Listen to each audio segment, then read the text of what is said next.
Junie. Hey, Miss Junie.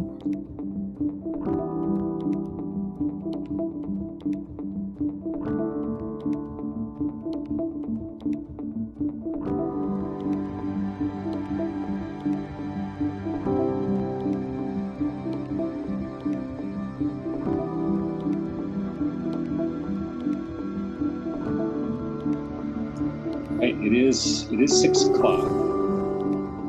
Do we have channel 8 ready to go? Evening Council, Channel 8 is all ready to go. It looks like we have all our council members here. I'll begin recording.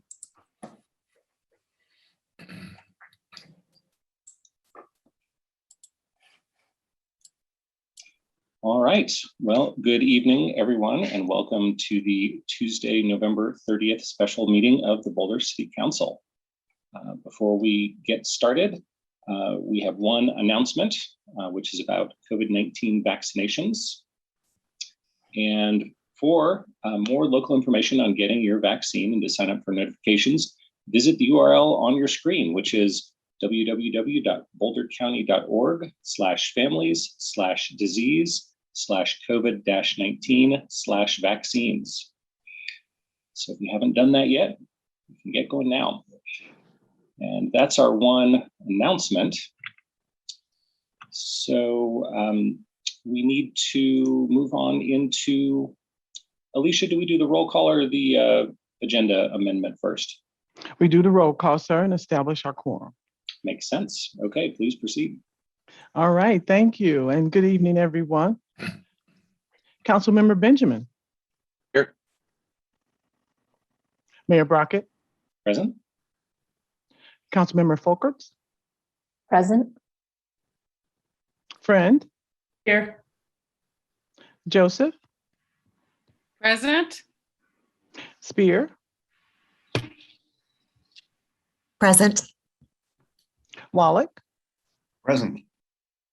Weiner. Present. And Yates. Happy to be here. Mayor, we have our quorum. Fantastic. So first order of business is to amend the agenda. So we have a few changes. We're taking item 2B, which is approving the election returns, to 2A, and taking the previous 2A about the easement on the Castler open space property and moving it to 2B. And in addition, we are adding item 5A, an update from the city manager on occupancy enforcement, and also 7B, a council check-in on CAC time adjustment. Would anyone like to make a motion about that? So moved. Second. Very good. We have a motion and a second. I'll say, is anyone opposed? Seeing no one opposed, we'll call that approved unanimously. So now we need to move into our first item. Alicia, do you want to take this away, our new 2A on the coordinated municipal election? I most certainly will, sir. Thank you very much. Item 2A on tonight's consent agenda is the consideration of a motion to approve the election returns from the 2021 coordinated municipal election held on November the 2nd. The steps we will follow tonight in accordance with this process: first, we will motion to convene as the Central Canvassing and Election Board for the City of Boulder Coordinated Municipal Election. Then we will go into a roll call of the General Canvassing and Election Board. We will administer the oath and discuss the signing of the same by the board members. We will also go into a consideration of a motion nominating a member to chair the board, and we will then do a submission of the following to the board, which is found in your attachments in the packet: the statement of votes, the summary of votes, the Boulder County Audit, Reconciliation Report and Certification, and the statement of election results and certification for the Colorado Department of Local Affairs. Then we will move into a consideration of a motion to approve the election returns, and if approved, we will make sure the certificate of the General Canvassing and Election Board is signed, and then we will then motion to adjourn from the General Canvassing and Election Board for the City of Boulder Coordinated Municipal Election and reconvene as the Boulder City Council. So with that being said, Nuri, if it's okay, I will go ahead and proceed. Absolutely, thank you.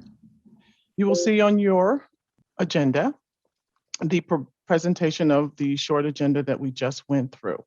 And so again, for this item, we'll be convening as the General Canvassing and Election Board, which is comprised of previously seated council members who were not up for re-election.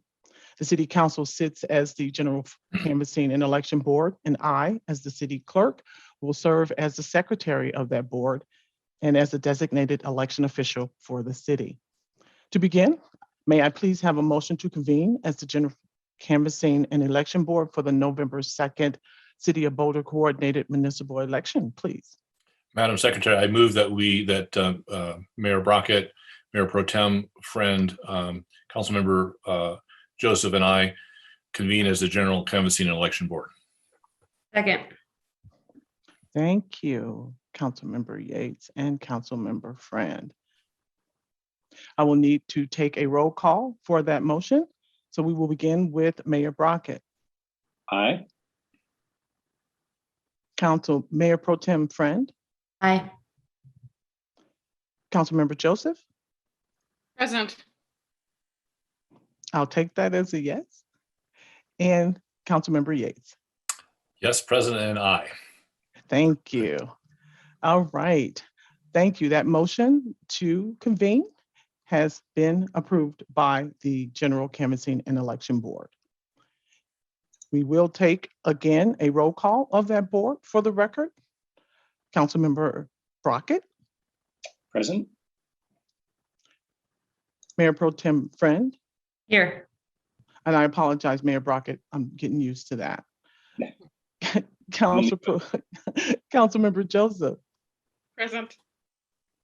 And Councilmember Yates. Present. Thank you. Thank you. At this time, we'll go ahead and administer the oath. And if you would please all raise your right hand and say I do once the oath is completed. No need to repeat the oath after me.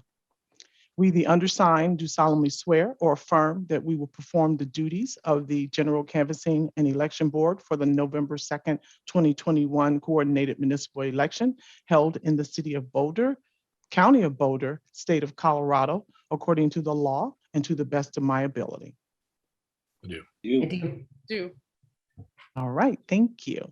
Now we will ask for a nomination, which Councilmember Yates has already done, for a person to serve as the board chair for this meeting. And we have a nomination of Mayor Brockett. Second. Thank you. Any opposition or anyone opposed of that nomination? So approved unanimously by the board. Mayor Brockett, you will serve as the board chair. Very good. Next slide. Next slide, Taylor, please.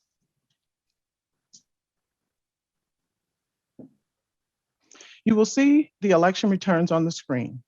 The 5 candidates elected to council were Mark Wallach for a 4-year term with 17,683 votes, Matt Benjamin for a 4-year term with a total vote count of 16,501, Nicole Spear for a 4-year term with a total vote count of 16,287 for a 4-year term again. Lauren Folkerts for a 4-year term with a total vote count of 15,763 votes. And Tara Weiner with a total vote of 15,205 for a 2-year term. The active City of Boulder electors for this election was 68,885. There were 33,772 ballots counted. For official results, you can visit the bouldercounty.org/elections website, and the certification and summary of those official results are included in your packet. Next slide, please, Taylor. We will also go through the ballot issues that were appearing on the ballot for the City of Boulder. We have ballot issue 2I, which is the extension of the Community Culture, Resilience, and Safety and Sales Use Tax, which was a Tabor item. That item passed with yes vote of 27,904 and a no vote of 4,421. Ballot issue 2J, which was the bonds to be paid from the Extended Community Culture Resilience and Safety Sales and Use TAC. That passed with a yes vote of 25,406 and a no vote against for 6,159. Ballot issue 2K, which is in regards to council committees, that item passed with a yes vote of 21,154 and a no vote of 7,036. Ballot issue 2L regarding the clarification of signatures for petitions passed with a yes vote of 26,458 and a no vote against 3,947. Ballot issue 2M concerning the council payment schedule passed with a yes vote of 24,484 and a no vote against of 6,196. Next slide, Taylor. The ballot questions representing the city of Boulder was question number 300 regarding the Bedrooms Are for People initiative. That item failed with a yes for vote of 15,756 and a no vote against 17,296. The ballot question 301 in regards to the Humane Clothing Act initiative passed with a yes vote of 16,163 and a no vote against of 15,523. Ballot question 302 in regards to the let the voters decide on the annexation of CU South. That item typo failed with and I will correct that, with a yes for vote of 13,871 and no vote against of 18,224. And for the record, to be clear, ballot item question 302 failed. I would like to also present to you, and again, those documents are in your packet, the certificate of the public notice that was published for the November 2nd, 2021 election, the certificate of the approved ballots, and the certified statement of election results and official summary of votes. And again, you have in the actual 2021, City of Boulder had 68,885 active voters. The official results, as well as the historical information for the record, are available on the Boulder County Elections website. Could I please have a motion at this time to approve the election returns for the City of Boulder 2021 coordinated municipal election held on November the 2nd, 2021, and to adjourn from the General Canvassing and Election Board and reconvene as the Boulder City Council? I have a question before that motion. Is that okay? Yes, of course. I'm happy to make it, but just want to make sure we don't have to include any magic language in this motion to correct the slide that was inaccurate on the 302 measure. So I would move, but would want to make sure that we don't take some action that gets that wrong and has any impact. No, because that was a slide that I had put together for this presentation. So it's not the official results. The official results are maintained in your packet. So, and I do apologize again for that type of. No, that's okay. I'm not, I just don't know how important the words are on the page. Okay, so then do I just need to make a motion to approve the election returns? Yes, ma'am, for the City of Boulder 2021 coordinated municipal election held on November 2nd, 2021. Now it's so moved. Second. All righty, I will now take the vote of the board. Mayor Brockett. Aye. Mayor Pro Tem Friend. Yes. Councilmember Joseph. Yes. Councilmember Yates. Yes. The election returns for the City of Boulder 2021 coordinated municipal election held on November 2nd, 2021 is hereby approved by our canvassing board, an election board. Now we will reconvene as the Boulder City Council at this time. Thank you, everyone. And if there's no more questions, we will proceed. And I see Nicole has a question. Yeah, I just have one quick question. I was noticing the totals for the ballot measure active voters and the ballots cast was slightly different for the council candidates and for the ballot measures. And so I was just wondering if somebody could explain that difference. On the slides? Yep. Okay. Taylor, would you pull the slides back up for me, please?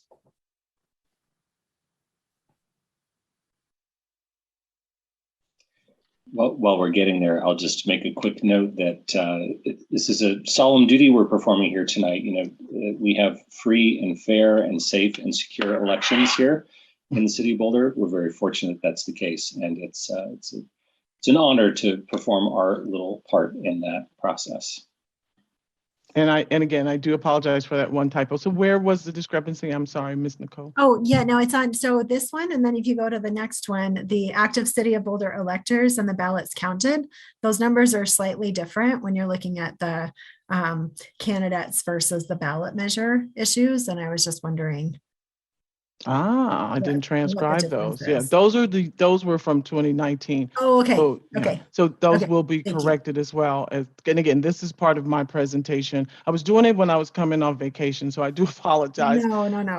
But yeah, Please I don't will apologize. correct those. No, I'll correct those for the record. I do apologize for those two typos. I'm normally meticulous with those things, but I will correct those because the accurate count is the one previously where the candidates are, and that is the 68,885 and the 33,772. And that's what is included in your documents. But thank you for pointing that out for me. Yeah, no, well, thank you for all your work on this.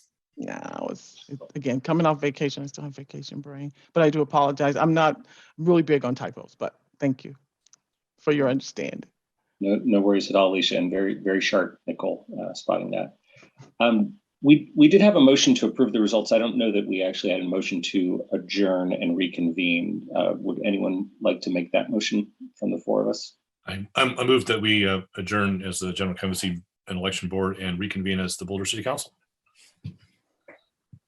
Second. And I did read it as part of the motion language, so I that's why I didn't bring it back up again. So Mayor, so anyone opposing to reconvening to the Boulder City Council?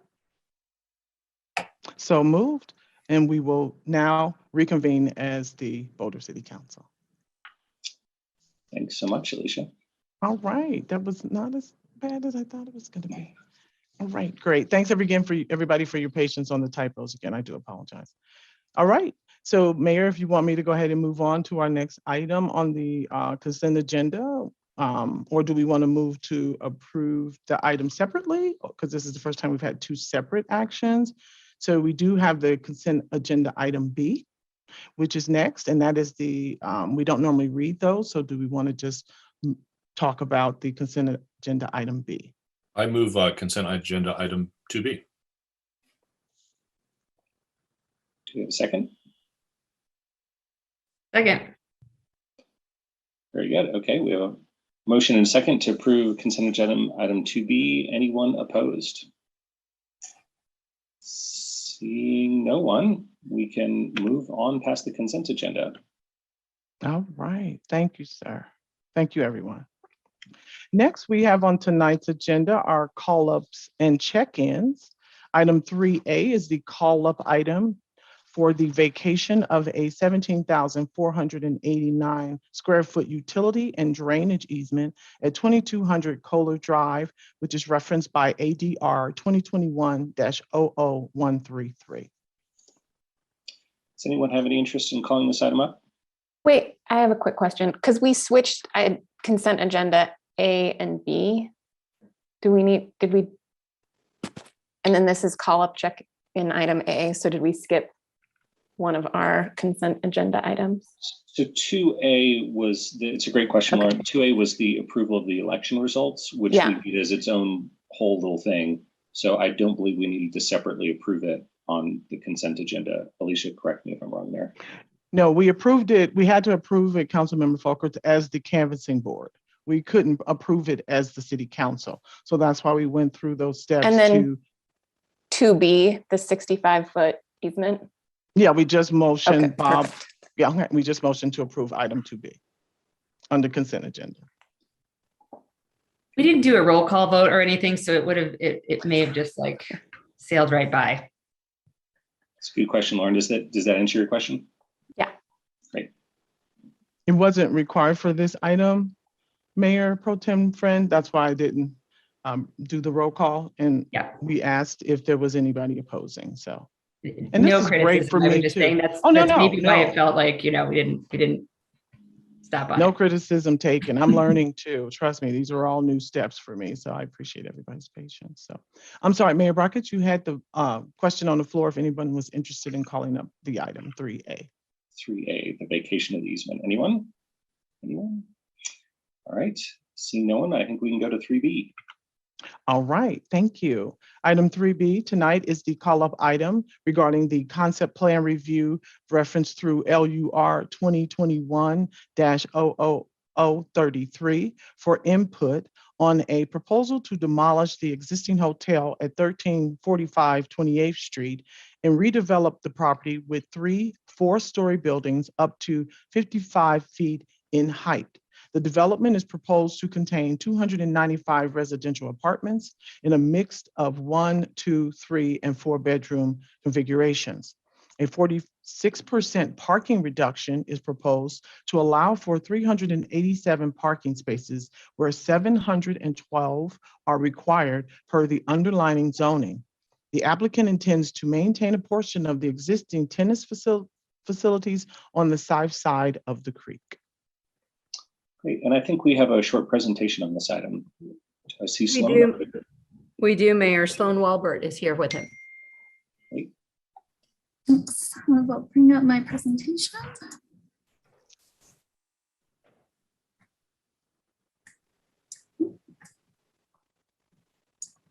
All right, is everybody seeing that? Great. Okay, so good evening, members of council. My name is Sloan Walbert, and I am a senior planner in the Planning and Development Services Department. So the purpose of tonight's item is for council to consider whether to call up a concept plan proposal to redevelop the property at 1345 28th Street and call it up for a public hearing for consideration. Concept plan review is necessary based both on the size of the property and the amount of floor area proposed, and that needs to be done prior to an application for site review. This presentation will just be a brief overview of the proposal to help tee up the conversation. So for some background on the concept plan process, conceptual plans have been submitted for review and comment. No formal action is taken on the part of staff, planning board, or council. This step in the process is meant to be a dialogue between the applicant, staff, the community, boards, and city council if so desired. And the purpose is to determine the general development pattern for a particular site and to help identify key issues in advance of a site review submittal. It's also intended to give the applicant an opportunity to solicit comments from the planning board early in the process as to whether the development concept is consistent with the requirements of the city as set forth in plans, ordinances, and policies. So the nearly 16-acre property is located west of and adjacent to 28th Street, south of Arapahoe Avenue. Boulder Creek runs through the site, and the site is located on the southern edge of the Boulder Valley Regional Center, which is one of the city's 3 regional activity centers identified in the Boulder Valley Comprehensive Plan. The site contains the Millennium Harvest Hotel, which was originally constructed in 1958, which is proposed to be demolished. The Boulder Creek multi-use path runs through the site. And the property contains 15 tennis courts that were originally constructed in 1977. The courts are located on both sides of the creek, but the courts on the north side are covered with a temporary cover in the colder months. Other small businesses are located within the cottages on the south side of the creek, including a small daycare center. Boulder Creek serves as an urban stream corridor and wildlife corridor in this area. The Boulder Creek corridor is protected by a public easement over the multi-use path. And there is currently a fish observatory with an amphitheater on the creek, which is shown on the screen. The site is impacted by the 100-year high hazard zone and conveyance zone floodplains of Boulder Creek. The areas surrounding the creek are considered high-functioning wetlands, and the project would need to demonstrate that they meet all flood and wetland regulations at the site review stage. The site is zoned Business Transitional 1. The description from the land use code is shown there on the screen. The concept design locates the buildings in the central area of the site outside of those high hazard and conveyance flood zones and in the same general location as the existing hotel structure.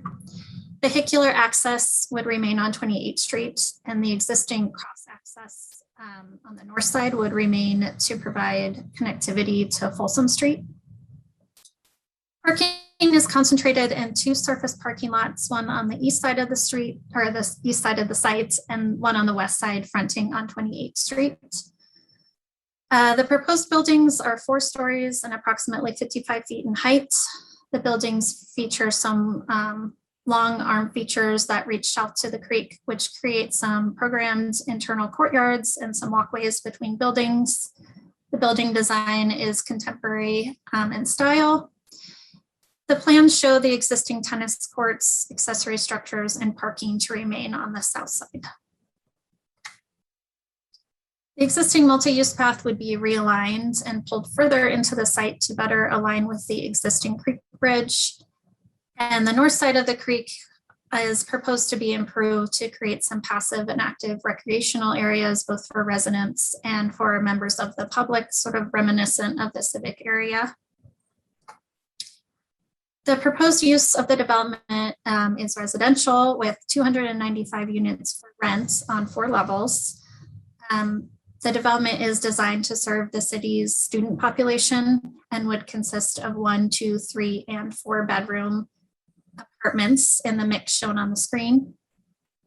The plans include the provision of 387 vehicular spaces, and based on the number of bedrooms proposed, a minimum of 45.6% parking reduction would be required at the site review stage. So this slide just shows the overall city processes that would be required for the proposal. As I mentioned, the proposed buildings are 55 feet and exceed the permitted building height in the land use code. So at the time of site review, the proposal would need to comply with community benefit standards in the form of either on-site affordable units or an increase in the in lieu fee contribution to the Affordable Housing Fund. And use review would also be required to allow a residential use on the ground floor facing the streets, and also to document the athletic facility as part of the development. That was a very quick overview. I'm happy to answer any questions. The applicant team is also available as well. Thanks, Sloan. Any questions before we make comments or discuss the call-up? Yes, Mark. Thank you. Just a couple. The project is intended for students. Is it restricted to students? My understanding is that it's not, but Danica, I don't know if you want to speak to that. Sure. Hi, Danica Powell with Trestle Strategy Group. And it is a focused student housing project, but there's no restrictions on who can live there. In fact, Naropa students could live there, graduate students, families, seniors, but it's a student housing facing project, but there's no restriction from the lease standpoint. And are the rents intended to be geared towards students and their financial capabilities as opposed to the market? I guess my question is there anything that bars the applicant at a later stage from vastly increasing the rents and turning it into a non-student facility? Well, from a regulatory standpoint, there's no criteria or conditions that speak to the rent. The only exception would be if they decided to do on-site affordable units. But that at this point, that is not the intent. I don't know, Danica, if you have any comments on that. Yeah, the rent control in the state makes it difficult to do this, especially with students. So we'll be paying $15 million in cash in lieu. That will go into the city's fund to fund affordable housing. The rents will be market rents. There's nothing to constrain or prevent those from going up, but they are primarily 4-bedroom units, which creates more affordability in general because students are sharing common facilities versus having a 1-bedroom, 2-bedroom, or being in a house. I guess just to finish up, has staff vetted other projects by this applicant to see how they have managed issues of, I guess, maintaining quiet enjoyment for neighbors, et cetera? Have other projects by this applicant been well received and functioned accordingly? So since we're at the concept plan stage, we haven't vetted other developments. And I don't think we would do so unless there were specific concerns about that. Okay, well, I'm representing the developer. Andrew and Rob are here if they want to talk about some of their other student housing projects. Yeah, hey everyone, this is Andrew from Landmark. So we're an institutional property owner. We manage about 56,000 student beds. So we have an on-site property management team that is available should there be any issues. We manage behavior through our lease documents. So there's a code of conduct in our leases. If our residents do not adhere to that code of conduct, they're penalized and potentially evicted. And so we find that kind of our experience in managing these types of projects all over the country, as well as through kind of strict guidelines, controls any sort of behavioral issues. We're also willing, I think it's a little, I guess, early to discuss this, but we're also willing to do a good neighbor agreement, some sort of formal agreement that formalizes how we will interact with our neighbors and what our responsibilities are. Thank you, Andrew. I think that would be very helpful. Those are all my questions. Thank you. Okay, thanks, Mark. Tara and then Nicole. I have a question about the 45.6 reduction of parking spots.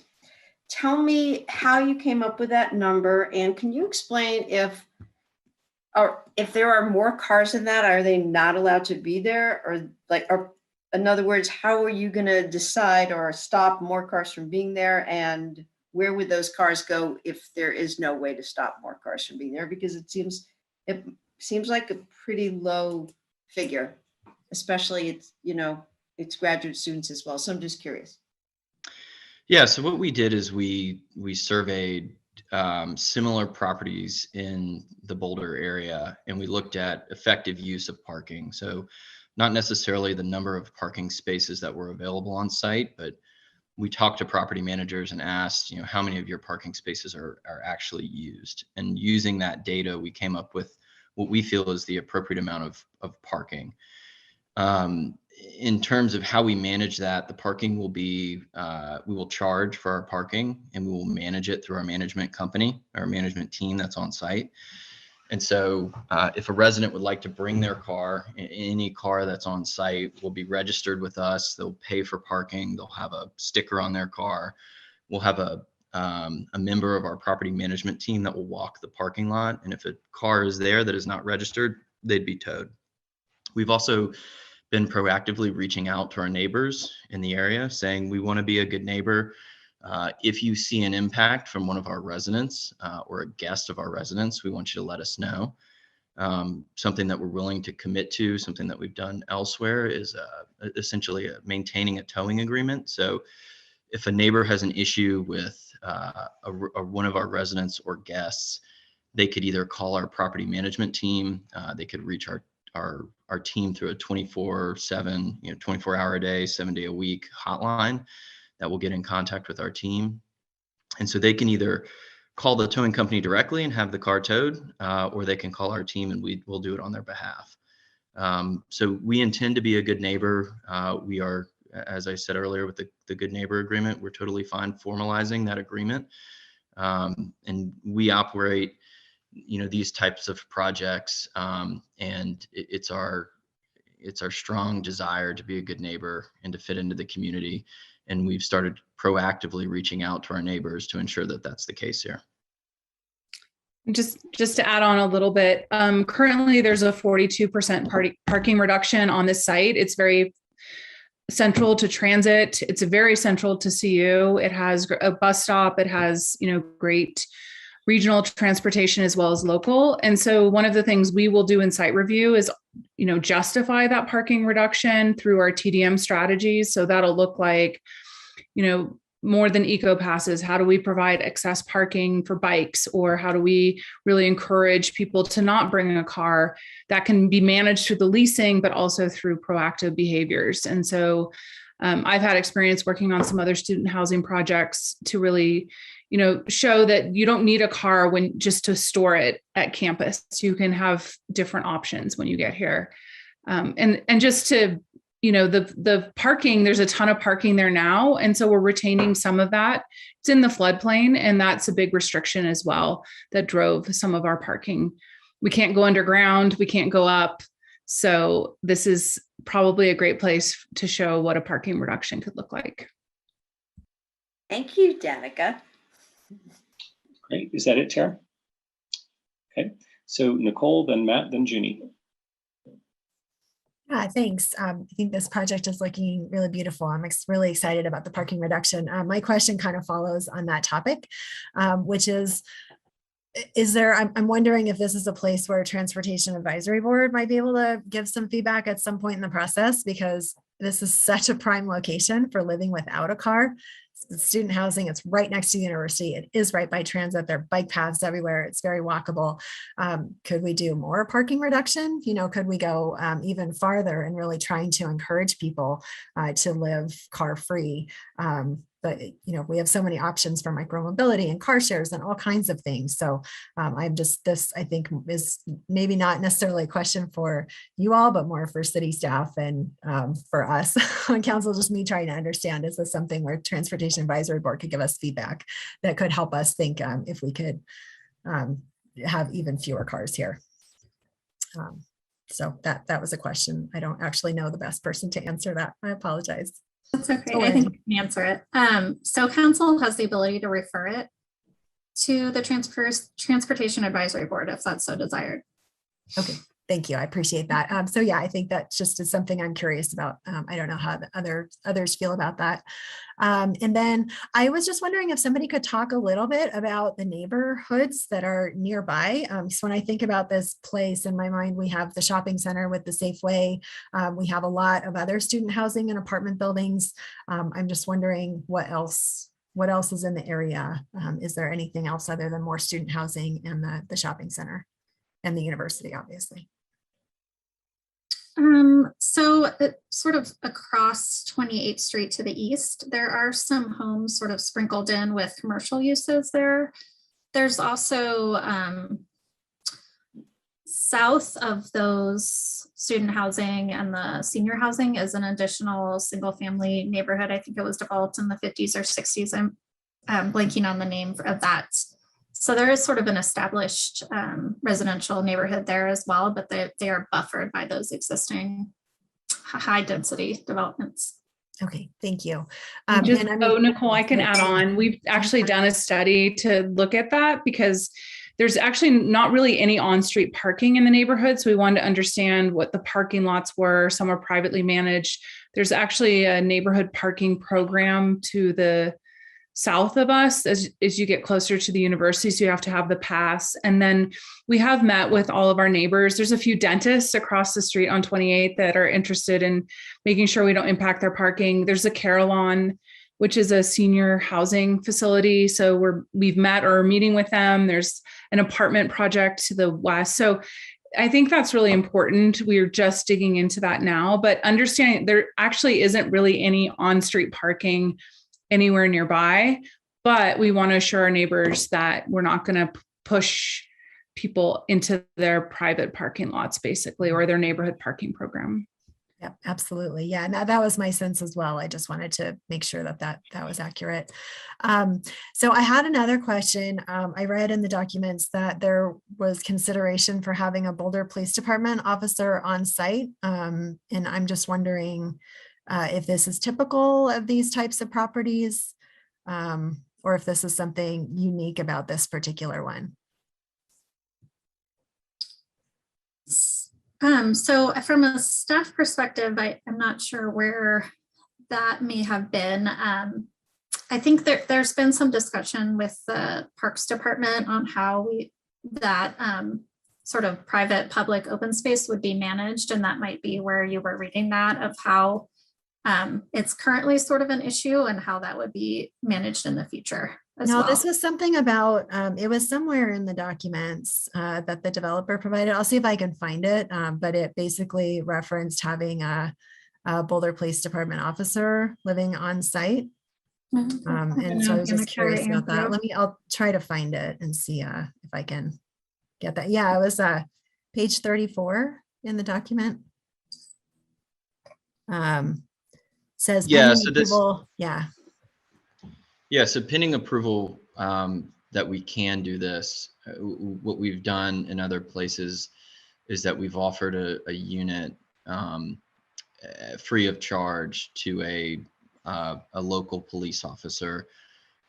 It's not meant to be like a substation or an outpost of the police department, but instead to offer an affordable unit for the police officer. And they'll typically do some kind of what we call courtesy walks. So they'll take a walk around the property, ensure, that there's no behavioral issues, just to be seen on site. And so we see it a benefit as an affordable unit. Plus we like having that police presence on site. Okay. Yeah, I think I'm likely to have more questions about that at some point, just to understand that a little bit better. But I don't know that this is necessarily that point. The one other question that I had, and this may be a question, not sure if it's for city staff or for the developer. There was discussion of how the cars can be flood risk, being in a flood prone area. What about the canopy kind of thing for the tennis courts? Is that a potential flood risk as well? And I was just wondering if you could speak to that potential risk. So I can a little bit. There was a lot of discussion at planning board about the dome, the tennis dome. The current plans are showing the removal, although I think that's still sort of up for discussion. But the existing dome is under like a seasonal flood permit, and they did not have to do any in-depth flood analysis for that. So there's a chance that it would meet the flood regulations, but that analysis hasn't been done to my knowledge. Okay, thank you. If you have any other. Yeah, no, thanks. And I just, I think this is just a comment rather than a question. I think because this is 100% rental, there is no affordability requirement for the units themselves. So we'll get cash in lieu for affordable housing. But I just kind of want to call out for us as council to really, think about this issue that I think, Mark, you raised this as well. There are a lot of students in our community who are struggling with their housing issues as well. And how can we support them, particularly since a lot of these folks are the ones who are working in our restaurants and grocery stores and kind of keeping our city running in the background. So just more of I think just a general comment for us. Thanks for that, Nicole. We've got Matt now, and then Junie, Lauren, and Bob. Thanks, Mayor Brockett, and thanks for your comments, Nicole. I wanted to maybe piggyback on one of them with regards to the parking. We think about our longer term climate goals and our transit goals, and certainly you see that pavement sort of baked in there. And it makes me think that I love the idea of certainly that we have an initial parking reduction, but I do think of a facility that's going to last 20, 30 years, that maybe there's a phased plan to phase out parking as it becomes less needed in our community, right? There's a need now, but is there a need 20 years from now for that amount of parking? So I'm kind of curious if it's traditional or if there's even a way to think about, do you phase out 20% of the parking over 5-10 years at each chunk?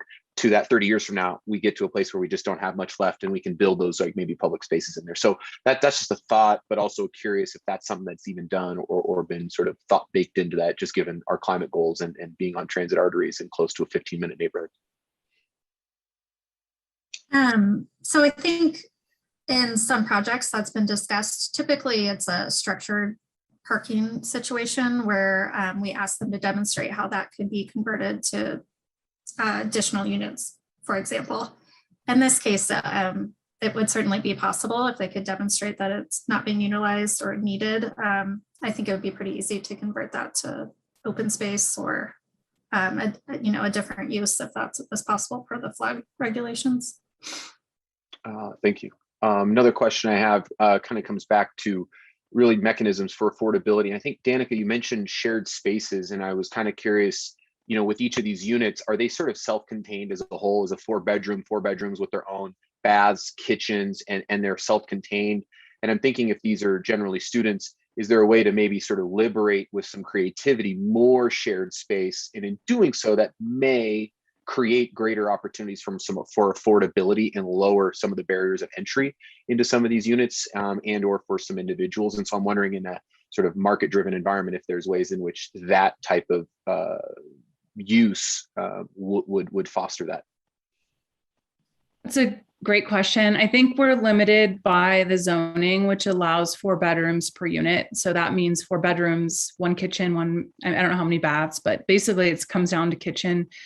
I think, the idea is that there's a lot of shared amenities on site. So there's not, lots of excess open space or balconies or backyards. The open space is really more of a public open space. And so what maybe is different about this is we have the luxury of the floodplain to give up all that open space. I think it's 55% of the site. So, and as you probably have heard, there's a big open space requirement per unit in a lot of our zoning codes. So this works in this situations. So that open space is being put into more of the public arena along the creek. There will be some private open space in the courtyards. But as far as I know, the zoning would restrict us from creating more communal spaces. I know planning board brought up the idea of dorms, but I don't believe that's allowable or part of this equation today, but understand the question. Thank you. Hands are tied on that. I get that. My final question has to do with really sort of that redesign of the creek there. One thing I've noticed not far from where that fish observatory is that there's a lot of sort of pylons in places where a lot of high school kids and others tend to sort of jump in the river. It seems to be sort of a de facto fun recreational spot, which is nice because it's not in that main corridor really from, the outlet of Canyon, right towards maybe, the municipal building where most of our river recreation occurs. It's a little bit further downstream, and that's a fun area that I see a lot of kids and youth enjoy. And so I'm wondering, is that going to be disrupted, or is there a way to either build on that or leave that in place? It's a nice, unique spot in that great little area. And so I'm just sort of curious, because I didn't see that. Is that sort of thing going to be remaining or enhanced for sort of that fun recreational stuff in that capacity?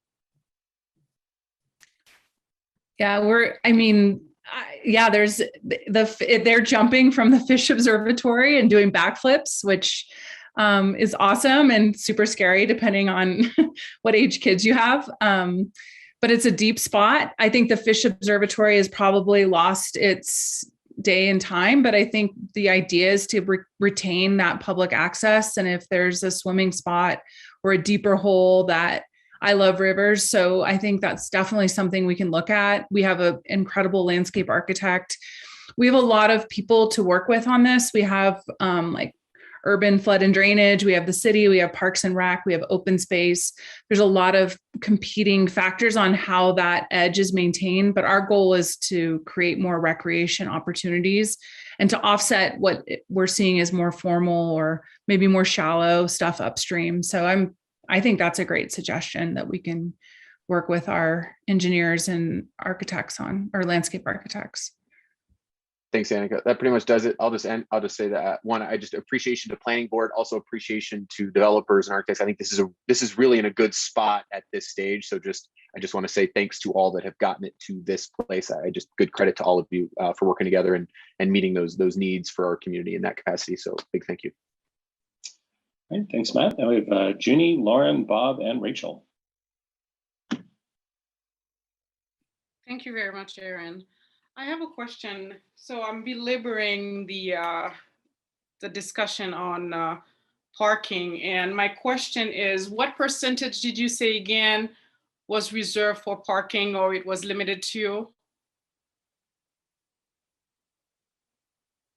So there's no limit necessarily. It was just based on the calculations, what they were proposing. And that is at 45.6%. 45.6%. Is that based on a parking minimum? So that was just solely based on the number of bedrooms proposed. That's not taking into account what the tennis facility would need or any other uses. So that would all have to be considered as part of the site review. Okay. And Junie, more specifically, there's 536 spaces there now, and we're proposing 387, but the reduction goes from 42 to 45 based on the use. But the parking will be reduced overall because of the type of use. Okay, okay. Just from our conversation here and from a comment I believe made by my fellow council member, Matt Benjamin, I'm thinking, and also I think Nicole also mentioned the same thing, what are you doing to disincentivize the use of parking spaces? And I think for young college people, and I recently graduated as well, so I'm kind of an expert on council on college students in a way. When I was at CU, I think parking was a big issue for me as well, because I was commuting into Boulder and I did not want to pay parking.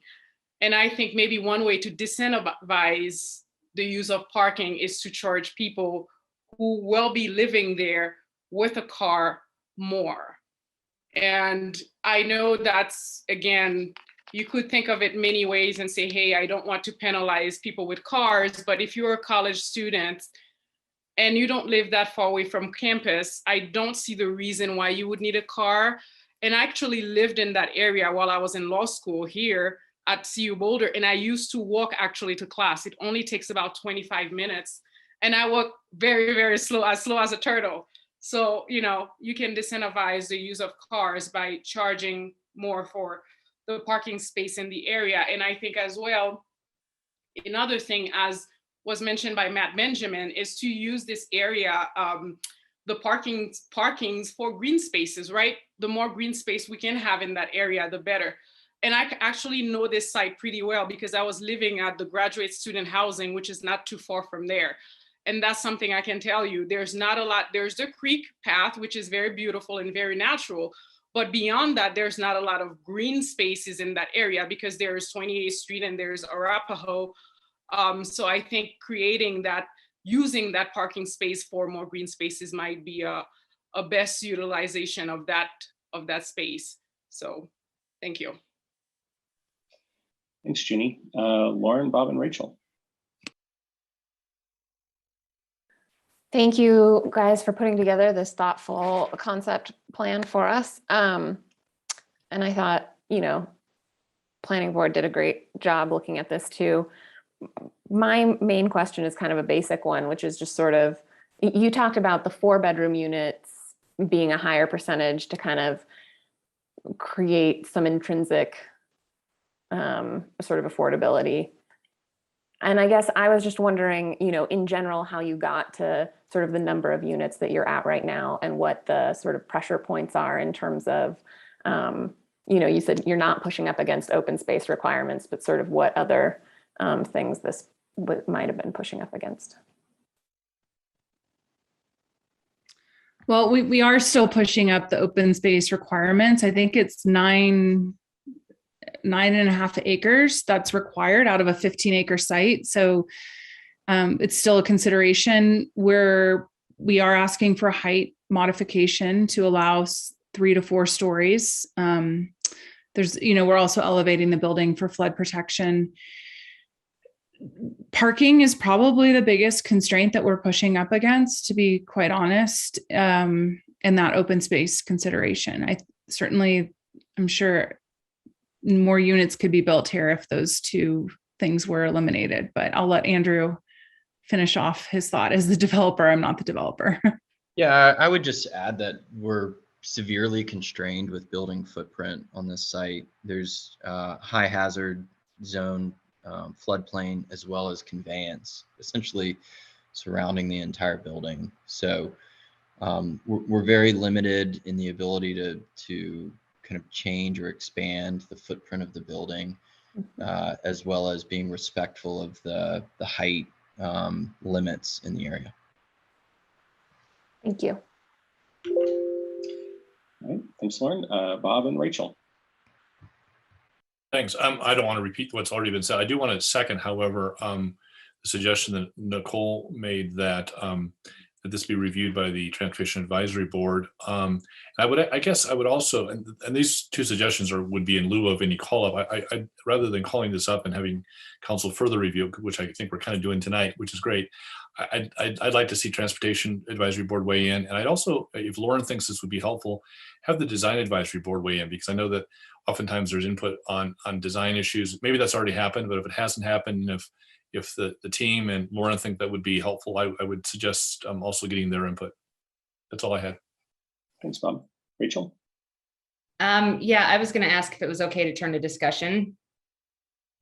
We're more or less there. Maybe we might have evolved into that. So, and I had a very similar request as Bob's, which is I would like to ask for a formal, not a 5, I think, to refer this to TAB and DAB, because I don't think we can refer to TAB without that.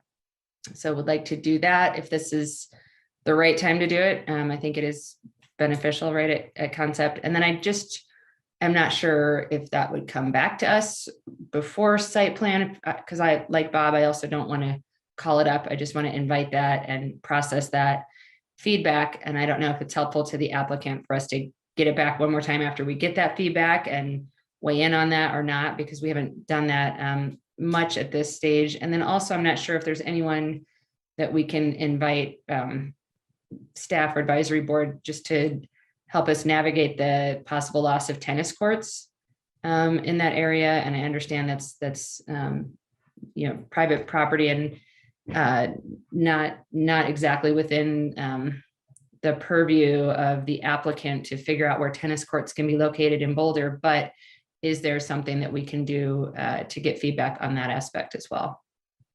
So I don't know if I need to do anything else to trigger a not a 5 on the TAB DAB referral.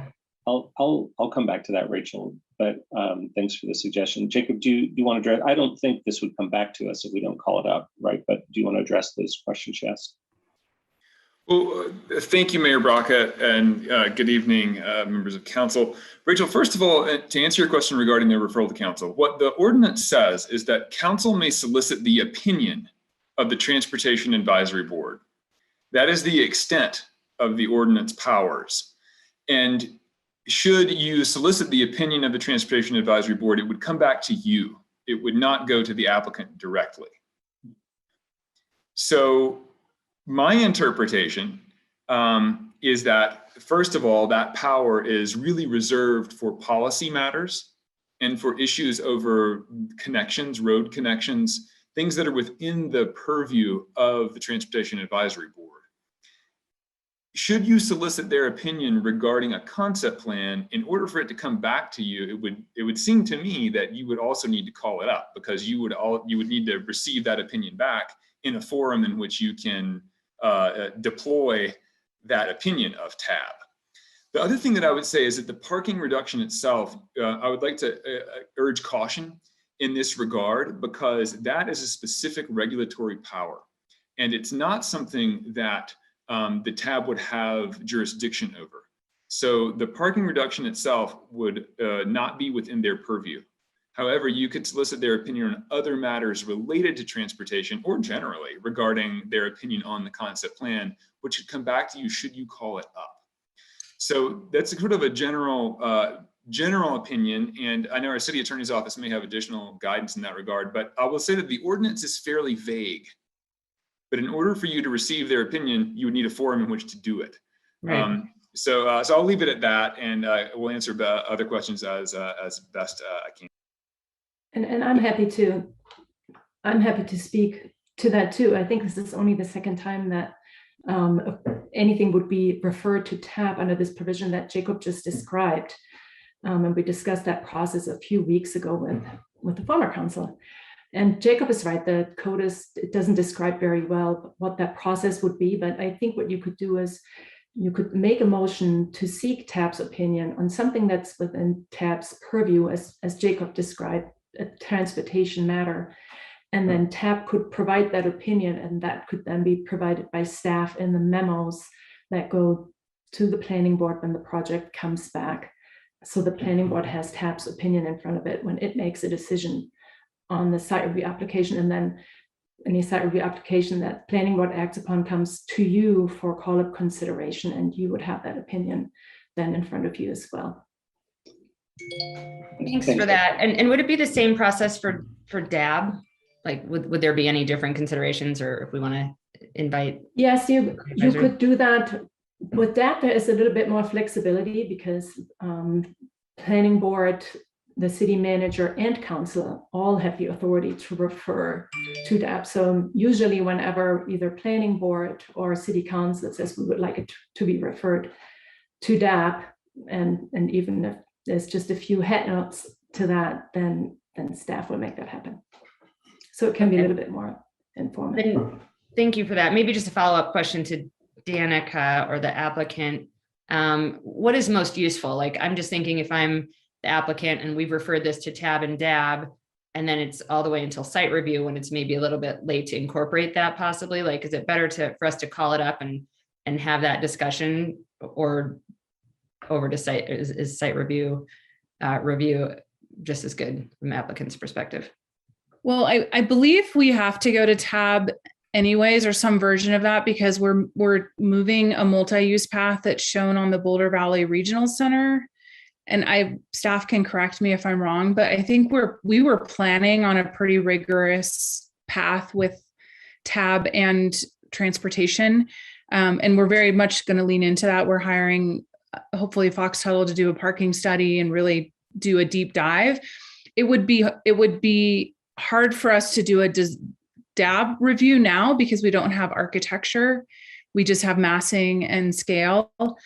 Similarly with TAB, it's a little early. So I think we would be happy to work with them and visit with them as many times as necessary during our site review process. And that would all go into the record with staff and be part of, planning board's purview as well as yours if you decide to call it up at the end. But it is a little early for us to do a deep dive with those two boards because of the early stage of the project. But okay. I do think we will be visiting with them anyways because of our multi-use path alignments. Great. Thanks for talking all that through. All right. So from a process perspective, I see Mark and Nicole, you got your hands up. We've done a full circle here. I just want to pause here for a minute. We've given it a pretty thorough working over so far, but just want to see, do people want to further call this up, or are we good with the question? And people can make additional comments before we're done here tonight, just to be clear. But is there any interest in calling it up now that our questions have been answered? And I'm not seeing nodding heads here. Looks like Mark, we got a Mark. My interest in calling it up is basically only contingent upon getting some input from TAB. I did like that suggestion by Nicole, and getting some input at the appropriate moment from DAB as per Bob's suggestion. And if we can do that without calling it up, I'm fine with not calling it up.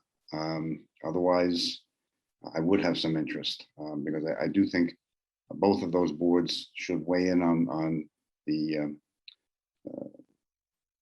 issues within their competence and purview. I also have one question, if I might ask the applicant. With respect to the parking that you are providing, are you going to be providing charging stations for electric cars? I believe that's required by code. And so, yes, we will be.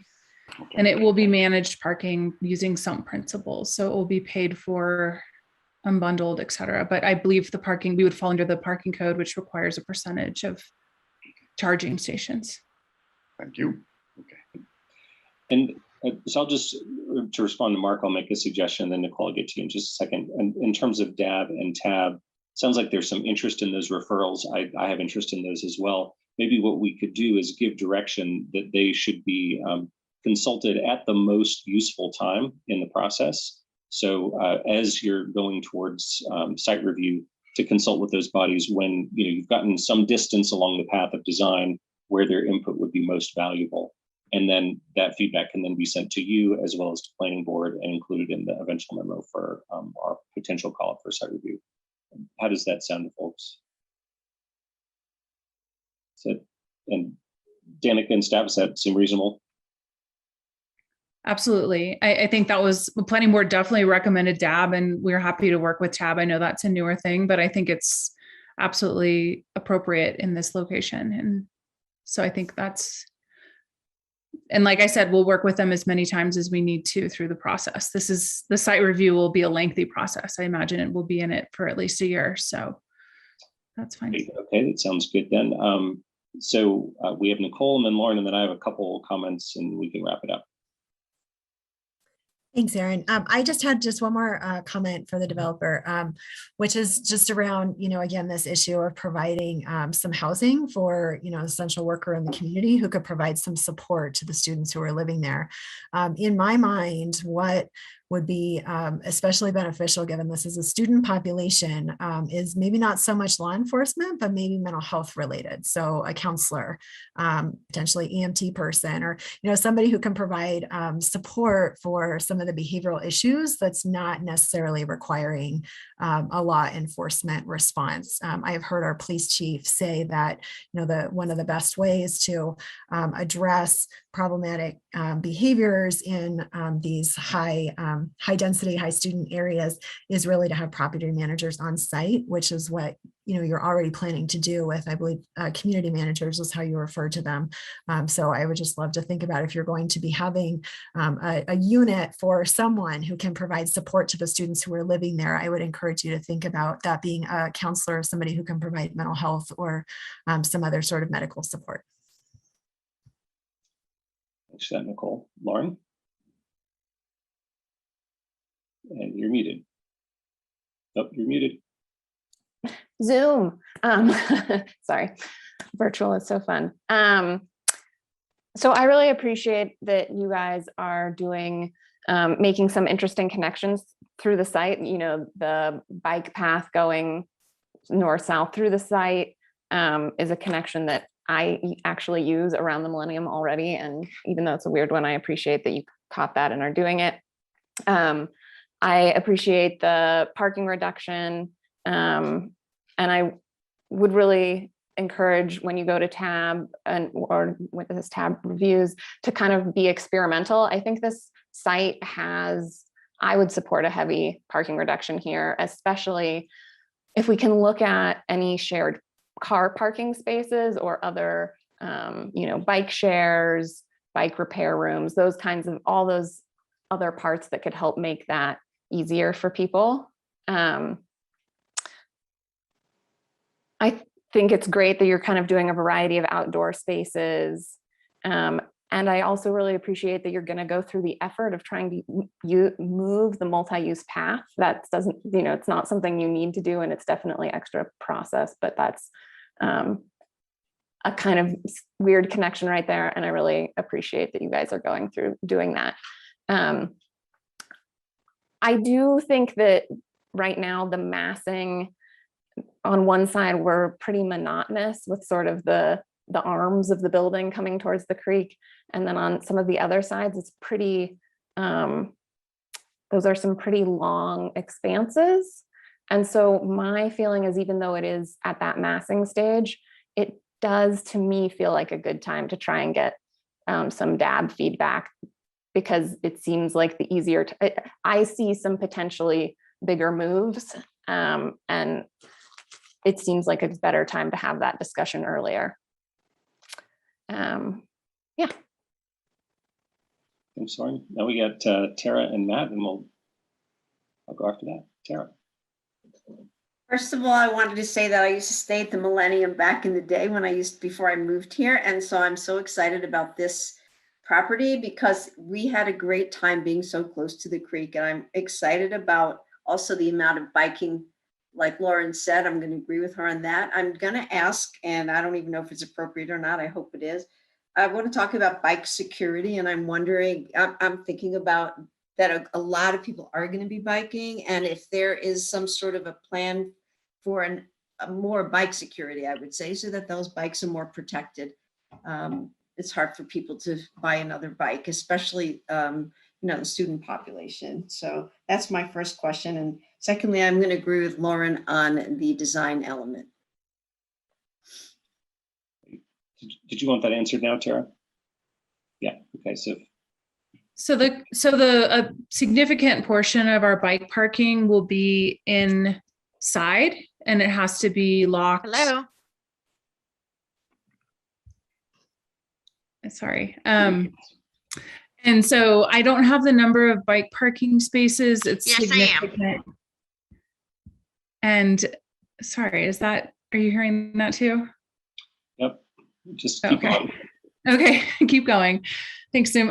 So I don't know the number of bike parking, but a significant amount of that will be inside the building. So that's where the more expensive bikes will go, the people who are riding every day. And then the guest parking is outside. That also has to be in well-lit spaces near the entrance to buildings. So like in any new project, there's a huge amount of bike parking. I think it's 75% inside to 25% outside, and it's a percentage of the auto parking. We won't be looking for a parking reduction on the bike parking. So it will be significant. And we're totally open to looking at bike sharing and other ways to, promote that transportation element, knowing that kids already have eco passes as students. So we really need to take it up a notch and encourage alternative forms of transportation, or even think about bike car storage, like versus, how can we tandem park or do different things with parking because people aren't moving the cars around. So we're open to all of it. Like I said, we're going to hopefully hire Fox Tuttle to really help us dig into the parking equation. We haven't gotten there yet, but that's going to be significant. Thanks, Danica. Matt? Thank you. Danica brought up something that just seems to not finish well, which is there's ambitions for affordability, for working for student housing in a ripe area for some good infill. And it seems like some of that creativity is stifled because it's restricted by zoning. And so I don't know if this is the place to have that conversation, but it does frustrate me that we can't maximize the use of necessarily this space for the people it's intended for, or at least unleash some different options because the zoning limits our capacity to do that. So I don't know where that dog gets to bark, but it just doesn't sit well, again, given that this is an amenity for students that we're going to have for a couple decades. So I don't know if this is here or some other conversation or one for future stuff that we do in our community, but it just doesn't sit well with me. But I just want to flag that for wherever it does have an appropriate place to come back up. And I'll say thanks for that, Matt. I'd say bring that dog to the retreat.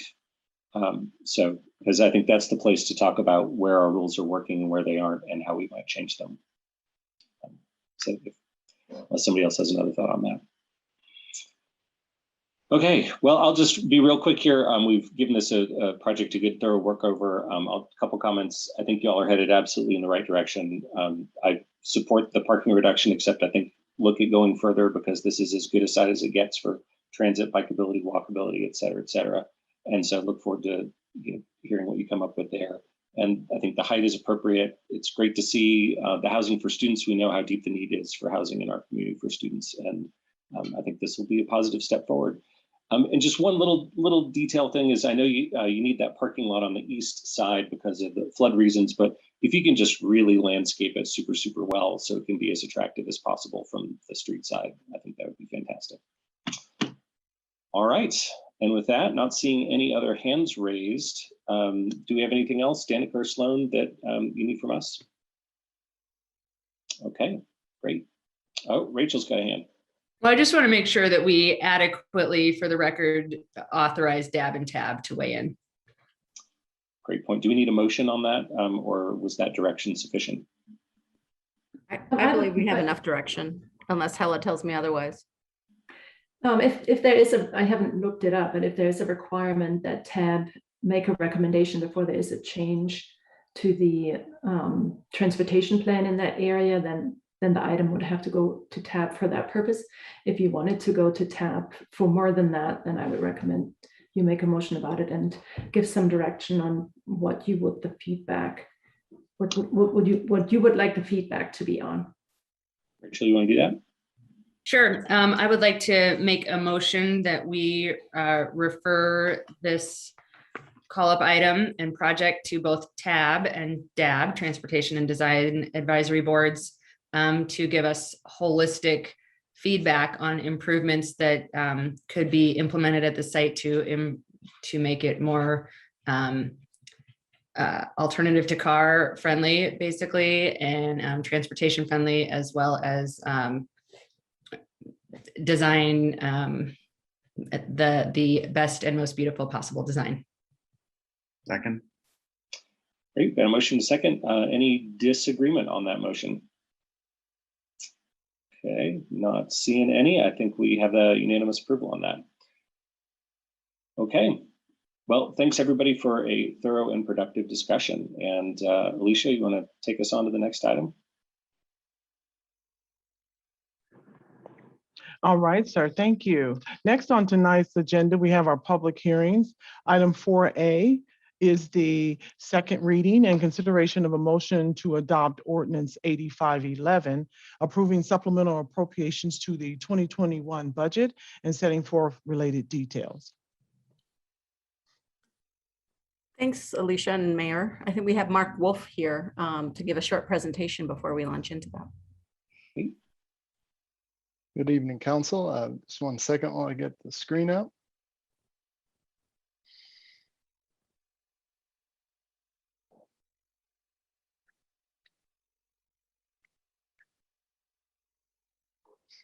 All right, can you see that okay? Yes, we can. Great. So first, just like to extend my welcome and congratulations to the new council from the entire budget office. We look forward to working with you. Again, my name is Mark Wolf. I'm the city's senior budget manager. And tonight I'm covering the final supplemental appropriations to the 2021 budget.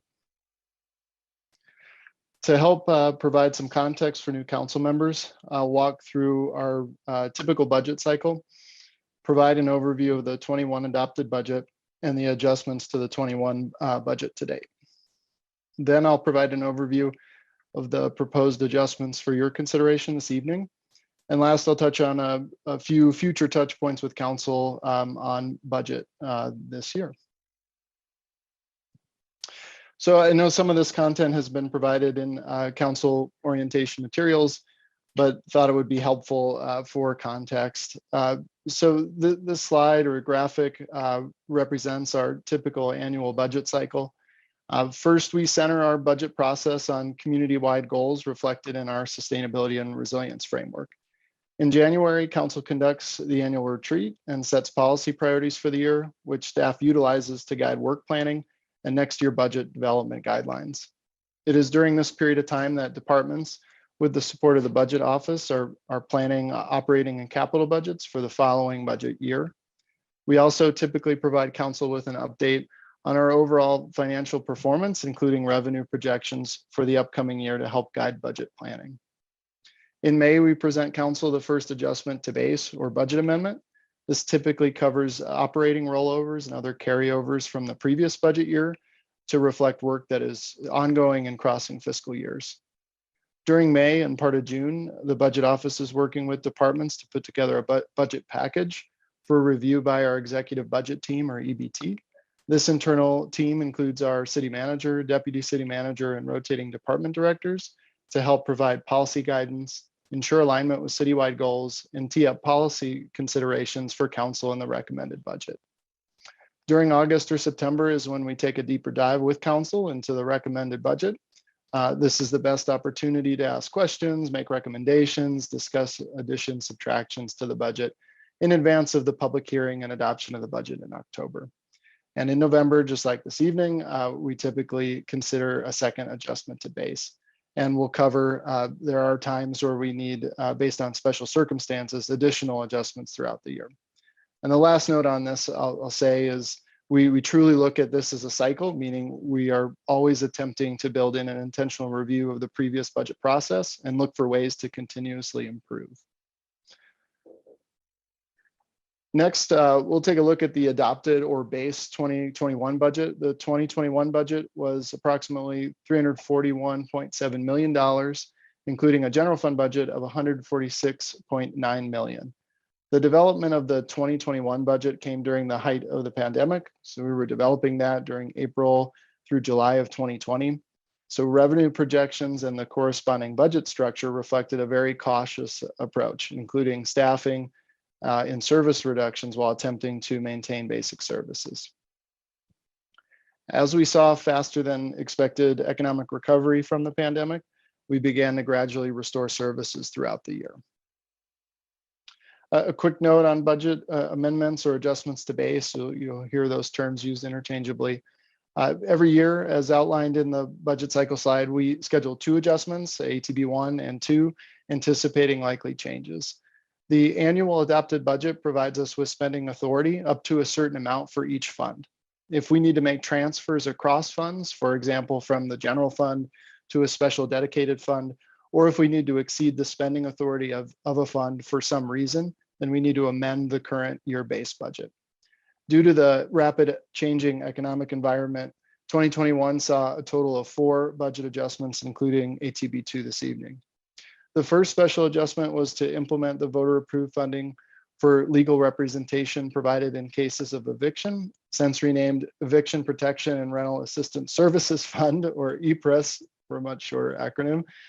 This special adjustment included funding from the general fund to kickstart services prior to the long-term rental tax revenue being realized.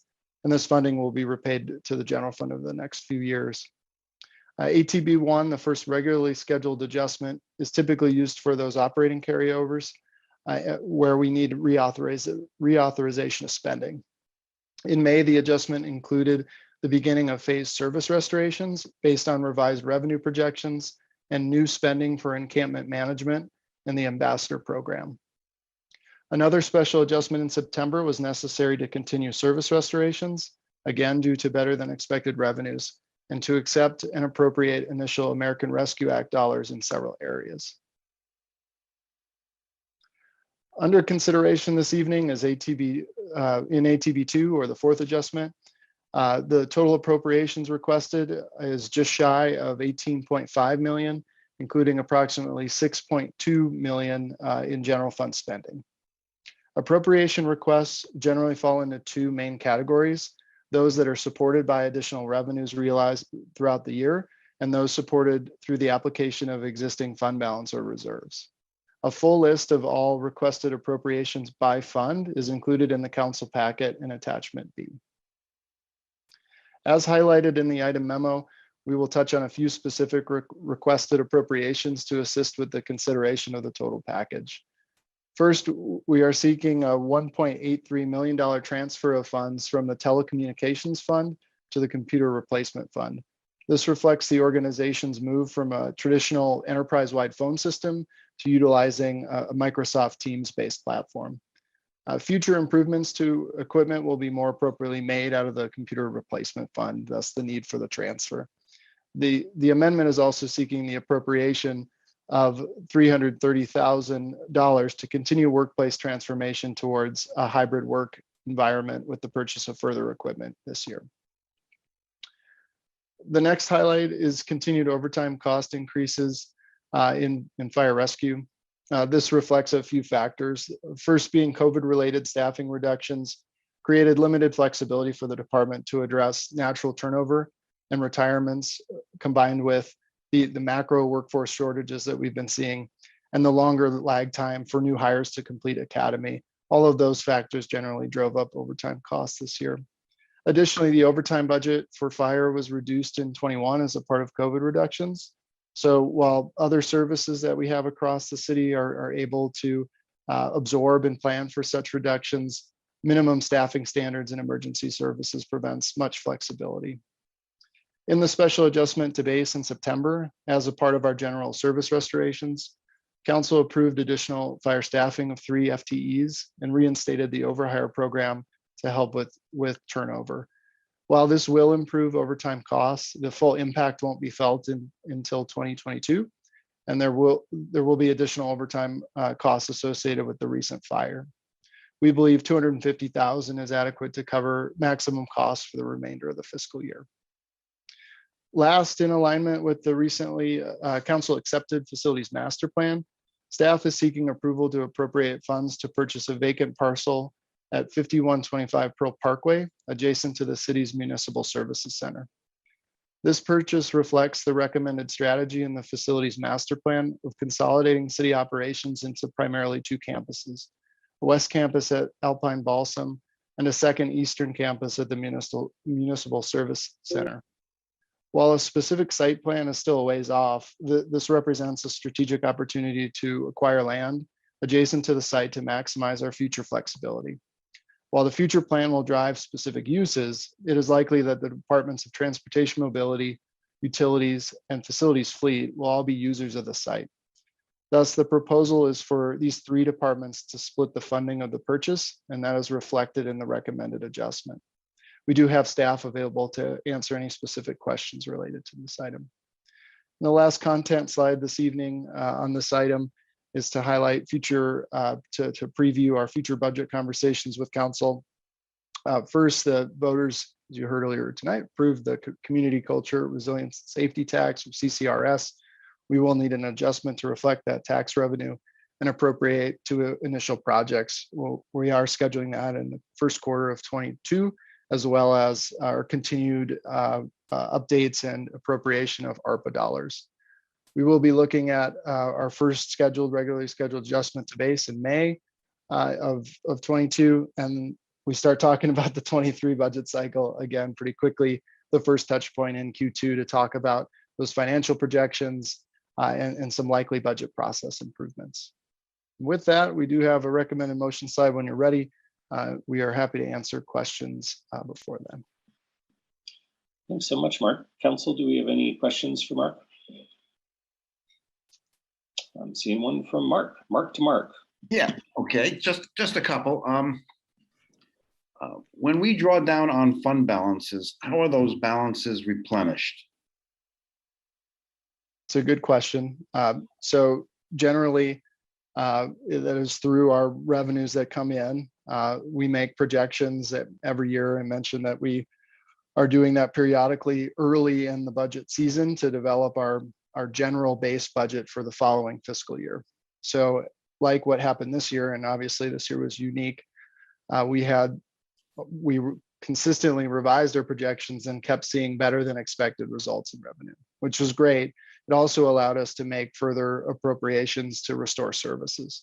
And so we're trying to keep our expenditures in line with our revised revenues as we go throughout the year. That's part of what we're doing through the adjustments to base.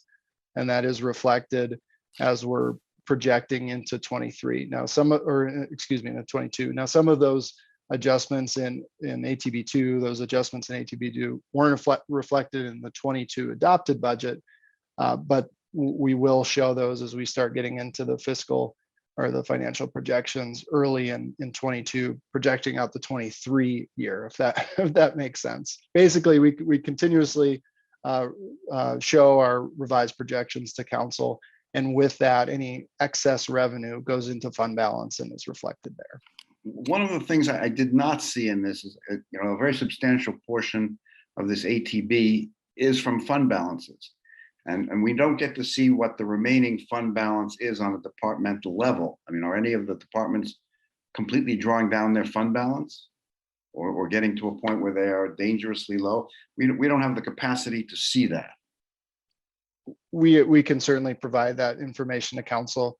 Just from a matter of fiscal policy, we certainly wouldn't recommend pulling from fund balance to fund ongoing items, even one-time items, if it put a particular fund in a difficult financial position. So we're trying to balance each fund's financial health against those requests, and that's part of the review process that we go through each time, whether it's through the normal budget cycle or through these adjustments to base. I'm very comfortable with your process. It just would be useful for us to understand which funds are being drawn down more than others, and what the remaining balances are, just for our information.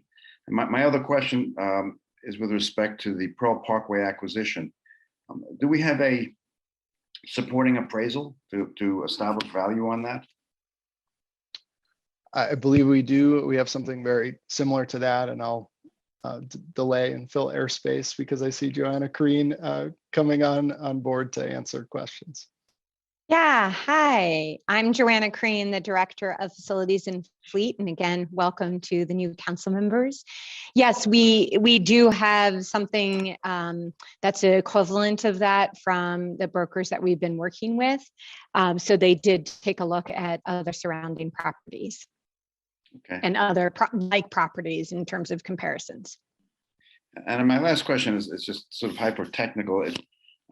When I was looking at the $250,000 for fire and fire rescue overtime, unless I misread it, it didn't seem to show up in the ordinance, but only in the chart in attachment B. Is that just am I misreading it, or was that some kind of an oversight? Let me double check on that, Mark. And you don't even have to get back to me if it's needs to be there. Please put it there, and if it doesn't need to be there and I've misread it, all well and good. So yeah, I believe that'll be a part of the general fund appropriation, and somebody from our team can correct me if I'm wrong on that. That's why you don't see it in the ordinance. Okay, thank you. That's it. Nicole. Thank you. I just have one quick question, which is just more of a clarification to make sure that I'm understanding this correctly. The extra revenue that we kind of have above and beyond what was initially expected, this is largely coming from sales tax revenue, is that right? As well as grants that departments have received, and then just sort of moving money around in the background, I think. Is that correct?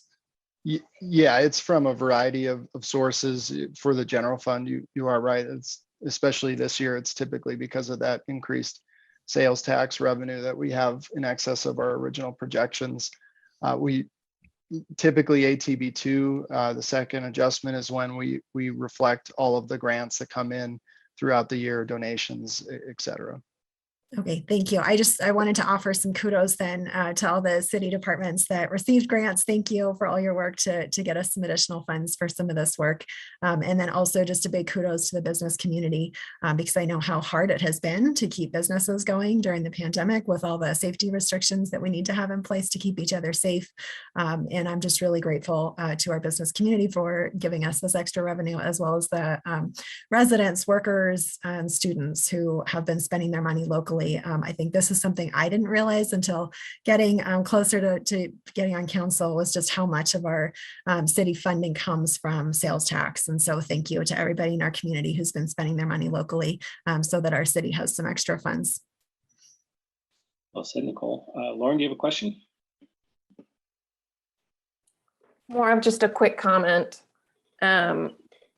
Seeing the 700, sorry. So Lauren, I apologize for interrupting you, but generally we'll do questions, then the public hearing, then comments, if you don't mind just holding that for just a little bit longer.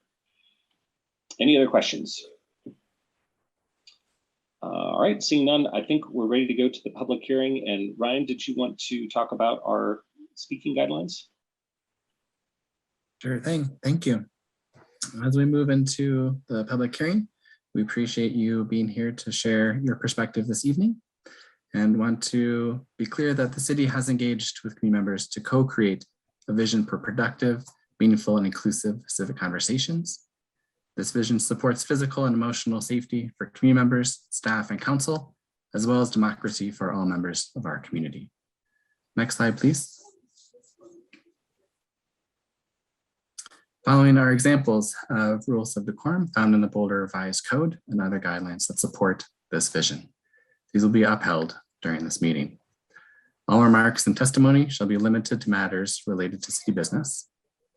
No participant shall make threats or use other forms of intimidation against any person.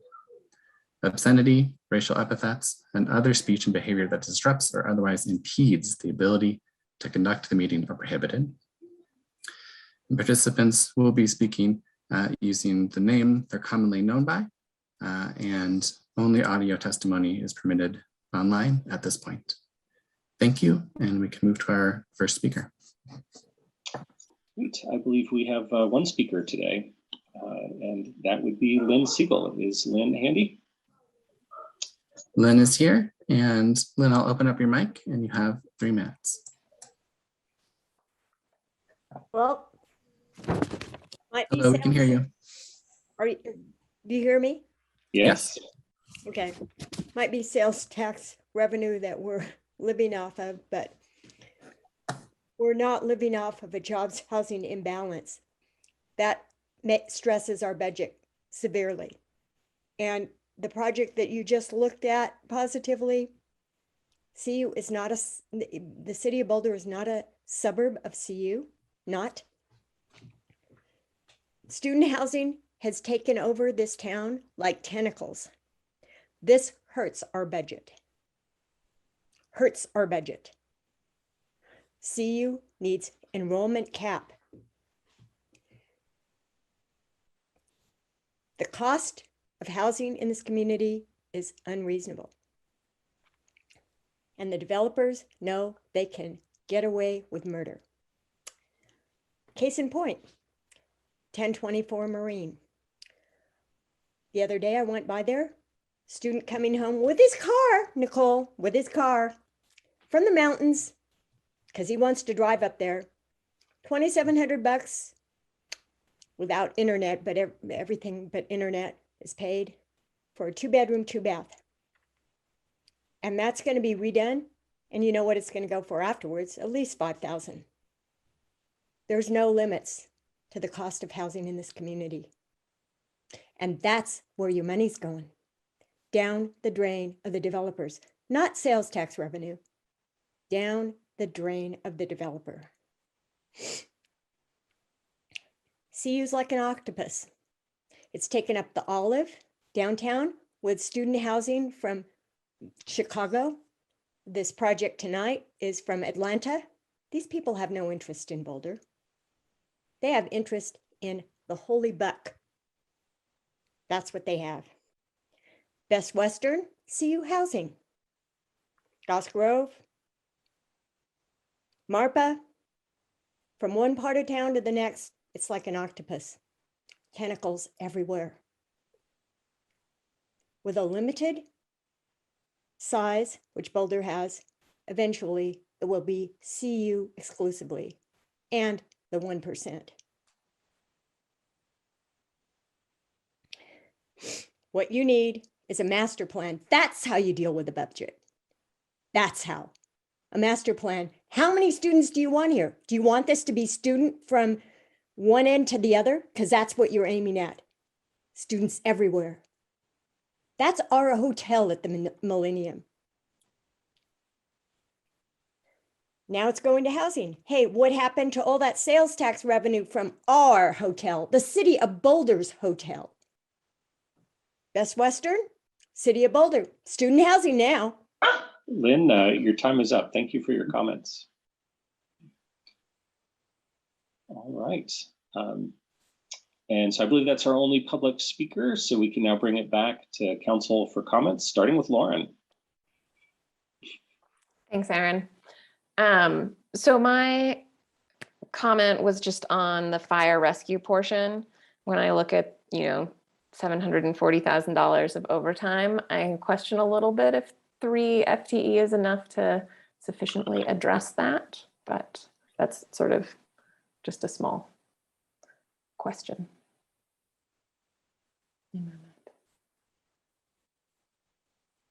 Mark, I don't know if you want to address it, but I'll say, Lauren, I appreciate the comment. It is something we are working with Boulder Fire and Rescue. It has been a historic concern about overtime, and frankly, they also have to plan for the unexpected. We certainly did not expect the fire that happened recently, but we believe that is their request as they move forward. We'll continue working very closely with them this year. But at the moment, I believe that that is sufficient as they have a prolonged period of recruitment and training for that longer term horizon. Mark, have I spoken in any of that? Not at all. I'll just expand, mention the overhire program, and I see Chief Calderazzo here as well. That will help. That was authorized in September. So what that does is essentially give them the authority to bring in new recruits with that lengthy recruiting process. And so as they're seeing that natural turnover, it's not a formal extra staff member, but it certainly does help when there is a vacancy to plug right away. That program was suspended due to the COVID reductions that we all had to take on across the organization. So again, we haven't felt that impact yet, but I don't know if Chief, you think we'll start feeling the positive impact in terms of staffing and overtime in the new year. And apologies, I didn't see you, Chief. All good. Good evening, Council. Mike Calderazzo, Fire Chief. Yeah, I snuck in, but I'll just say that this sort of gets us a chance to figure out what the right balance is between overtime and the right number of firefighters to keep all the trucks on the road. So we're going to look at this really with budget and HR over the next year, and these three help us at least get to a better place, because we've traditionally done the overhire, as Mark was saying, just to sort of plug the gaps, because we can never. This is a problem with many like public safety agencies where it takes us 6 to 9 months to bring somebody on. And if someone retires, I basically go without that person for quite some time. They give us 2 weeks, maybe a month, and then I have 5 months of lag. And so we have that, and we've had some long-term leave issues as well. And then COVID has not helped us one bit. We've had exposure issues and had to put people on 10-day quarantine. So it's been a pretty rough year. So we're going to try to, hopefully we can use next year as a normal year somewhat to study our leave use and be able to get the right balance. So that's kind of where we are right now. Thanks for that, Chief. All right. Any other comments, or someone could make a motion if they were so inclined?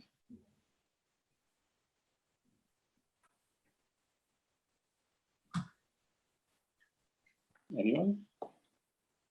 Oh, Tara's got her hand up, but you're muted. Okay. All right, I'm going to make this motion. Motion to adopt ordinance. Is this the correct motion? Yes.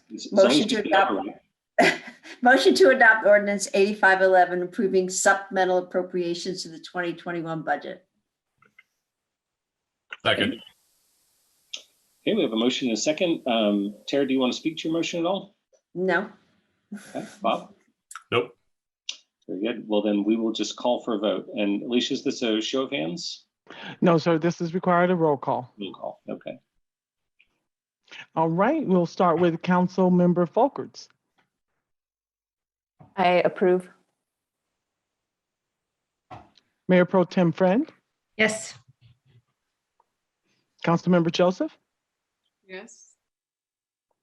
Spear, Yes. Wallach, Aye. Weiner, Yes. Yates, Yes. Benjamin, Yes. and Mayor Brockett. Yes. Mayor, ordinance 8511 passed unanimously. Great. And let me just say a huge thank you to all the city staff that are involved in this process. I know it's enormously time consuming, but always incredibly professionally done. And we are very grateful to you for your efforts. Thank you, Council. Thank you, ma'am. Okay, we've got another public hearing. Alicia, should we get that one started? Yes, sir. Next, we have item 4B, which is the consideration of a concept plan review and comment for the redevelopment of a 2.33 acre parcel that includes the addresses noted below, located primarily at 2504 Spruce Street with 63 residential units and an exercise room for residents. The proposal is for a two-phased project. Phase 1 is planned with 16 townhomes and 2 apartments. Phase 2 would include up to 45 apartments of varying sizes and bedroom counts. This is reviewed under case number LUR 2021-00016.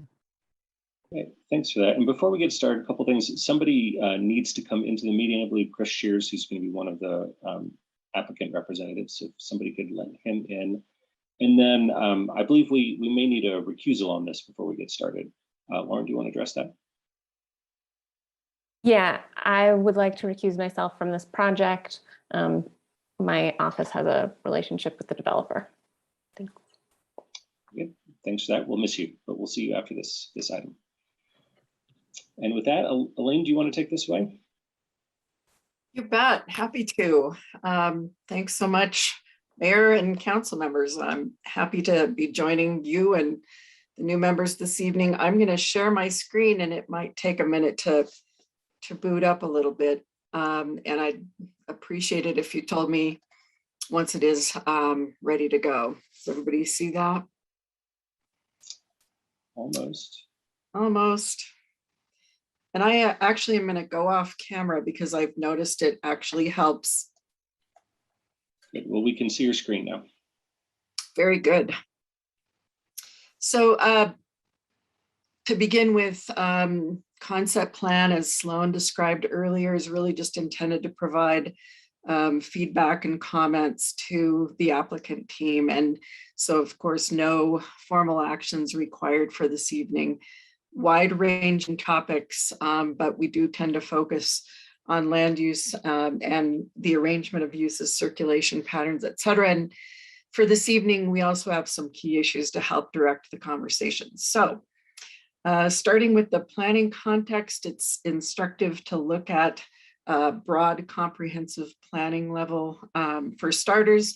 And in this case, the site's part of the Boulder Valley Regional Center that's considered one of the city's 3 regional centers, and centers are defined in the comp plan as generally places with potential for infill and redevelopment and are higher intensity compared to established residential neighborhoods. And as a regional center, the BVRC, along with downtown and the university, it's defined as having a wide range of activities. The BVRC is further defined as an area that should invite walking with a pedestrian orientation and a human scale. And as you can see on the map, the site's in the northwest corner of the BVRC, and as such, it is subject to design guidelines for the area.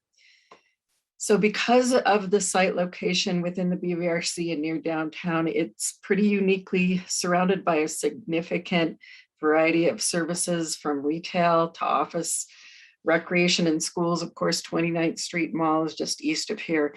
And then as part of the BVRC, there was a connections plan that was adopted with the intent to improve access and mobility through a multimodal grid, essentially, among other goals. For this site, the connections plan illustrates a north-south multi-use path, as you can see, and then an east-west secondary street on the south side of the site. And we'll talk a little bit more about that in key issues. The site's quite transit rich, as most of us probably know. It's within a half to a quarter mile of dozens of bus stops serving multiple local buses, and within a mile or two of regional bus facilities at downtown and Boulder Junction. And then the site's also highly walkable and bikeable. It's surrounded by on-street bike lanes within easy access to several multi-use paths. And that's further exemplified with the Transportation Master Plan's walkable access tool that identifies where areas have the best walking access to goods and services. And as is evident, the site is in a pretty prime location. The comprehensive plan land use designations, primarily mixed use residential. It's defined as predominantly residential uses with neighborhood scale retail and personal service uses allowed. And then there's a couple of fractional areas of the site that are mixed use business and general business. And we'll also discuss this a bit further in issue 1. The site's zoning is BC2, that's defined as business areas containing retail centers and serving a wide number, or rather a number of neighborhoods where retail stores predominate. And in this case, residential uses are permitted by right in this particular BC2 location. Density is determined by open space and lot area per dwelling unit. And there's residential zoning to the north, as you can see, and commercial to the south. So this is sort of a transitional site, so to speak. The surroundings reflect the zoning with retail uses to the east. There's a 4-story retail building off to the south, as you can see along the bottom right there, along with a marijuana dispensary. Across Folsom is the Greenleaf Park and Iron Flats mixed use. The Boulder White Rock Ditch parallels the site on the west along Folsom. The site itself consists of several warehouse and retail buildings with auto repair, a scooter shop, a furniture store, and a thrift store. And at the northeast corner, you'll note the 2546 Spruce. It's currently the Mecca Fitness building, and it was recently surveyed and determined to be eligible for a local landmark designation. And we'll expand on that a little bit further in key issues as well. So onto the existing site, the applicant's proposing to redevelop the property with residential, consisting of 63 attached residential units in 2 phases. And that includes 16 townhomes and 47 apartments, an exercise room, a north-south multi-use path, and east-west sidewalk connection to the site, along with roof decks and other open spaces. So drilling it a bit more to the concept plan, this is the first floor, and you can see that it's there's a parking structure that's wrapped on the north and east with apartment units. You can see the townhomes on the west side. And as we go up to the 2nd and 3rd stories, you'll note that above the parking structure, there's units that face private roof decks. The applicant also provided architectural precedent images that illustrate contemporary building forms with use of patterned brick and wood. And then for key issue 1, it's intended to look at mechanisms that might be available to add residential density to the site. And key issue 1 really originated from council's interest during the call-up consideration to understand how additional density could be achieved on the site. This prompted staff to look closely at why the BC zoning today differs from the mixed-use residential land use, since zoning is based on the BVCP land use designation. Occasionally, we've come across situations like this where the land use and zoning aren't consistent with one another, and that usually prompts additional research. So in looking back at city archives, it was evident that the land use had changed over time, and that up until the late 1990s, as shown on the map on the left, the site was designated as general business. And then starting in the early 2000s, the land use differed. So going back to the year 2000 comp plan update and excerpts from council study sessions at that time, it indicated that the site that you can see circled in red on the left there was part of a comprehensive land use change study for targeted areas of the city to increase affordable housing opportunities and improve jobs, housing balance, promote mixed use redevelopment on essentially commercial sites like this one, and in turn protect the character of existing residential neighborhoods. This site at the time was referred to as 1B, and it was identified given the surroundings with the residential commercial, that neighborhood park across the street, and then the high frequency transit. And the analysis suggested housing prototypes, including mixed use, urban townhomes, and multifamily units, as is actually proposed in the concept plan. So it's important to note that there was no concurrent rezoning that occurred to bring the existing zoning on the properties into compliance with the land use in this ordinance and study. Rather, the intent was to allow for rezoning at the time of redevelopment. And it's also important to note here that rezoning is not proposed by the applicant as part of the concept plan.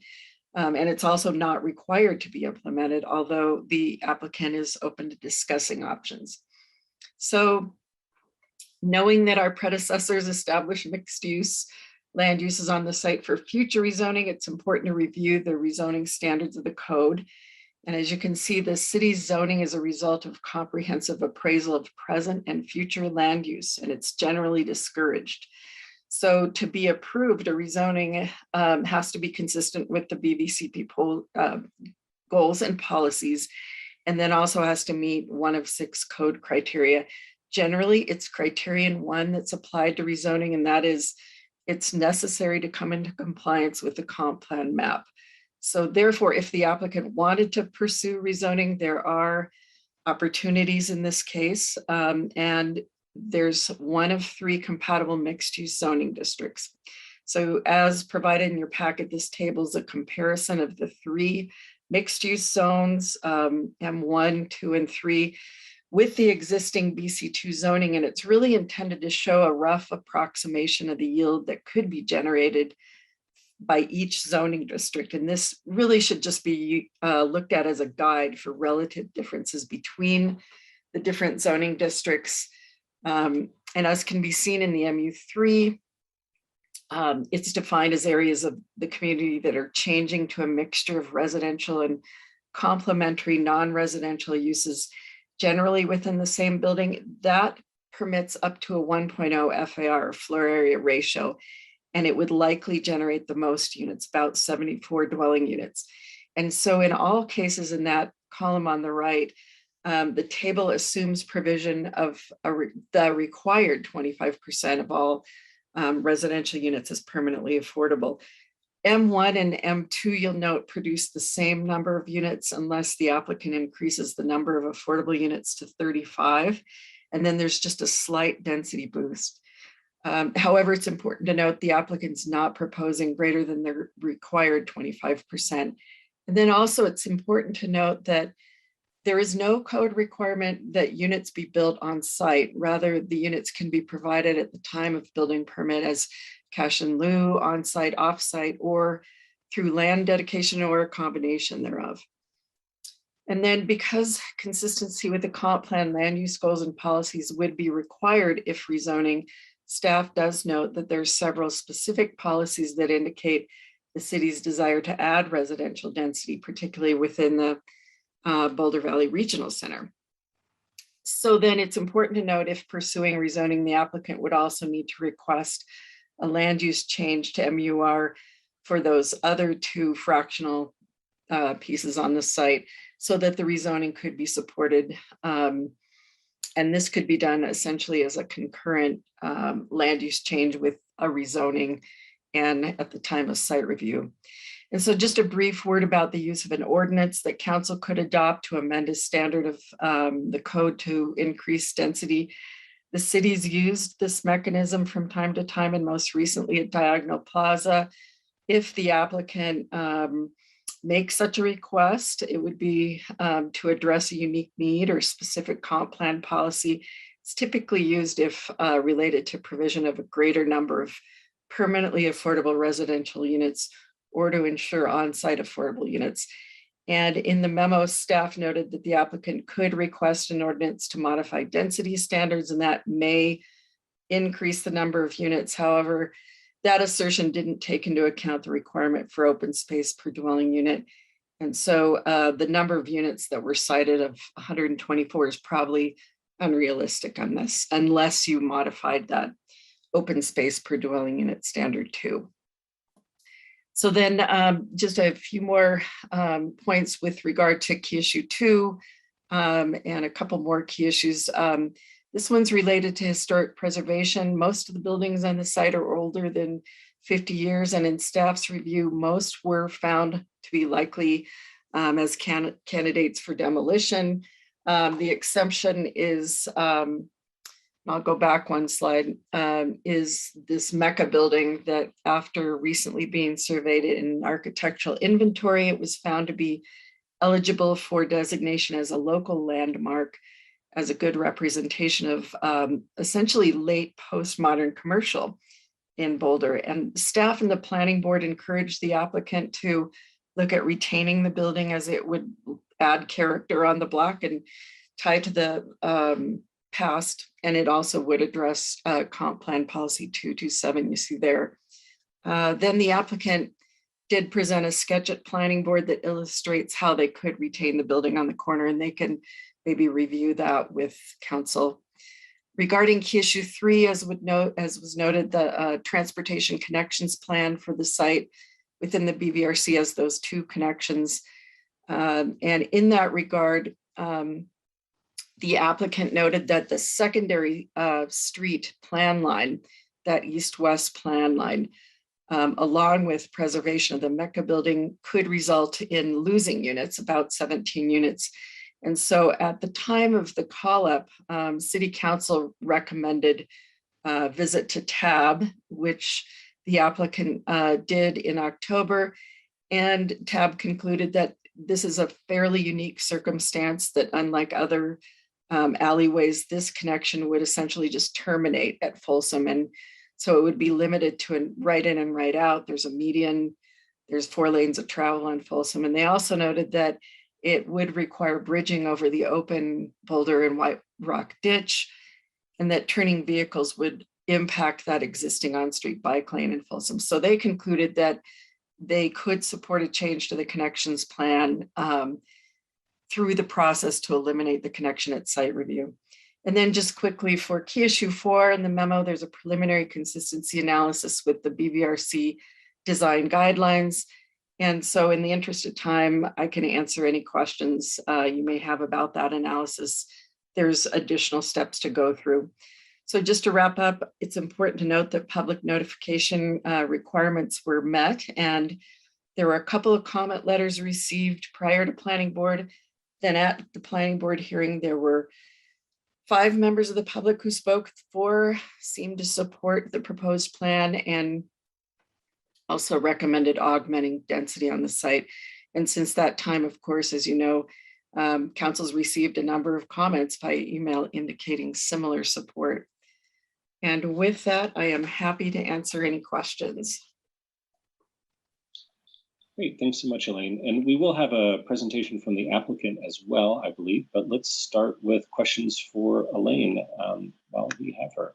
Any questions from council? Nicole. Thank you. Thanks for this thoughtful presentation and all the great notes that helped at least me as a new council member understand this better. So my question is around the landmarking and the kind of consideration for landmarking of this old tire shop, as I understand it. An old Big O Tires was what it was initially developed as. Are climate and equity goals considered in thinking about the landmarking process? I'm just wondering kind of what goes into that decision. Sure. I'm going to suggest that James Hewitt with Historic Preservation join the conversation, because I think he could probably answer that a little bit better. And hopefully, James, you're on the call. Good evening. Thanks, James Hewitt, Historic Preservation. Yeah, good questions both. Certainly in terms of equity, Historic Preservation is striving to achieve equity in all ways. In terms of recognizing properties that are associated with underrepresented groups, but as well providing the ability for all to use buildings that represent the culture and history of the city. The other question was about, could you remind me of what your other question was? I'm sorry. No worries. It was around just thinking about climate goals. And I think specifically, I'm just thinking about trade-offs in choosing, a landmarking route. What we're losing in terms of specifically equity and climate is what I'm thinking of, to gain housing instead of a landmark building, for example.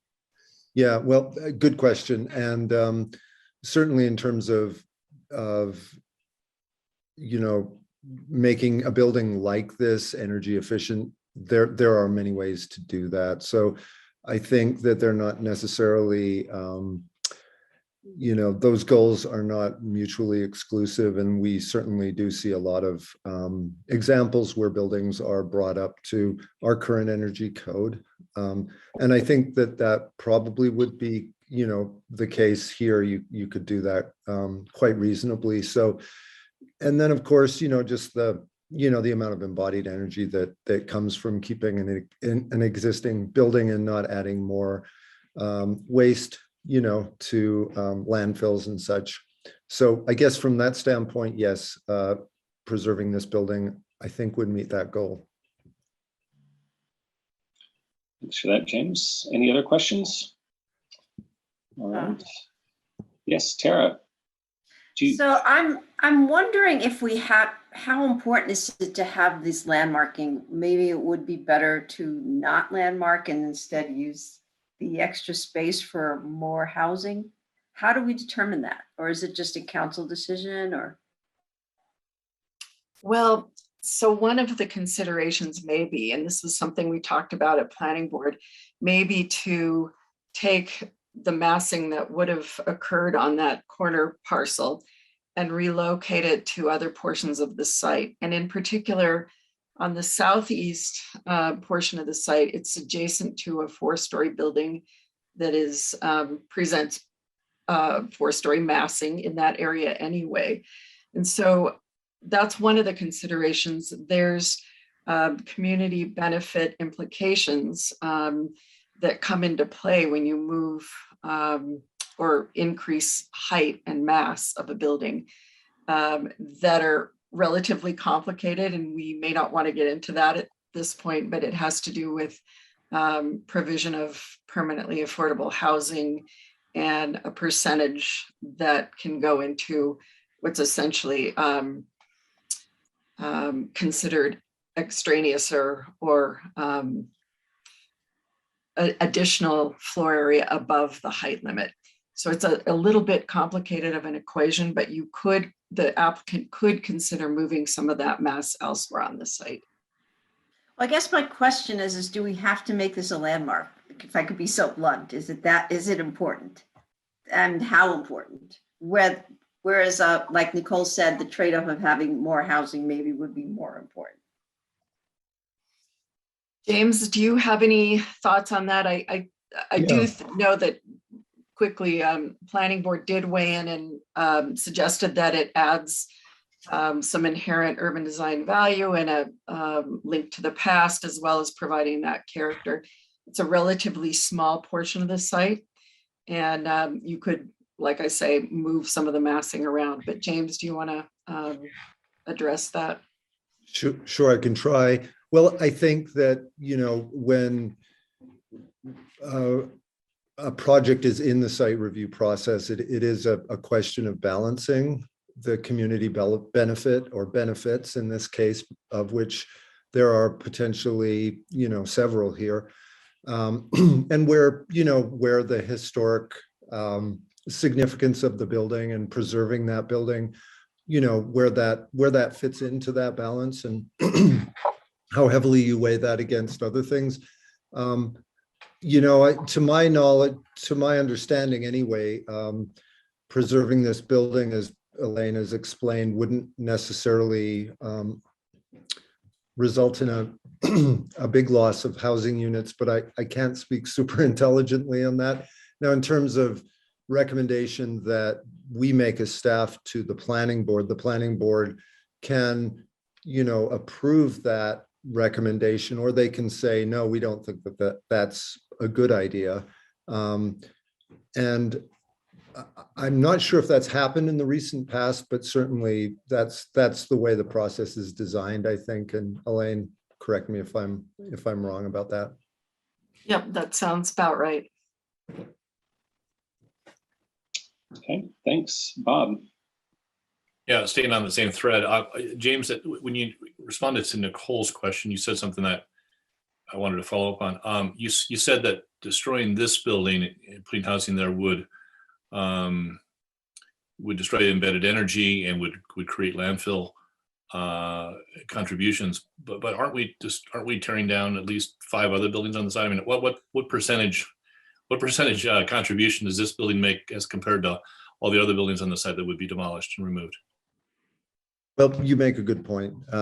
Certainly there are buildings on the property that there's not a desire to repurpose them, and yes, they will be lost. But I guess I was sort of responding to the the issue as it relates to the preservation of historic buildings. So yeah, but your point is a good one. Okay, and then second and final question. I still want to follow up on the questions that Nicole and Tara asked. I'm a little surprised that we don't know, or maybe the applicant knows, maybe we should just let the applicant speak. We don't know how many incremental units there would be here. Is it 2? Is it 5? Is it 10? Is it 20? I mean, surely somebody has some sort of like order of magnitude. Or are we just supposed to kind of take a little cookie cutter on that and overlay it where the other buildings are and just kind of guess? I mean, somebody must have done the math on this. No, and in fact, I think there was a slide presented that indicated the number of units that the applicant had determined would impact the site. I think it was like 8 units, but 8. I would need to go back and find that slide. Yeah, I thought there was a number somewhere, and then people seem to be reluctant to answer the question. So I was thinking it was 6 was the number I had in my head from reading the memo. Thank you, Nicole. 6. I agree. 6. Okay, that's helpful just so we know. Here we go. Okay. Mecca impact, 6 market rate and 2 compact. Okay, great. Thank you. That's all I had. Great.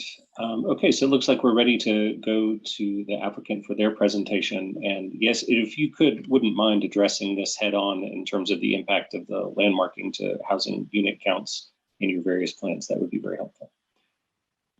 Hello, everyone. It's great to see you all. I'm Ali Gitfar. Do I need to give you my address every time I speak? Not necessary. It's 1910 7th Street. Ryan Meeks from Shears Atkins Rockmore just turned on the presentation that we're going to run through really quickly. Elaine, thank you so much for the comprehensive presentation as always. And I see Chris Shears is also on. Chris, whenever you want to make a comment, just stop me. Otherwise, I'll keep rambling on. All right, I'm here just to support you, Ali, and comment is necessary and answer questions. Okay, thank you. So Ryan, let's go to the first slide. Elaine was so comprehensive in her presentation. So I just wanted to point out that we did obviously work on this project from the beginning, meeting all the zoning code requirements. And we've been working with Deneuve Construction, whose offices are on the next block west from the site. So they're very close, and we're actually collaborating with them on a project right now on East Pearl. But anyway, the studies that we've done with them, the scheme that we have is financially feasible. Next slide, please. We put the site under contract last January. I just wanted you to know that up till now, we have spent about $300,000 to get to this point. So for a small-time guy like me, that's a significant investment. And also all our projects are co-funded by friends and neighbors and all that. So everybody's local to Boulder, and we do small increments of investments to make the whole thing work. Next slide. Yeah, and just to point out, we're happy with BC2. We don't need any special dispensation. And our goal is to do as good a project as is possible. That's why you see Chris Shears here and Ryan, and Andy Rockmore is a partner over there that's also part of the team. And we're excited about what we can bring to the table and for all of us to be proud of. Next slide. Yeah, Elaine already showed this particular slide, but I was just going to point out the basics. This was the first scheme that we started with, and it's the first floor. Let's go to the next slide. This is the second floor, and as Elaine pointed out, we're planning on roof decks, and then on top of the podium where those V-shaped spaces are, that's outdoor usable space that will be useful to the residents. This is on the east side of the property where the apartments are. And then on the left side, I actually had a couple of little notes added on to this, where one of the communications that came from somebody we all like and love pointed out that the townhomes were $3 million. They're not, nowhere near. They're 2.4 is the maximum price that we think we can get for them today's market. Anyway, I wanted to point that out too. Next slide, please. You saw the slide. So this is the original scheme. It assumed that there wouldn't be a Mecca building. Next slide. And here's the Mecca building. And we are supporting staff's decision to save the building. I think that, initially we kind of had a hard time with it, but we came around to actually liking the building a lot. And I think it's If I can, Ali, if I can just add, we were surprised when staff determined that this was eligible. But frankly, we've become attached to the building. So we feel that this is actually an asset to the project as long as we can make up some of those residences elsewhere. Next slide. And in response to saving the building, this is just a diagram that shows what would happen if we're allowed to go up to the 4th floor and bring those 8 units that we would have lost otherwise to that location. Next slide. And here you see what the effect of that would be with that 4th floor. Just to point out, and I'm sure Chris will want to jump in on this one, this is a complete diagram, and it's obviously done as quickly so that we can convey the idea, but don't focus on the details. So some of you have heard me say this before, and it's just the nature of a concept plan submittal that the architectural expression is not really communicated. You haven't spent enough time on the design at that point. You saw that recently on the last project, which is also a project we're involved with, the Millennium project, but you've also seen these kinds of presentations on for example, the Hill Hotel and Pearl West and Macy's. And I think you all understand that a lot of development will occur from this point on, months of design and of course, very rigorous review process by the city and by ourselves. So this will evolve quite nicely over the next number of months and go through the site review process. Next slide. Yeah, I just put the slide in because it sounded like, we felt like we had support from the 3 groups that you see on this slide as we've gone through this process in the past 9 months or so. Next slide. What we've always tried to deliver, and I keep saying this, is that we want to provide 9 affordable units on site. And it's actually the number, when we first did the zoning analysis, it was my fault. I actually rounded down the number of units to end up at 63, and then Elaine later corrected me, and it's actually 64. That has resulted in actually triggering 9 affordable units on site, not 8. And I've been in communication with Michelle Allen on that. So anyway, she's made those corrections. But the point is that it's looking more and more difficult, but we're still holding on to hope that we can, have those affordable units for sale on site if we can. Next slide, please. Yesterday, I met with Bob and Tara on site, and we walked around the site. And as part of the conversation, Bob suggested that I show some inkling of where the costs are and how it influences what we're doing. So this first slide, we just sat down after I met with Bob and Tara, and we sort of pulled together the numbers. And for just for your information, for an 1150 square foot units that's affordable, it actually costs $294,000 to the project. That's after collecting the funds from the sale of the affordable unit, as well as the savings from not having to pay the IH fees associated with that unit if it wasn't on site. So anyway, the true cost is somewhere around $850,000 roughly, and then this actually ends up being a real cost. Next slide, please. This is an important slide. I think this is actually, this is the other one that Bob asked for. And what we're attempting to do here without revealing too much of our sort of proprietary numbers, we're using the $100 per square foot number as a base cost for the cheapest part of the project, and that's the townhouses. So if we peg that at $100 per square foot, and you can see the image on the left describes the wood framing over a sort of a shallow foundation system, which is what we'd have to do over here as well, then that's what the cost would be. The second column describes what happens when we're looking at the apartments that need to fit on top of the podium. And you can see that in that image, the wood framing, and you can see that large concrete platform and then the columns that support it. So here the costs begin to increase. There's a $9 per square foot cost associated with that podium and the concrete columns and the structure that is needed. That's pretty heavy concrete below grade. And that's why that number is pretty large. And then the other components that affect this are soft costs increase for consultants because they actually have a larger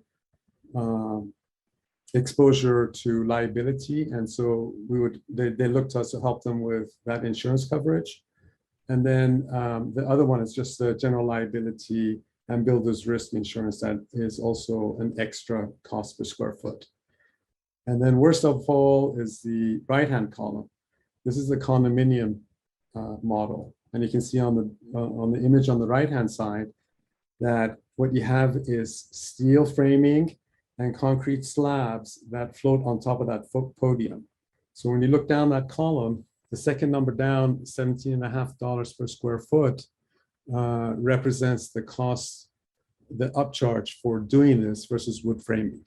And then the other two items below it are the same as the apartment column. So basically what this is telling us is that to be able to do for sale, we'd have to go to a better construction standard and the cost increases 30%. That's really significant. And that's going to be tough to overcome. I guess we can come back to questions if you have any, but this is probably the most important slide I have in here. Next slide, please. Yeah, and I'll just mention, it looks like you're on slide 14 of 33. We may need to pick the pace up a little bit. Oh, actually, the next ones are going to go really fast. Okay. Do you want me to stop? I can. No, keep going. We'll ask okay, questions. and by the way, there's only 20 slides or so. The rest of them are extras in case we need to look at things. Okay, great. So anyway, I put this slide in just to explain quickly that insurance premiums for sale condominium projects are crazy expensive. Right now, they're about 4.5% of the construction costs, and a typical project is probably about 2%. So anyway, it is significant. Next slide, please. So if we aren't able to do the for sale model, then we're going to have to go to the rental.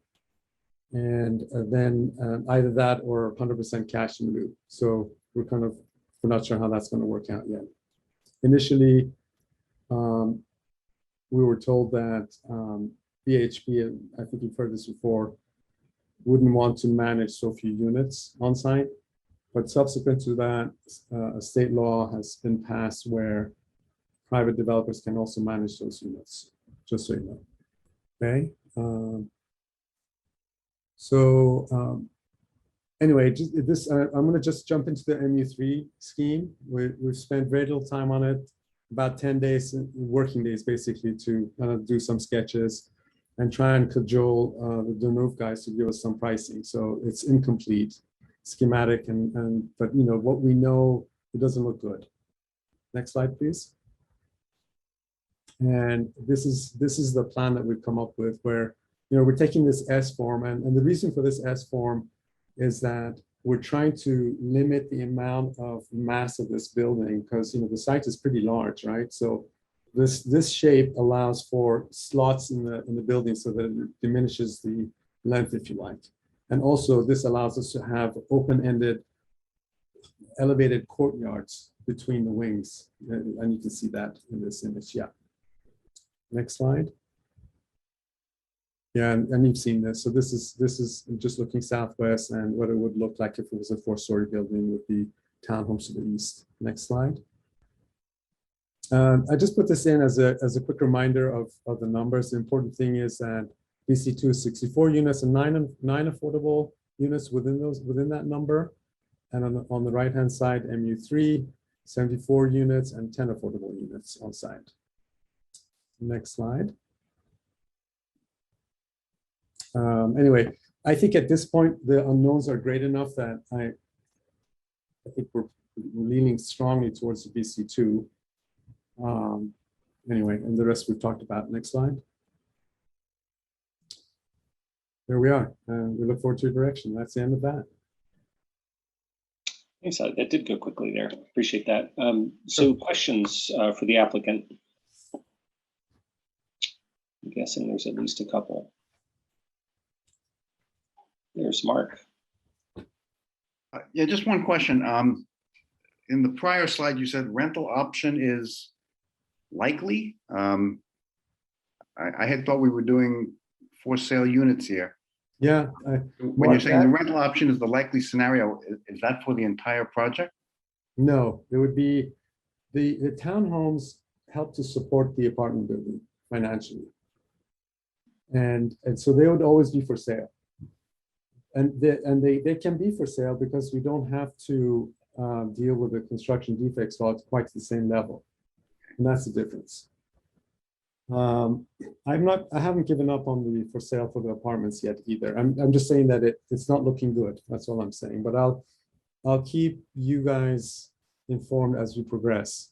I don't want it to be a surprise. And that's why I apologize for being wishy-washy, but it's just the way it is right now. One of our great needs is for purchase options at an affordable level. And that to me was one of the driving attributes of this project. And I'd hate to see that go away. I agreed. Any other questions? Well, I'll jump in here. I've got a couple here. I'm going to jump in and ask one real quick. So just to clarify on the unit count, that your revised proposal, I don't think it's this drawing, but another one, includes is it the Micha building landmarked, but then adds additional height. And so you end up with the same number of units. Is that correct? So you're still doing the maximum 64 allowed by that zoning? Correct. Yeah. And that's what this yellow dashed area shows. Okay. And then it sounds like you're not terribly interested in that MU3, but I guess we can make some comments later on. I've heard your point. So yeah, I'm kind of on the fence, almost falling off on that. Okay. Matt and then Nicole. Well, thank you for the presentation and what you're trying to do in this space.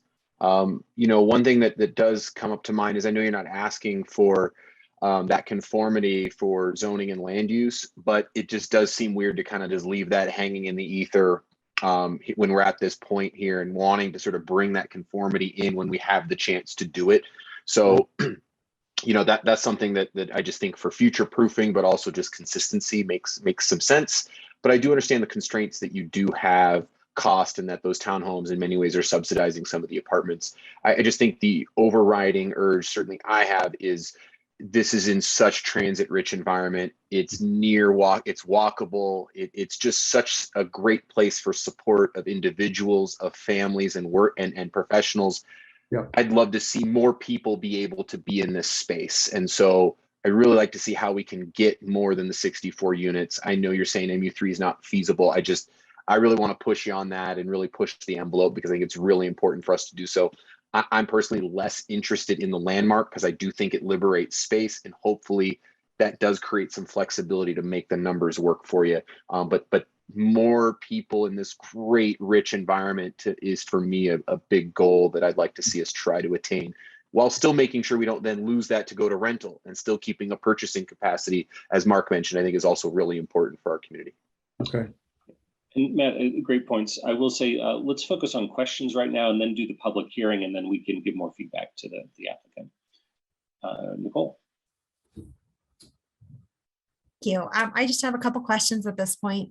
I was just wondering, if you as a developer would be interested if you were able to get 6 more units at the site where the tire shop old tire shop is, as well as the additional units on top, if that would be something of interest to you, or if you're really just an either or. So that was my first question. The second question that I have is just around having the size of the townhomes, just having, I think it was 2,600 square feet for a 3-bedroom, 1,600 square feet for a 2-bedroom. It seems like we have a lot of those kind of sized units already in 2,600 square foot homes and things like that. So I'm just curious as well about the sizing, and it seems large. And so I was just wondering if you could speak to the need that's kind of filling in the community. Sure. The first question, I think you're referring to what we're looking at on the screen right now. Is that right? I think that what we're doing right now with this diagram is just showing that, those 8 units that we lost because of Mecca can slip up on the top of the building, but it doesn't mean that we couldn't pack the entire floor print of what you're looking at with units. So it doesn't need to be this limited. So there could be a scenario that I can see if we label this MU3 as an example, and we maximize what we can do with the east half of the site. Right? I don't think that's going to be much different in terms of what we're looking at cost-wise. I don't know if that answered that question. Yep, I think so. Yeah, thank you. Okay, and then on regarding the townhomes, 2,600 square feet for a 3-bedroom, 3.5 bath, family room kind of program is reasonable. Now, I understand that we've heard a lot from the community about why they're so big, but in a way, it's an efficient way to generate revenue, again, to pay for these the apartment building. And the size of it, it's just what seemed to fit. And also in terms of when you look at the volume on the east side of the site and how it kind of occupies, and that total square footage and the revenue that it generates is what is really driving that, honestly. So that's what it is. If can I follow up on that question really quickly? If it were say to be a top and a bottom unit, right? It wouldn't generate enough revenue, if I'm understanding correctly, for getting to the rental. We're slipping back into a condition where you have different owners living on top of each other, and that's what triggers the issues with defects law and things like that. There's a lot more likelihood that there might be issues that way versus when the party walls are vertical and slice right through the building entirely. So they're separated in that way. It's Nicole, good enough for now? Yep, thank you. Bob and then Rachel. Thanks, Aaron. Ali, I want to follow up on Mark's question because I didn't quite follow you. When you were saying that that you were leaning towards rentals for the affordables rather than for sale, was that for only if you went to MU3, or is that in either instance, whether it's BC2 or MU3? Yeah, no, it's either instance. It's just the cost of that higher level of construction that we need to ensure that the building is going to perform long-term, that pushes us into that really expensive construction type, so that the building is solid, no cracks would appear, that the floor separating the units are concrete and not wood, so that there wouldn't be complaints for noise transmission vertically. So these are elements that begin to become important when you go from rental to for sale. And I have a follow-up question then to that. When you took this to the planning board for their input on the concept plan, were you telling them that these affordable units were going to be for sale, and that change in position has happened since then, or did you tell them the same thing that you're telling us now, that these are probably going to be I don't remember what I told them, and I don't remember at what point it came to us that type of construction is going to be necessary. I think it was after planning board, and Chris may remember this because we were in his office when this discussion came up. I can't remember the moment, but Ali's right. The construction for sale is significantly more expensive. So it changes the development economics of the project. Okay, thanks. Rachel? Yeah, thanks for the presentation. And I don't know if my question is for the applicant or staff, so I pre-apologize, but we've had a lot of community outreach and advocacy that we have more units and more affordable units and more on-site units and ownership units. So I just want to make sure I understand for this concept review and eventually site review, given the criteria that we are limited in looking at, if the applicant does not want to do MU3 or does not want to raise the mid-century building, what can we, really ask for? I just want to understand, in the feedback that we're getting or that we're giving, if the applicant is telling us not interested in MU3, are we kind of what are our boundaries and what can we expect to be acted on if we give advice or feedback? Elaine, do you want to take that one? I am, and I'm also going to suggest Kurt Fernhaber jump on the call at the moment, just because I think we are a little bit hamstrung to a certain extent based on the state laws for affordable housing and rent control and so forth.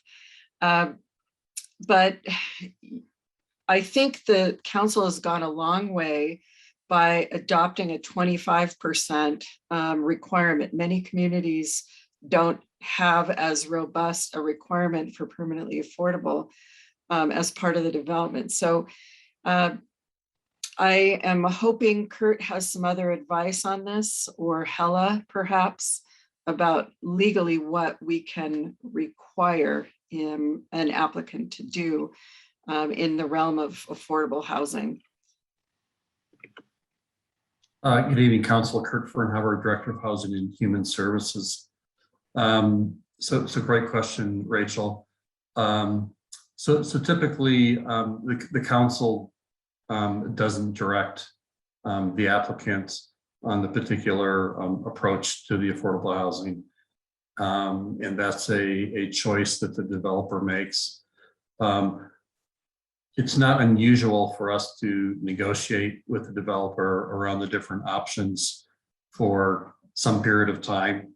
And then we don't actually know what the outcome is going to be until they pull their permits. In this particular case, I think the applicant has been very active in trying to find affordable housing solutions for this site and has explored different approaches. And as far as the for sale side of the site, I'm not sure what direction they've decided on, but at one point they were talking about creating, I think it was 2 units of for sale affordable within the 14. So maybe they could respond to that. The challenge with the other side of the site being rental is that, as many of you know, the affordable rental is created in part by the contributions of the developer, but the big financing aspect for rental generally is low-income housing tax credits. They don't really work. Low-income housing tax credits don't work if you're trying to do 10 or 12 or even 15 units interspersed within a market rate development. You're not going to get tax credits for a project like that. Typically tax credits fund projects that are about 40 units and higher. That's why we typically see them on 100% affordable projects. And so the finance mechanisms become a challenge. And as well, the applicant has talked about the construction approaches also become a challenge. So I think one of the options that they're looking at is to provide 2 for sale units and then provide cash in lieu, which we would be able to actually create more units either through preservation elsewhere in the city or in other 100% affordable projects. We would get more units in that approach in the end. But I think what's tantalizing about this project is the idea that they've been looking at for sale. Thanks for that, Craig. And Hella, I see you turned your video on. Did you want to say something?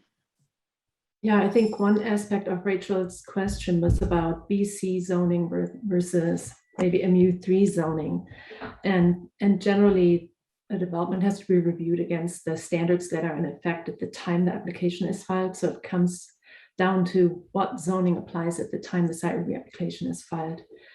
And unless the zoning changes, it's going to be BC, then the applicant could apply to do a rezoning in association with the site review application. The other option that exists would be that the city initiate a rezoning. That's not done very often individually, but it is possible under our code as well. But that would also have to be completed before a site review application was filed. And while the policies are for mixed use zoning, one of the site review criteria also requires that the development is consistent with the land use designation of the comp plan, which is for mixed use residential here. So in some circumstances that could limit what could be done under the zoning that was put in place before the land use map changed. But in this case, I think the intent of that zoning, of that land use designation could still be met under a BC zoning, depending on what's proposed for the site. And here it's mostly residential, which seems consistent with what the land use map designation shows. Thanks so much. And I forgot to ask you, can you introduce yourself, please? Oh, I'm sorry. Yes. Hella Penwick. I'm Assistant Senior Attorney with the City Attorney's Office. Thanks so much. Rachel, do you have a follow-up? And then we have Nicole. No? Well, I guess I think that helped. I appreciated both of those answers, but just as again, general premise, like with our comp plan and the criteria that we look at, is it within our rights to say, sort of we demand that you switch to MU3 and knock down the mid-century building, and only then would we approve the site review, or would that be going outside of general criteria that we can look at? You would have to review the site plan that comes in front of you based on the law that's in effect. So you can't force an application be filed to rezone, but as I said, the city could initiate, the zoning council could, or the planning board could, and then we would have to start the process and do public hearings and do a rezoning ordinance to put that into effect.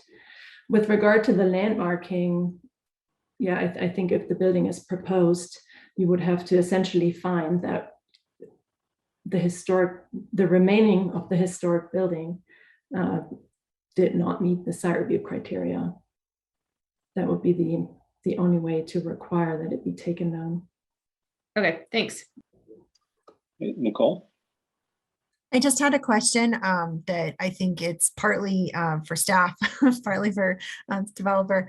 And the question is around what could be done around changing zoning. And, I think that we really recently did this at Diagonal Plaza, where we changed the open space per unit requirement to enable more units to go there.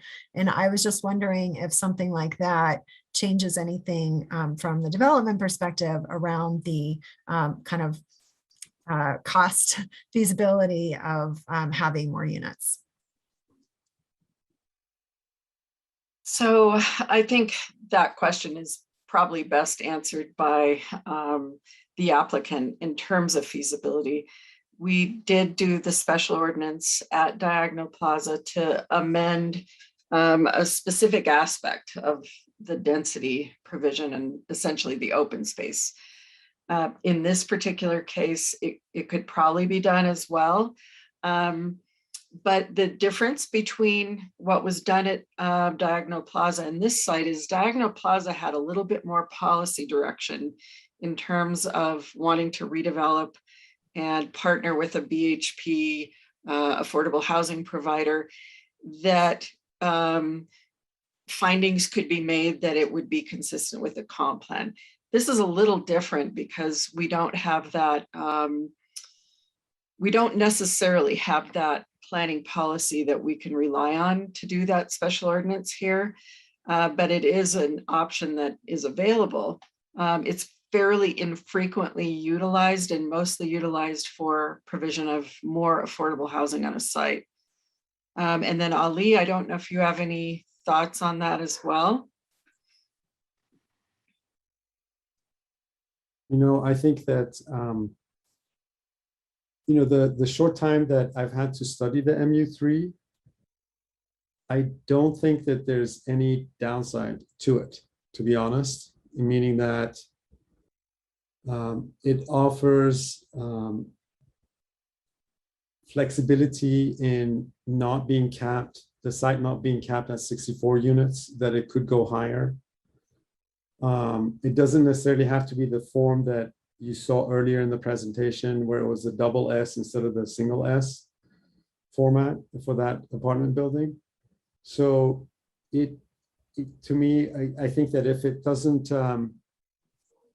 impede the progress of the site review process and it can be done on a parallel platform, then and then to fix, going back to Matt's question, to fix the underlying land designation at the same time, I mean, I'm not opposed to that at all.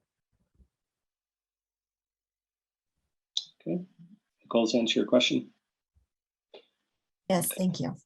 Great. Well, it looks like that's it for questions. So why don't we move on to the public hearing?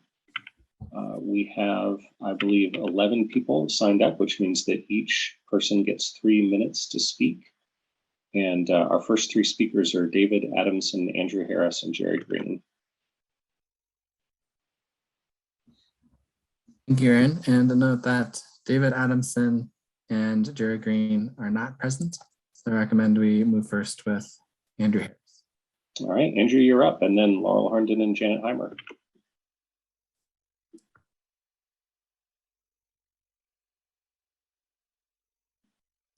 Andrew, your mic is open. You'll just need to unmute. Okay, great. Can everyone hear me okay? Yeah. Yes. Okay, fantastic. Kyle, thanks for the introduction. I'm a 6-year resident of Boulder who's experienced the city both as a graduate student on a really meager stipend, actually living up the street from a proposed development, and now as a young professional working in the city of Boulder, but actually somehow less able to afford to settle down here. I hope it's not a surprise to mention that Boulder's housing prices have really reached a crisis point. In April, I think the median sale price in Boulder actually passed $1.6 million. So even on like an upper middle class salary, you can't afford to live in Boulder. You can't afford to start a family in Boulder. It is simply impossible. Even local communities around Boulder that have previously served as our quote unquote actual affordable housing program are following suit, rendering the entire area kind of economically kneecapped by housing prices alone. On top of that, I don't think that I'm alone here in panicking about the climate crisis. I would really like to stop having smoke-filled summers, and currently with the emissions trajectory that we're on and contributing to, that is not going to happen for myself or for generations to come. So I think in light of these kind of concurrent economic and environmental crises, it would be negligent for us not to push for the most infill that we can get at sites like this that would provide new residents with opportunities to walk, bike, or take transit to local businesses and further support the community. As a result, I strongly advise council to call for development on Folsom to ensure that additional units of housing are added to the site plan as is reasonable, and in addition, to focus on ensuring that the resulting development prioritizes pedestrian, cyclist, and transit user needs over the needs of cars. I noticed in a couple of the plans that there's a through street that would empty out onto Folsom. Again, as someone who used to bike up and down that every day, I cannot think of a worse thing to put right there. So I strongly oppose that. And again, with the background being this kind of huge equity and environmental crisis, I think it's perhaps a little silly to talk about providing historical preservation for what was essentially a strip mall at the time. So again, to do anything less in this moment of economic and climate crisis is, quite frankly, negligent from my perspective. Thank you for your time. I won't use the whole 3 minutes. Thanks, Andrew. And we have Laurel Herndon, and then Janet Heimer and Lynn Siegel.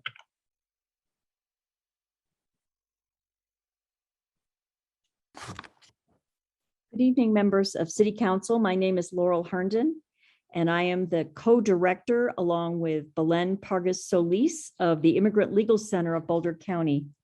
We are located at 948 North Street in Boulder, which is between 9th and Broadway, just south of the old community hospital. We've been at this location for the past 15 years and can tell you that affordable housing has become an absolute crisis.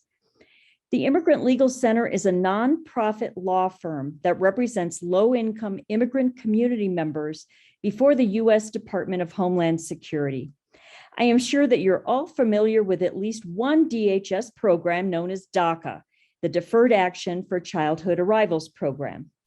In the past 3 years alone, we have submitted 248 DACA applications on behalf of residents of the city of Boulder. We see our DACA clients regularly, and we hear very consistent themes. Among those themes is the struggle to find affordable housing and the long commutes they face as they move away. And each year, more and more do move away because Boulder is just not an affordable place to live. DACA recipients serve as a proxy for Boulder's essential workers, since these are immigrant youth and young adults who were born between 1981 and 2007. Many graduated from Boulder High School and are key cultural brokers in our community. They work in Boulder, but increasingly they are forced to live outside of Boulder due to the cost of housing. Affordable housing is also a critical issue for our staff. Maria Gordillo Villa, our Director of Community Engagement, is herself a Boulder High School graduate. She has been struggling to move back to Boulder from Broomfield in order to be closer to work and better in tune with the community. Maria was recently selected to be a resident at Boulder's new affordable housing project at 30th and Spruce Street. She feels extremely fortunate to have won this housing lottery because there were more than 500 applications for the 20 units in her new building. The Immigrant Legal Center feels fortunate as well, and I suspect that every nonprofit has a Maria on staff, an employee that needs to live right here in the community. Given the need and the demand, it makes sense for the city of Boulder to maximize the use of available land to provide low-income and workforce housing. Spruce and Folsom is an ideal location. It is centrally located with excellent access to transportation, including those newly installed bike lanes. I ask that Boulder City Council reevaluate the 2504 Spruce site so that it better fits the true housing needs of our community. Thank you. Thanks, Laurel. You win the exact amount of time award. Very nicely done. Janet Heimer next, and then Lynn Siegel and Philip Ogren. Hi, I'm Janet Heimer, and I want to support the project on Spruce Street. I would like to see more affordable housing. I think it's very important that we have the affordable housing available. We know there's already a need for that, so I don't need to address that further. The thing I will talk about is the luxury units that are in this proposed project. And I really don't think we need the number of luxury units that is proposed here. We already have more than enough luxury units in Boulder. There's plenty of them. I know that people want to make more money, but that's not what the need is. We do need more units, so I totally support more units on this housing site. And I would like to see that most of them be affordable. However, if it can't work out that it's more affordable. At least we get more units for the regular family here in Boulder and not somebody who can afford a large place to live. I'll just close with that. That's all. Thank you. Thank you, No, Janet. I will say one more thing. Go ahead. Am I still talking? You can hear me. Okay. Yep, I go ahead. really don't go for the rental housing. It's like this was not proposed as rental. And I did speak before the planning board, so I would not want to see rental here. Thank you. Thanks, Janet. Lynn Siegel, Phil Bogren, and Kurt Nordback. Retail services, where are they? Where's Arts Co-op? Where's everything but a high-end restaurant and $2.4 million condos? No, just say no. Just say no. We don't need worse jobs, housing imbalance. I'm missing a meeting at Save CU South right now for this. My God, what are you doing? What? More and more high end. 25%, Elaine McLaughlin says that's good. No, 95%, 95% affordable housing until we balance this. This isn't working. Lauren explained it. Everyone explained it. No one can afford to live here but that 1%. Stop already. Stop.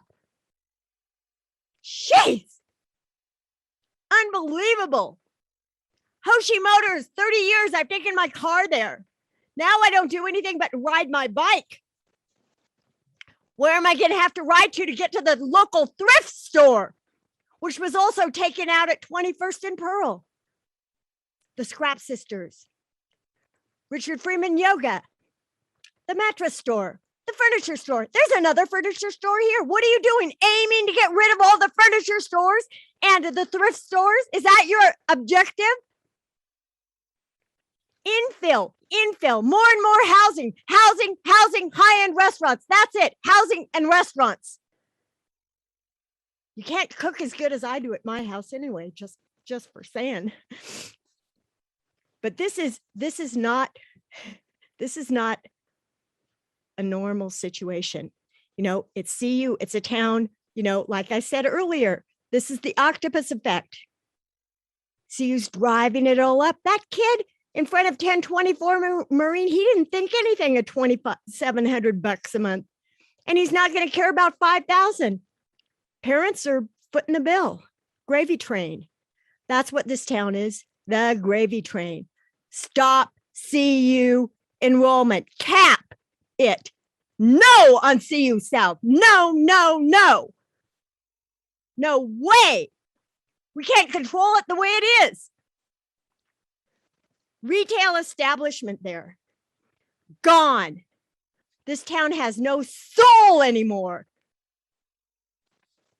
What are you guys gonna do? Because there's not a thing you can do for a developer. Ali got his fourth story there on Pearl because of the Mecca. Ironically, he's got a fitness center in his project. He doesn't have to recreate it. It's there at the Mecca already. It's a fitness center. All right, thanks, Lynn. Your time is up. Okay, next we have Philip Ogren, Kurt Nordback, and Evan Freirich.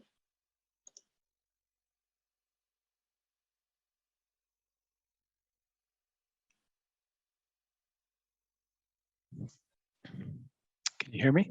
Yes.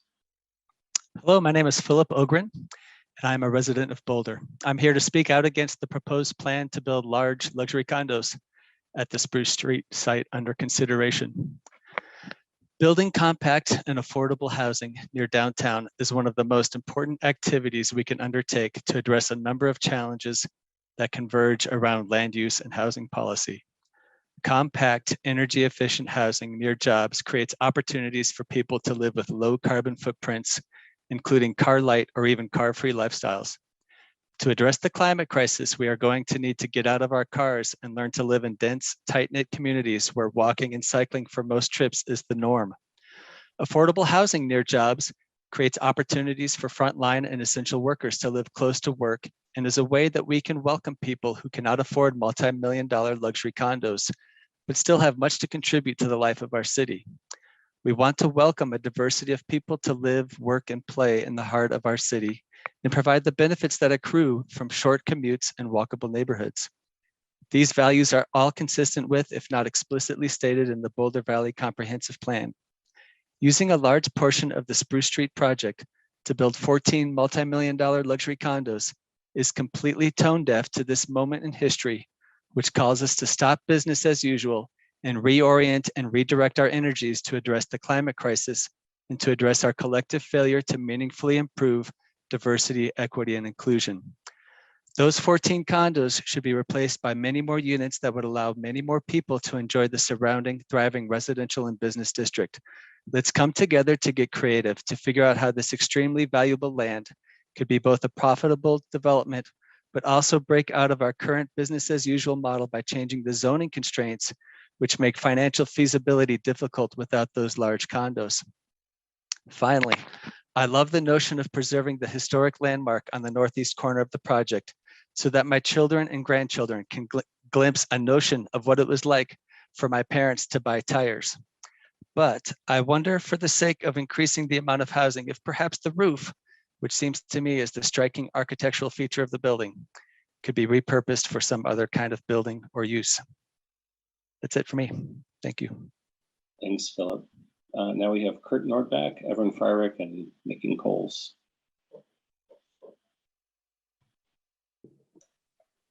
Hi, Kurt Nordback, 777 Delwood Avenue. There's some new housing being built at Folsom and Pine, just 1 block north of this site. If you go down to that corner, you'll see they've put up a sign to advertise it. It reads in foot-high letters, 6 exclusive townhomes. If anyone can credibly call the new homes they're building in Boulder exclusive, that seems to me a pretty serious indictment of our policies. As a city, we say we don't want to be exclusive, and yet we keep getting housing that most certainly is exclusive. This concept plan as proposed is also exclusive. Phase 1 in particular, with 2,400 and 2,600 square foot 3-bedroom units and 1,600 square foot 2-bedroom units priced at $2.4 million, that's exclusive. So I urge you to convey to the developer that we want more, smaller, less expensive units. Of the options presented to you, modifying the density for the BC2 zoning, analogous to what was done for the Diagonal Plaza project, seems the best alternative, especially if it were contingent on meeting inclusionary zoning with on-site units. The comp plan has plenty of policy guidance to justify this. I think it's becoming quite clear that neither BC1 nor BC2 is giving us the outcomes we really want in terms of much needed additional housing. So I would suggest using a special ordinance for this site, as well as the recent special ordinance for Diagonal Plaza, as a launch pad for changing the intensity units for both BC zones across the zones. Because what we don't want when construction starts on this project is a sign hanging on the fence saying exclusive. Thank you. Thanks for that, Kurt. And I'll note that David Adamson is back in the meeting. We'll let him go at the end, if that's all right. So next we have Evan Fryrick, Mickey Coles, and Claudia Thiem. Hi, this is Evan Fryrish. I live in downtown Boulder.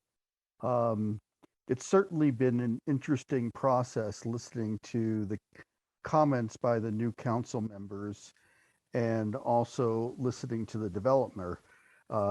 I spent a good deal of time working on Diagonal Plaza, and as the folks who were in the last council know, my main theme was to leverage the developer in increasing the affordable housing requirement, since the developer was getting almost 4 times the number of units than they were legally allowed to.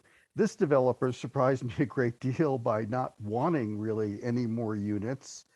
And I think the council asked some very good questions that may increase the number of units, making it possible and attracting that to the developer.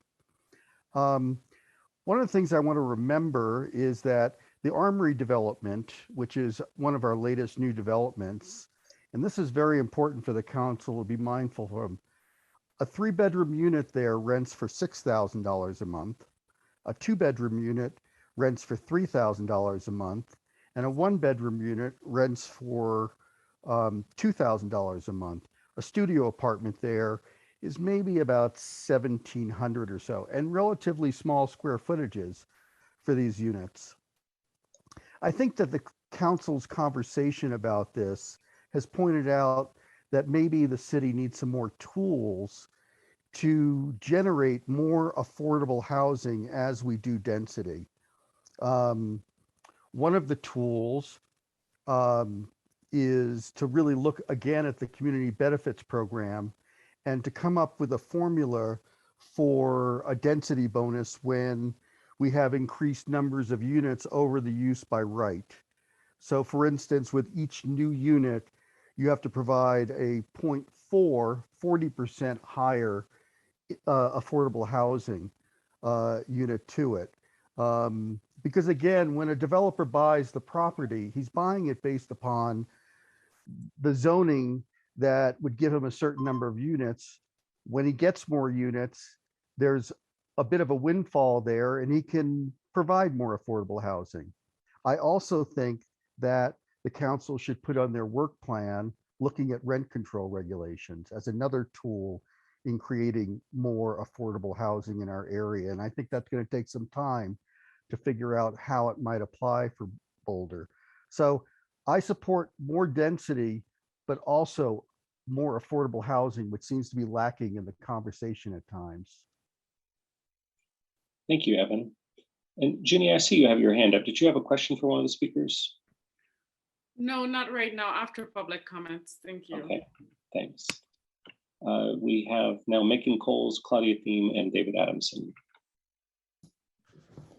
Good evening, Council. My name is Macon Coles. I live at 1726 Mapleton Avenue. I want to start my contribution toward this discussion where Tara and Nicole left off when they asked James Hewitt to answer to what extent equity or climate goals are taken into account with landmarking. And the answer to that, to their questions, is that those questions have never been asked before in the context of landmarking. But then again, we have never tried to landmark a 1972 oblong box gas station that is called the quote Googie style before in the history of our city. You might want to ask James to check me out, but that site, while it is, quote, eligible for local landmarking, is not eligible for either state historic preservation or federal historic preservation landmarking. So it falls in line with the way in which, in part, and at times, landmarking in this community has been used to stop things rather than to preserve valuable historical artifacts and pieces of our culture.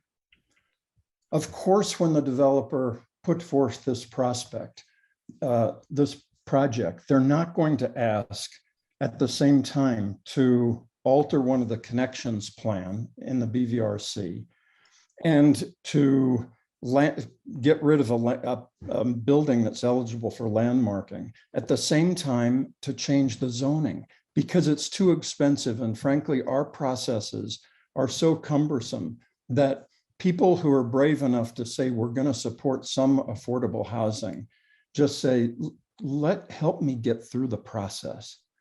But the key to the evaluation for this, I think, should be from the city standpoint, is the perspective that we do not need, we emphatically do not need 14 more condominiums that are priced at $2.4 million or more. And if we force developers to build those in order to pay the costs of the other requirements that we have under our land use regulations, there's something wrong with the land use regulations at a fundamental level. So what I want to ask you to do is to make room for more housing on this site. Don't let landmarking be on autopilot as it is right now. Let the developer use this space for more units. Let them have more height. Make this zoning consistent with the land use designation in the comp plan. Permit more people to live in this transit-rich environment. We really need this. Your Thanks, town. Macon, your time is up. Appreciate those comments. Claudia Thiem and then David Adamson.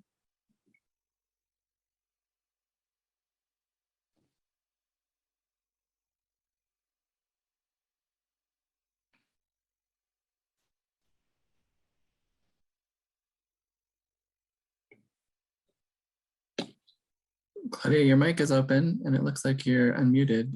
You Oh, can hello. speak. Sorry, the audio cut out and I just heard David Adamson's name. Sorry about that. Good evening, members of council. This is Claudia Hansen-Thiem. I live in North Boulder. It's good to be with you for this first concept plan review of the new council. And while the project at Spruce and Folsom is on the small side for this level of scrutiny, I think as we've seen, this is a really important location that opens up a lot of questions about how we do infill housing. I think this is an outstanding place to do housing and to do a lot of it. It has excellent access to employment, education, retail, recreation, and bike and bus infrastructure. And with townhomes currently being constructed on Folsom, both to the north and to the south, it will actually contribute to a growing housing cluster and move this corridor towards mixed use and some after business hours activation. So with that context in mind, my comments tonight point towards maximizing that housing potential. As you know, the project currently in front of you is a proposal for 63 units of housing. That's the maximum allowed on the site under BC2 zoning. But given the large unit sizes proposed for the townhome portion of this site, it seems like we could do more, and we certainly should try to do more given what we know about the ingredients of walkable, bikeable, transit-friendly, and mixed income neighborhoods. I spoke about increasing housing at Planning Board's concept review back in September. I just want to reiterate a few of those points here. First, I hope you'll be friendly towards a full or partial fourth floor on this site. This is an important means of adding housing, and there'll be very little impact on views given the primarily commercial development to the east of this site. Second, I think that creating a minor landmark to car culture, no less, is not worth reducing housing potential in this location. If landmarking the old tire store is truly a community priority, please embrace flexibility in other aspects of the project to make up for that housing that might be lost. Third, with regard to the east-west street or the pathway required in the connection plan, if our current incarnation of TAB says we don't need it, we don't. Let's use that space for homes and green space. And then finally, there's this question of rezoning. I really appreciate the work that city staff did between Planning Board's review of the project and this discussion here tonight. Their look at additional zoning options shows a way to get more homes on the site and more permanently affordable homes into our citywide inventory. As it stands, staff is threading a needle. They are looking for discrepancies within the BVCP. But as we've recently seen, we've had some flexibility with zoning and density at Diagonal Plaza. It's a site not wholly unlike this one. So could we try something similar to achieve more housing here? Maybe. I don't know how you do this work with a reluctant applicant. That's really a wild card tonight, but my thoughts on rezoning are, let's try it. Thanks for listening, and I'm looking forward to your discussion. Thank you, Claudia. And David Adamson, you can wrap us up. All right. Hi, I'm David Adamson, 815 North Street, and the Executive Director of Goose Creek Community Land Trust. And oh my God, I am encouraged by this conversation. The key to Boulder is the talented, diverse people we have here. Our land use laws are attacking that. And we need to make the laws and the process subservient to our goals. We have beautiful goals in the Boulder Valley Comprehensive Plan. And with secret participation of our former planning director, David Driscoll, a bunch of citizens were able to get that neighborhood infill criteria in there. And then we worked through the midterm update process. Bob suggested we go through that. And we suggested a way to deal with this process by, if you wanted to really meet high community benefit goals, then you can shape a project that is financially feasible. Unfortunately, we couldn't consider, staff said, such an important project, such an important idea within the midterm update. I'm looking at my beautiful friend, Ali, as he worries about going through more and more and more process. So let's make this project the first high community benefit pilot. We described it. A lot of you council members, we presented it to you. The basic idea of it is that if you serve what the community really needs, you get to have lots of flexibility and you get to make money doing what the community needs. The idea is that then folks in the community can look at these pilots. We can say, oh, we should change this or change that. And then we can scale that project up, that process up, so we get the housing we need and not more luxury. Right now, that's all there's going to be. And people decry developers doing that. It's not the developer's fault. It's our fault, citizens and council people who didn't have, Mark Wallach, the courage to confront the wrong. There's a lot of good things about people worried about development, but the idea that we can't have what we want, a diverse community, while seeing those beautiful mountains with less pollution, greater mobility, et cetera, we can do it. And you guys tonight showed that we can. We have the talent to do beautiful things like this. The comments of all the folks were beautiful. So my ask is, let's use that pilot idea to create a way for Ali to create a financially feasible project that we actually need. Thank you very much. Thanks, David. And I've confirmed that Jerry Green is not in the meeting, so that brings us to the end of our public hearing. So now it comes back to council for discussion, and we've already got Ginny's hand up. I'll just maybe put out a couple thoughts as we discuss. As we all know, this is a concept plan, so we're not making a decision tonight. We're giving broad feedback on the key issues surrounding the project. So staff has teed up 4 key issues for us. One is about the density and the possibility of changing zoning or other things to increase or change the density. One is the potential landmarking of the building on the northeast corner. One is whether we agree with Tab about that it's okay to remove the east-west street that runs through the parcel. And then the last one is compatibility with the regional center guidelines. And so what I might suggest is that people can all say their piece, but consider organizing your comments with those key issues in mind, and then feel free to bring up anything else that you feel like is important to talk about. So does that generally work for folks? All right, seeing not disagreement, a little bit of a frown from Mark, but that's all right. Okay, so Ginny, you want to kick us off? Thank you, Aaron. Thank you very much. I think I'm grateful for all the people who just spoke as well tonight. And I just have a question. I've been listening to the conversation, and my question is to Ali. Can you tell me if this proposal that, for tonight, if anything has improved from our last discussion? Because I remember in our last discussion when we were talking about the phase 1, the condominium, the 14 condos, I get a sense, I don't want to put words in your mouth, that there were thoughts of going back and thinking about increasing density. And I'm wondering if tonight, from the last time we talked, if that has changed, if the density had improved.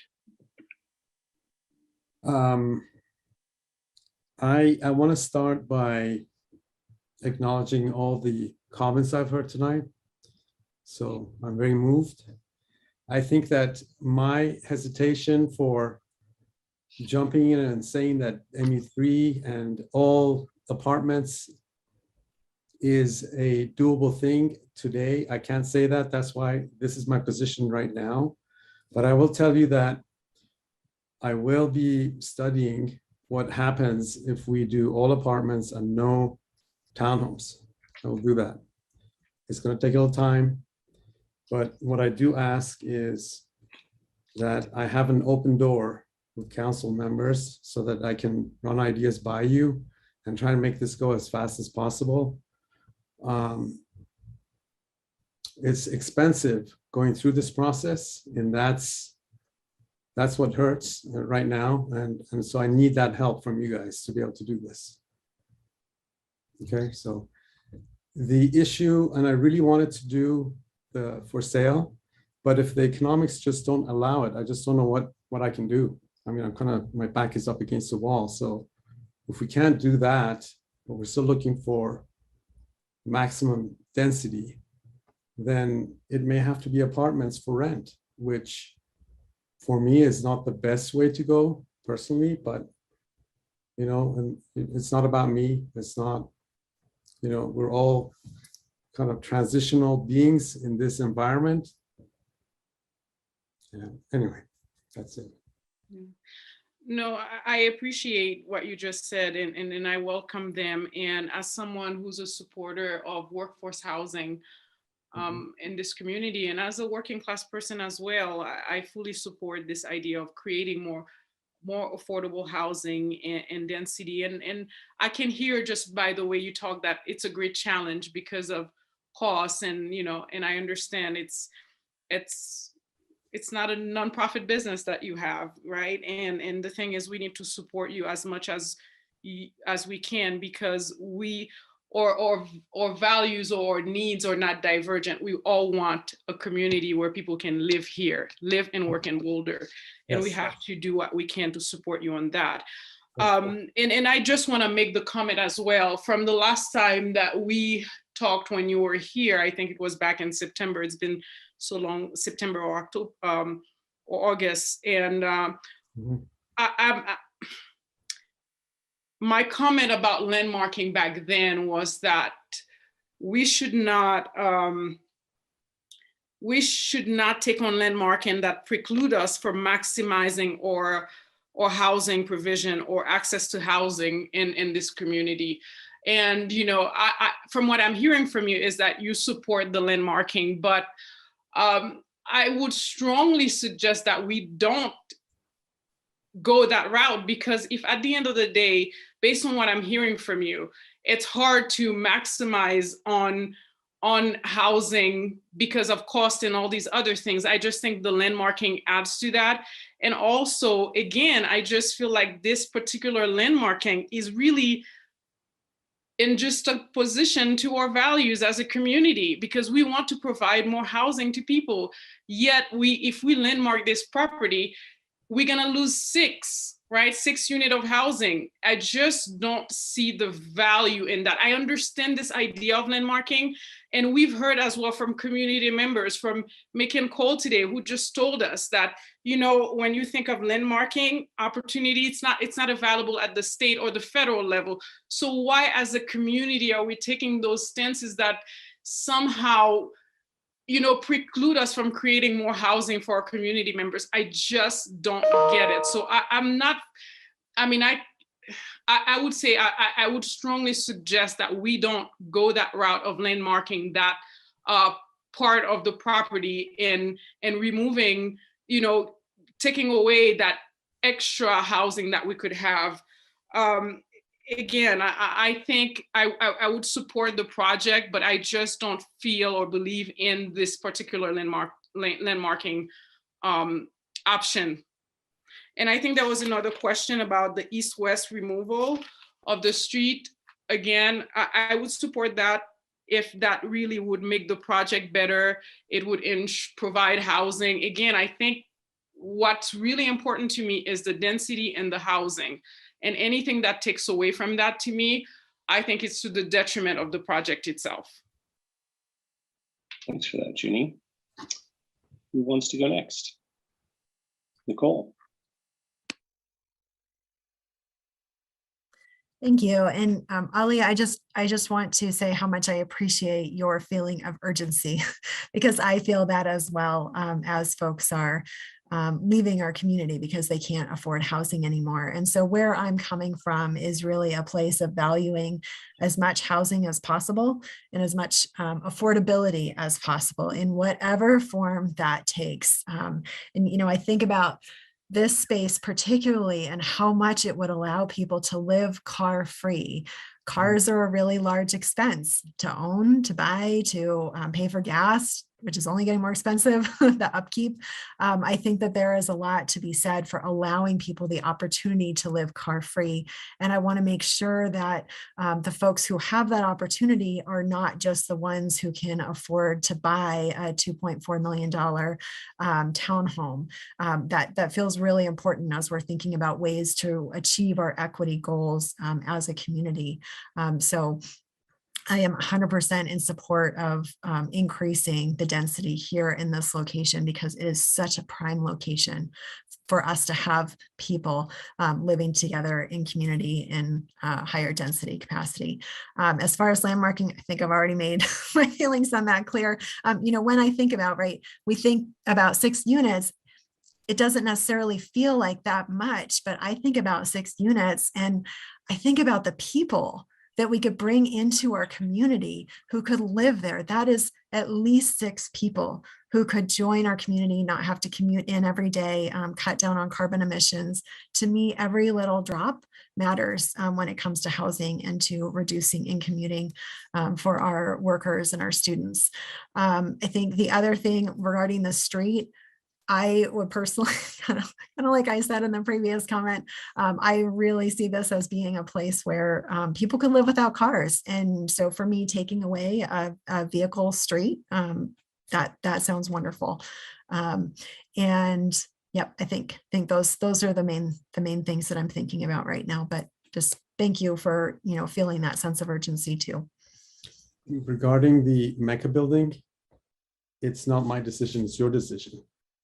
So I will completely defer to that. And the east-west cut through was a very bad idea to begin with, even in 2002. So I think we all agree that that was a nonsense thing that is easy to get rid of.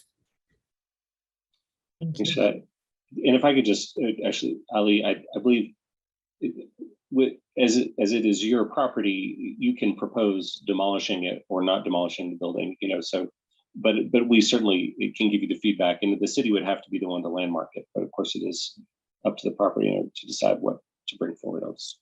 Aaron, my understanding is that if I put an application for demolition of that building, that it'll hit Hewitt's desk and he would turn it down. So that's why I'm saying it's your decision. I'm neutral on, you know, I'm not married to that building.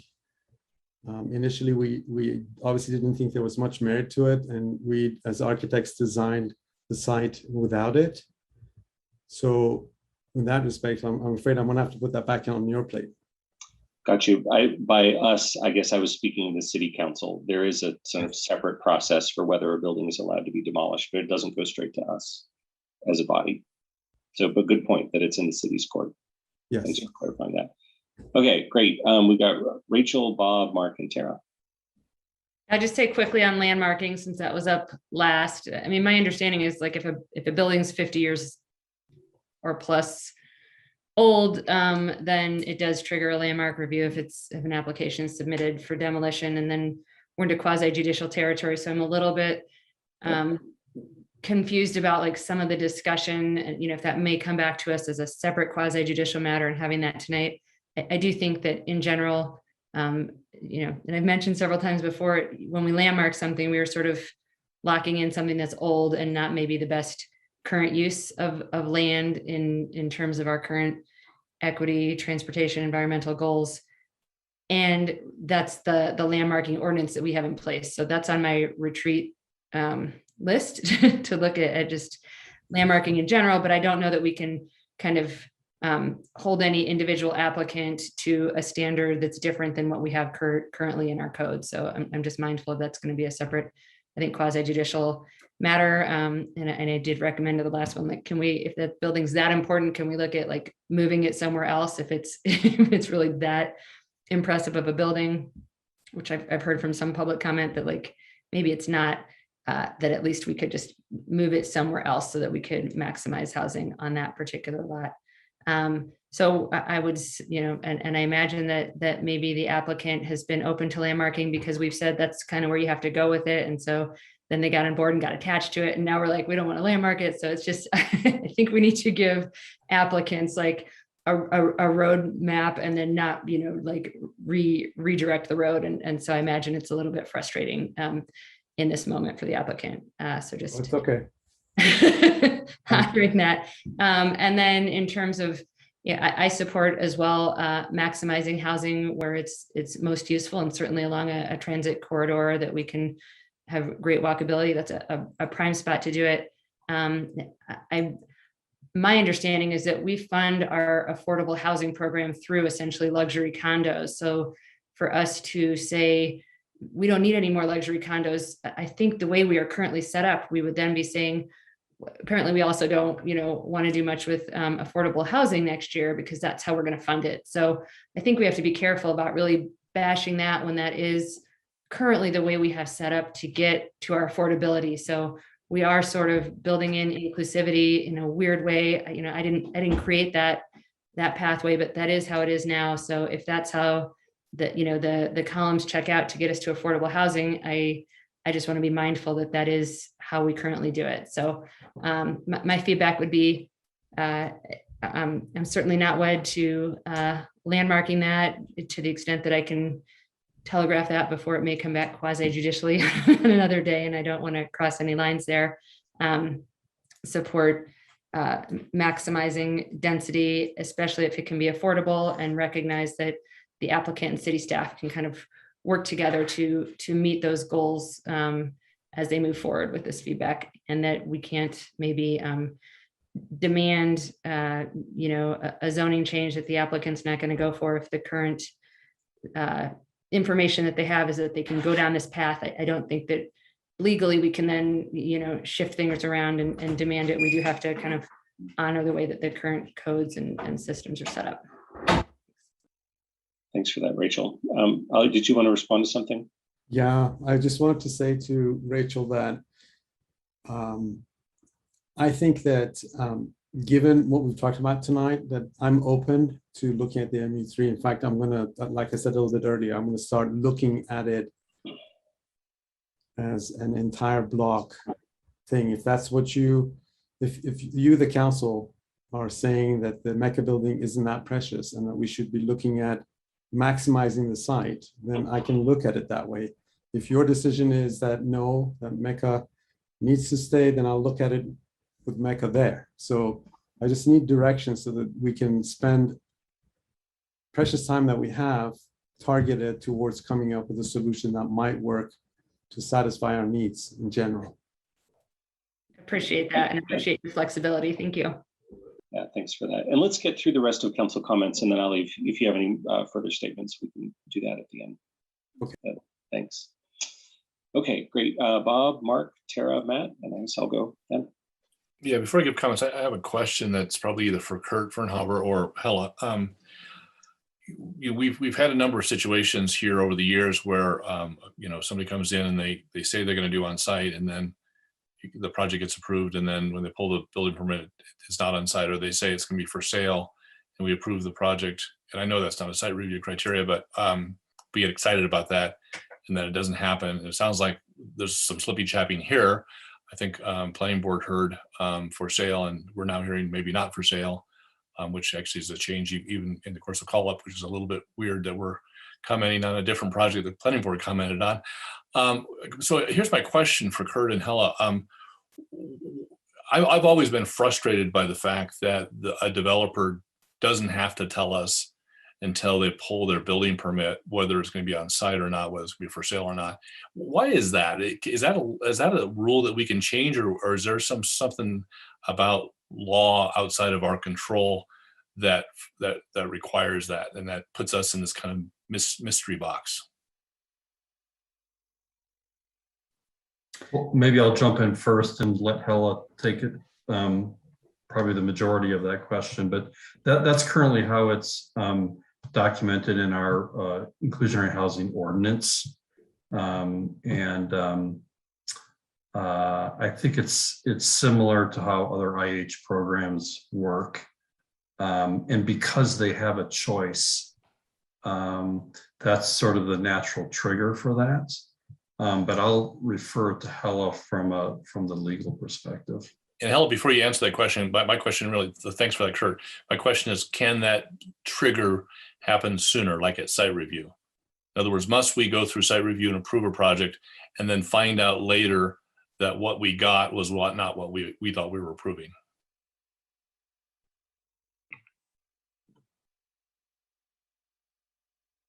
Well, it seems like the trigger could be earlier, although there are reasons why it is set up the way it is. And I don't know if it would make sense to move it earlier in time, considering how it is applied right now. It's a general zoning requirement that applies whether a project has to go through site review or not. It applies to every residential project. So a lot of projects don't have to go through the site review process. It was set up that way because I think the city wanted it to apply to every project, and there were also other considerations.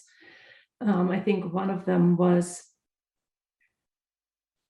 thinking about the takings clause of the Constitution and taking the discretionary aspect out of it and making it a firm zoning requirement.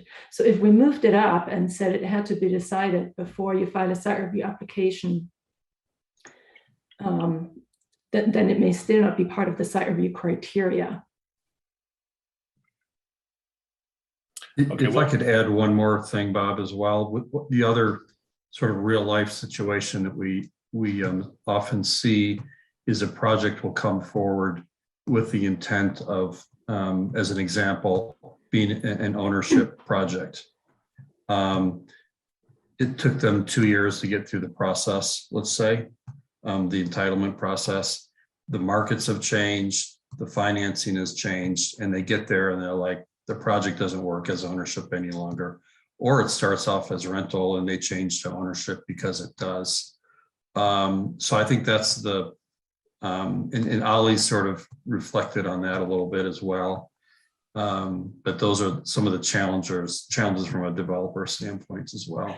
Yeah, I guess I'm going to push back on that a little bit because lots of things change and developers take that risk. I mean, construction costs change, interest rates change, lots of things change. And so I'm not sure that I'm going to agree with that. That's a risk the developer has to bake into his numbers. But let's take that offline. It's a frustration of mine. I've seen too many projects that we've approved under the assumption of A, and then we ended up getting B. You know what I'm talking about, Kurt? We've all been through that before, and I'm a little frustrated that we're now slipping away from ownership units, which I thought was what we were told in the application and what planning board was apparently told, and apparently that's not what's going to happen. So that's going to make me less, I don't know if that's a site review criteria, but I'm just going to say that I'm going to be less enthusiastic about this project generally, whatever site review criteria I have to pull in.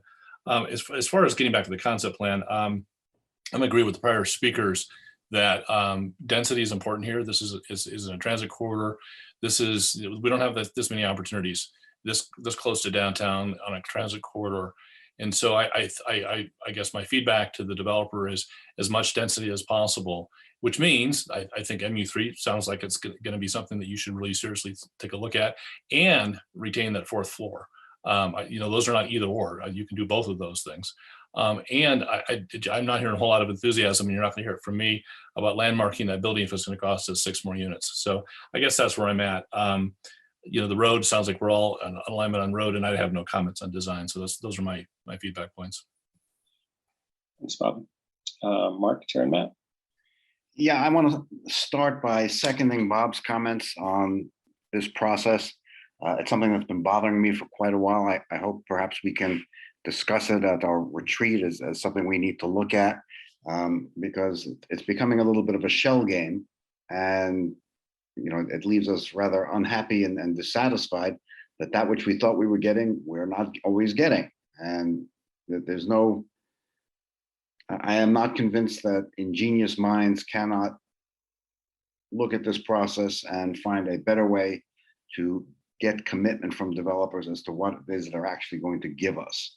And so I hope that's something we can address a little further down the line. With respect to the project itself, I first think we need to understand a little bit about what's going to be built here. Other than the specific affordable units, not one of these units, whether they are for sale or rental units, are going to be remotely affordable. You know, the developer is projecting about $900 a square foot, maybe a little less, for the townhouses. Generally, as your units shrink, your per square foot prices increase. So we're going to be looking at, if it's a for sale project, we're going to be looking at $1 million 2-bedroom units. That's simply the economics of it. And so I think we need to at least have a more realistic understanding of what we're getting here. We're getting either 18 units of affordable housing under MU3 or 16 units under BC2. But those are the only affordable units we're getting. This is not going to make much of a contribution to the affordability of Boulder to most people. You know, $3,000, $4,000, $5,000 2-bedroom rental units are going to be out of reach for almost everybody. So let's not have a misunderstanding as to what we're going to get, whether we increase the density or do not increase the density. And with respect to that, I have no conceptual issue with increasing the density, but it's not the only value that's involved. If you'll go back and look at that slide projecting the 74 units, it looks like the same kind of block architecture we got at Boulder Junction, which to me is a nightmare. And you know, just having that kind of stacked flat block construction to me is not advantageous to the community. It's not the only value to get the last unit of housing. It's an important value, but it's not the only one. And I guess my last comment is that once again, we're taking a recommendation from staff, we're taking a recommendation from planning board and saying, you know, despite the time you've spent on this, we in our infinite knowledge know so much better. And we've come up here, we've read the packet, spent an hour or two doing that. Now we're spending an hour or so on this, and we know so much better than people who have been immersed in this subject and have worked on this subject. And I again wonder why do we have a staff and why do we have a planning board if we give so little weight to their recommendations? It's a bit of a mystery to me, and I think it's something we need to at least discuss among ourselves. This is not the first time we've done this with respect to planning board. I expect it not to be the last, and I believe they supported the project by 7-0. Read the minutes of their meeting. But yet, once again, we're setting ourselves up as all-knowing and all-seeing, and taking their recommendations and basically throwing them out. I have a problem with that. I think we ought to have a problem with that. So those are my comments. Thank you. Right. Thanks, Mark. Tara and Matt. Well, Mark said it all, but I just want to say, as I was listening to this conversation, that it's very easy to get excited about all these new units. But like Mark said, I'm sitting here thinking, how is that different than all the too expensive rental units now that we have that people can't afford? So what are we gaining from this? And so I agree with Mark that we need to just take a step back and think about that. The sale, the part about them being for sale was super important because we just don't have enough things for sale. $1 million is like a deal right now. One of the people said our median house prices are what, $1.5 million. I'm not saying it's a deal, I'm only kidding, but it doesn't sound that bad. And at least it's something that people can buy and not just rent, because the rents are just going, I don't see how that's the greatest thing that ever happens in chopped liver. I mean, it just doesn't sound like that. So I agree with Mark that we need to rethink. That's all. Thanks, Tara. Matt? This has been a pretty interesting dialogue. I see the pressures that we have with regards to needing more housing. And I think to Mark's point, I'm certainly not suggesting that we're scuttling this in any way. I think we're just trying to nudge to gain a little bit more than that. And I still think that what planning board did was a great job in recommending this. And I think we can stay true to a lot of that while still nudging it in some important directions. You know, so I mean, a lot of great things were said. I don't think we need to touch the transit, the corridor. I think that's a foregone conclusion. The landmarking, I said my piece a little earlier. You know, I think just to kind of qualify it a little more, I just don't know if it's improving our community values as much as it's hurting them by not being focused on climate equity and you know, and housing as a whole. So I don't think it meets that muster, and I'd like to see us, you know, allow that space to be used more focused on those values. In terms of zoning, I do want to see us increase that zoning, and I do think getting in parity, even though I know the applicant is not asking for it, I just feel weird having this non-conformity between land use and zoning. I do think we want to build that in, and that does give flexibility. And that word's been thrown around a bunch tonight, is providing flexibility. And I think, as Ali said, he's capped at 64 with the current piece, so why not provide the flexibility for him to go up there if he has the capacity to do so. So I think building flexibility in is the right way to go, and if that helps us to do sort of a concurrent change of land use and zoning, I think that's the right way to go. And that's kind of all I got. Great. Well, I'll go next, and then Rachel has her hand up for another round. But yeah, so great comments, folks. I really appreciate the discussion.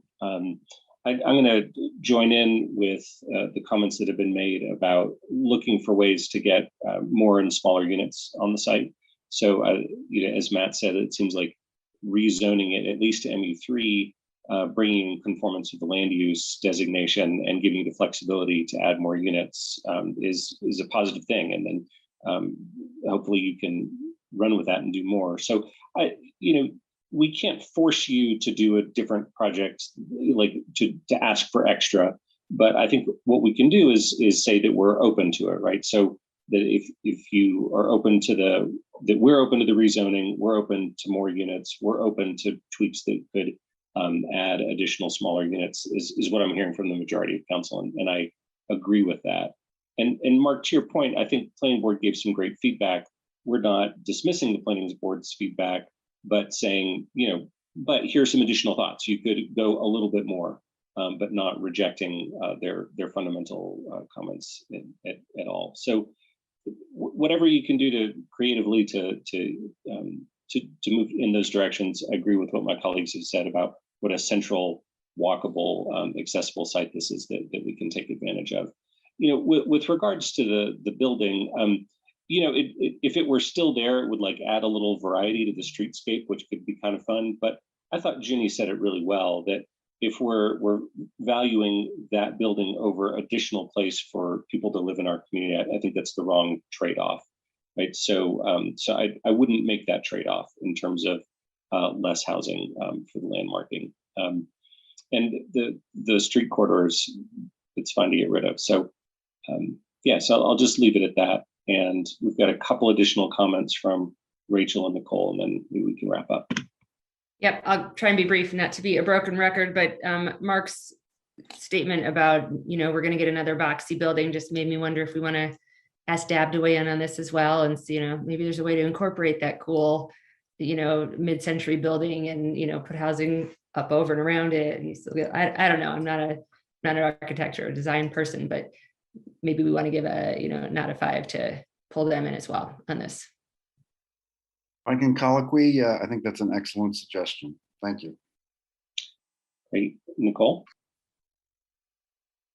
Yeah, my comment was similar. So maybe colloquy as well. But just that there was a note in the packet about variety in roof forms, which, you know, I think would address some of these concerns, because I've heard them from lots of folks in the community as well, that this really is just an area of concern. I think it would feel a lot nicer for the community if we could have a little bit of difference there. And I understand that there may be some allowances that we may need to make in order for that to happen. But it seems like if we can do that, it might be worthwhile. Thanks for that. And so it sounds like there's some interest in seeing this sent to DAB. That's something that I'd interest I share. Does the majority of council feel like that would be a valuable thing? So moved. All right. I don't know if we need a motion on this one. I think maybe just direction. Hella, can we just give direction on that one? Yes, direction should be enough on this one. Great. And if I can just colloquy a little bit with what somebody said about design.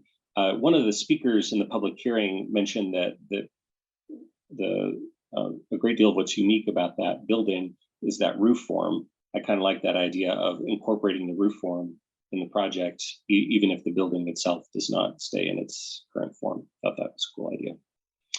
But I'm no expert, so. Ali, I feel like the direction has been relatively clear. Do you feel like you've gotten useful feedback from us, or do you have any follow-up questions? I think so. Chris, if you have any insights or questions that you'd like to ask, I'd welcome it.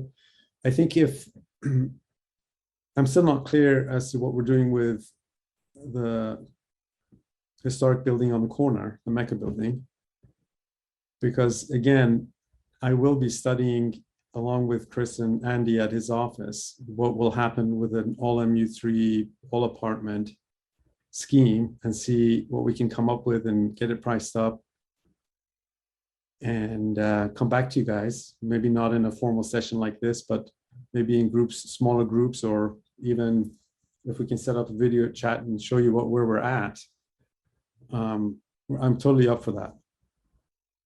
I am overall concerned and worried that getting forced into the rental model, as some of the speakers have already spoken and told us, ends up creating a whole bunch of units that are super expensive. And I'm not sure how that's going to help us in terms of meeting this great need that we all feel. I don't know if there's a way, and I think it was Kurt who mentioned that it's difficult to finance a structure that has permanently affordable units spread out amongst regular units, that makes it very challenging. I haven't done it, so I'm taking his word for it. And I don't know if there's a way, if there's a creative way to set it up so that certain units on site could be at lower rent somehow, so that it doesn't cause problems with the financing part of the equation. I mean, if that we can do that, then that's great. Everybody wins, and we can move on, and we'll have expensive units supporting the more affordable ones. I'm totally open for that, but I'm just not sure if that's going to work, and that's part of what I'm going to study this week. What I appreciate is this really interesting discussion. I'm glad it's been recorded. I'm glad you're having a study session in the not too distant future. This could be a great subject. And on almost every project we do, and we work on a lot of projects, we have a lot of residential projects in the office, and affordability is central to everything we do. And frankly, I don't know anyone who's really solved this problem on a large scale. But I appreciate this discussion, which has led us to understand we have a lot more flexibility. And I've always thought that the more flexibility that a developer and designer has, the better the project can be. So I appreciate that. As far as the Mecca building is concerned, I said that we have grown attached to it. And I think part of the reason is that we felt there really wasn't an alternative. And we also recognize that in order to eliminate that building requires a demolition permit, and that permit has to be a decision by the Landmarks Preservation Advisory Board. So we'll have to go through that process. Ultimately, you can make a decision that can overturn a decision that they make. So we do have to go through that process as well. But in summary, thank you for the discussion. Thank you for the time that you've taken to help us understand what direction we can take from now on. That's the whole point of concept review. And I think that we've accomplished that objective. Thank you. It's good to hear. Nicole, did you have a follow-up thought? I did. I was just wondering if thinking about that, what Ollie talked about as being a hard problem of how to embed more affordable units into a larger group. Is that anything Housing Advisory Board could help us think about, or do we have anybody who could help with that? And realizing it again, that there's some urgency here and we can't just keep doing this for years at a time. Kurt, do you want to weigh in on that?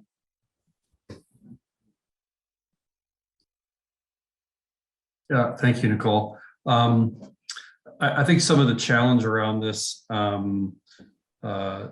takes expertise in the field, particularly in things around how the financing works. The Housing Advisory Board aren't necessarily those experts, but they do obviously provide valuable community input around, setting the priorities. Figuring out some of the questions that came up tonight, I think we can also have further discussions with the applicants as staff to understand if we can come up with some other solutions as well. I think Council gave great direction on many things, and it's created options, as Chris Shears has said, to explore different approaches. Thank you. Very good. Well, I think that pretty much wraps it up. So thanks so much to Ali and Chris for presenting, and for staff for your excellent analysis. Appreciate it very much. We look forward to the next iterations here. And then I would just say we're way behind, but still, how about 5 minutes? We've been sitting still for a long time. Thank you. Thank you all. Really appreciate All right. your time. Thanks. Have a good night. Thank you. Okay, I'm hearing agreement. So let's reconvene at 10 p.m. sharp.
right, we're at 10 o'clock.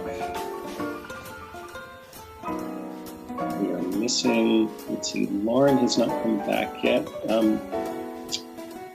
Oh, there she is. So we at. Can I make a process suggestion? Please do. I'd like to suggest that we defer our committee assignments tonight. It is not time sensitive. It will take the full hour that CAC scheduled for us. We've been through this before. You and I both know that it takes the better part of an hour to get through all that. And we have an important report coming from Nuria, which will probably take at least 20 or 30 minutes. And I'm sure that starting a new hour-long thing at 10:30 at night is all that healthy.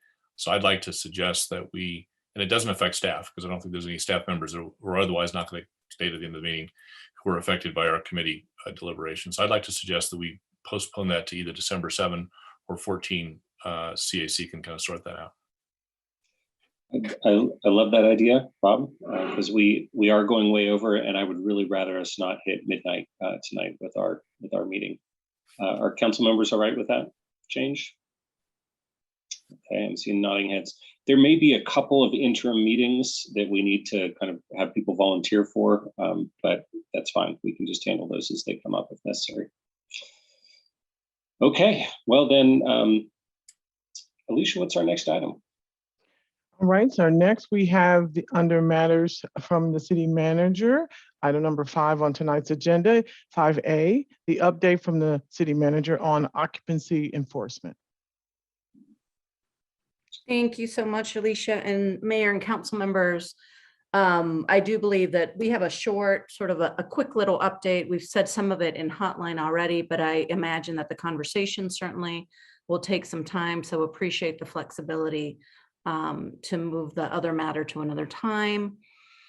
At our last meeting, we spoke a bit about the topic of occupancy, and you asked that we come back with a sort of a quick update clarifying a bit of what our current status is on enforcement, and perhaps speaking to what staff has been working on with regards to occupancy. I'll add too that while the focus of this most recent conversation has been occupancy, I'd argue that there are a variety of complex issues that go with it, that go beyond the number of applicants that we've been hearing about in a singular dwelling unit, but also just the impacts of occupancy in general, such as the impact of density on traffic or noise or other quality of life issues. And some of those we're actually looking in other areas as well. I mentioned in a recent hotline post that currently, due to staffing constraints and concerns about the pandemic, and specifically not wanting to displace folks unnecessarily during the COVID crisis, staff has limited their enforcement to complaints-based issues where there are truly, in those instances where there are truly life safety concerns. The safety of all residents is important, and that's why I support staff's approach of really continuing to respond to such complaints and assessing whether there are indeed significant life safety issues that need addressing. And where there are such concerns, I believe staff has been really deliberate in trying to mitigate any disruptive impacts by working with tenants and their property managers or landlords to address the issues at hand. Certainly, staff's intent is never to displace any tenants, and they have been particularly sensitive during the pandemic. As the topic came up during last year's retreat, I'll add too that staff had been performing some peer city research during the past year and is ready to present that work in the near future at a future study session, as well as sharing what the department has been thinking about for their own work plan. They have already been discussing some notions about addressing occupancy and some other perhaps quality of life issues that have come up in the past. And we plan to share some of those more details on all the staff work plans at the January 14th meeting, and hope to hear from you all on areas that we have in alignment or additional areas that you would like staff to consider during next year's council retreat. For more on this, as well as any additional information I may have missed on how staff responds to the complaint, we're going to wring every last bit of goodness out of Jacob before he bitterly departs, and we'll let him talk about it and then take any questions you may have about our enforcement practices. So Jacob? Well, thank you, Nuria. I appreciate that introduction. I'll maybe just elaborate on a couple of points that Nuria has brought up in her introduction. And I'll talk first about our enforcement processes and then a little bit on some potential policy solutions and how we can arrive there. So first and foremost, in terms of our enforcement practice, as many of you know, last year, in response to the governor's request for leniency in enforcement due to COVID, we did create a COVID occupancy enforcement process. And the most important aspect of that was that we avoided the displacement of tenants because of pandemic concerns. So we are continuing those same COVID enforcement practices, and we will not displace tenants during this time. We will, however, continue to respond to complaints, continue to inspect properties, to document zoning violations, and to observe if major life safety issues are present. Now, what does that mean? There's been a question about what does that mean to look into life safety issues. What that means is looking for major obvious hazards to life safety and health, such as windowless bedrooms that don't have an obvious egress route in case of a fire. That's a major obvious public health concern. Bedrooms in basements in areas of known flooding hazard. These are the kinds of obvious and clear, egregious challenges to life safety that we're looking for. They're not there looking to see, if details of building code have been overlooked. That is enforced by a separate inspections team that focuses on building code. That's not what we're there to do. So that's what it means when we're talking about life safety. We're talking about just making sure that our citizens are safe and protected. Now, I guess the other thing is that going forward, we will continue to monitor pandemic conditions in coordination with Boulder County Health, as we always do, and work with our city attorney's office to look at how our enforcement policies change in the future should pandemic conditions change. So that's the first piece on enforcement. The second piece that I'd like to address is really regarding a policy change, should council be minded to do that. So in terms of our department, Planning and Development Services has just come off of a work planning effort. In fact, we finished the most recent round yesterday. And we are planning for occupancy study in 2022. We have heard clearly that it's something that needs to be looked at. Our ability to deliver a viable solution to you is going to be dependent on the scope of work. How big is that project going to be, looking at occupancy, and the scale of public engagement? Those are very time consuming, can be time consuming, depending on how much we ask for, the scope of work and the scale of public engagement. And I would advise you as council members to be prepared for potential trade-offs in our department on other work plan items, because we have a very finite working capacity in terms of number of staff and the hours that they can dedicate. Last thing I'll say is that we are prepared for more in-depth discussion on this topic, and we will look forward to briefing you further during your retreat as you are thinking about work planning, or during a future study session if needed. And Nuria did mention a little bit of that work that has been done on peer cities, and we are happy to present that to you as well. So I'll conclude on that, and we can take questions and discussion as needed. Thanks so much for that, Jacob and Nuria. And I'm just realizing, Jacob, this is the last council meeting that we're going to see you at, which makes me very sad. But that was very well spoken. But so what I would suggest is if we have questions for Jacob or Nuria, that we start with those, and then if people have any follow-up comments that they'd like to make, to do those after the questions. So I'm already seeing Junie and Matt. I have a question about, you mentioned life safety and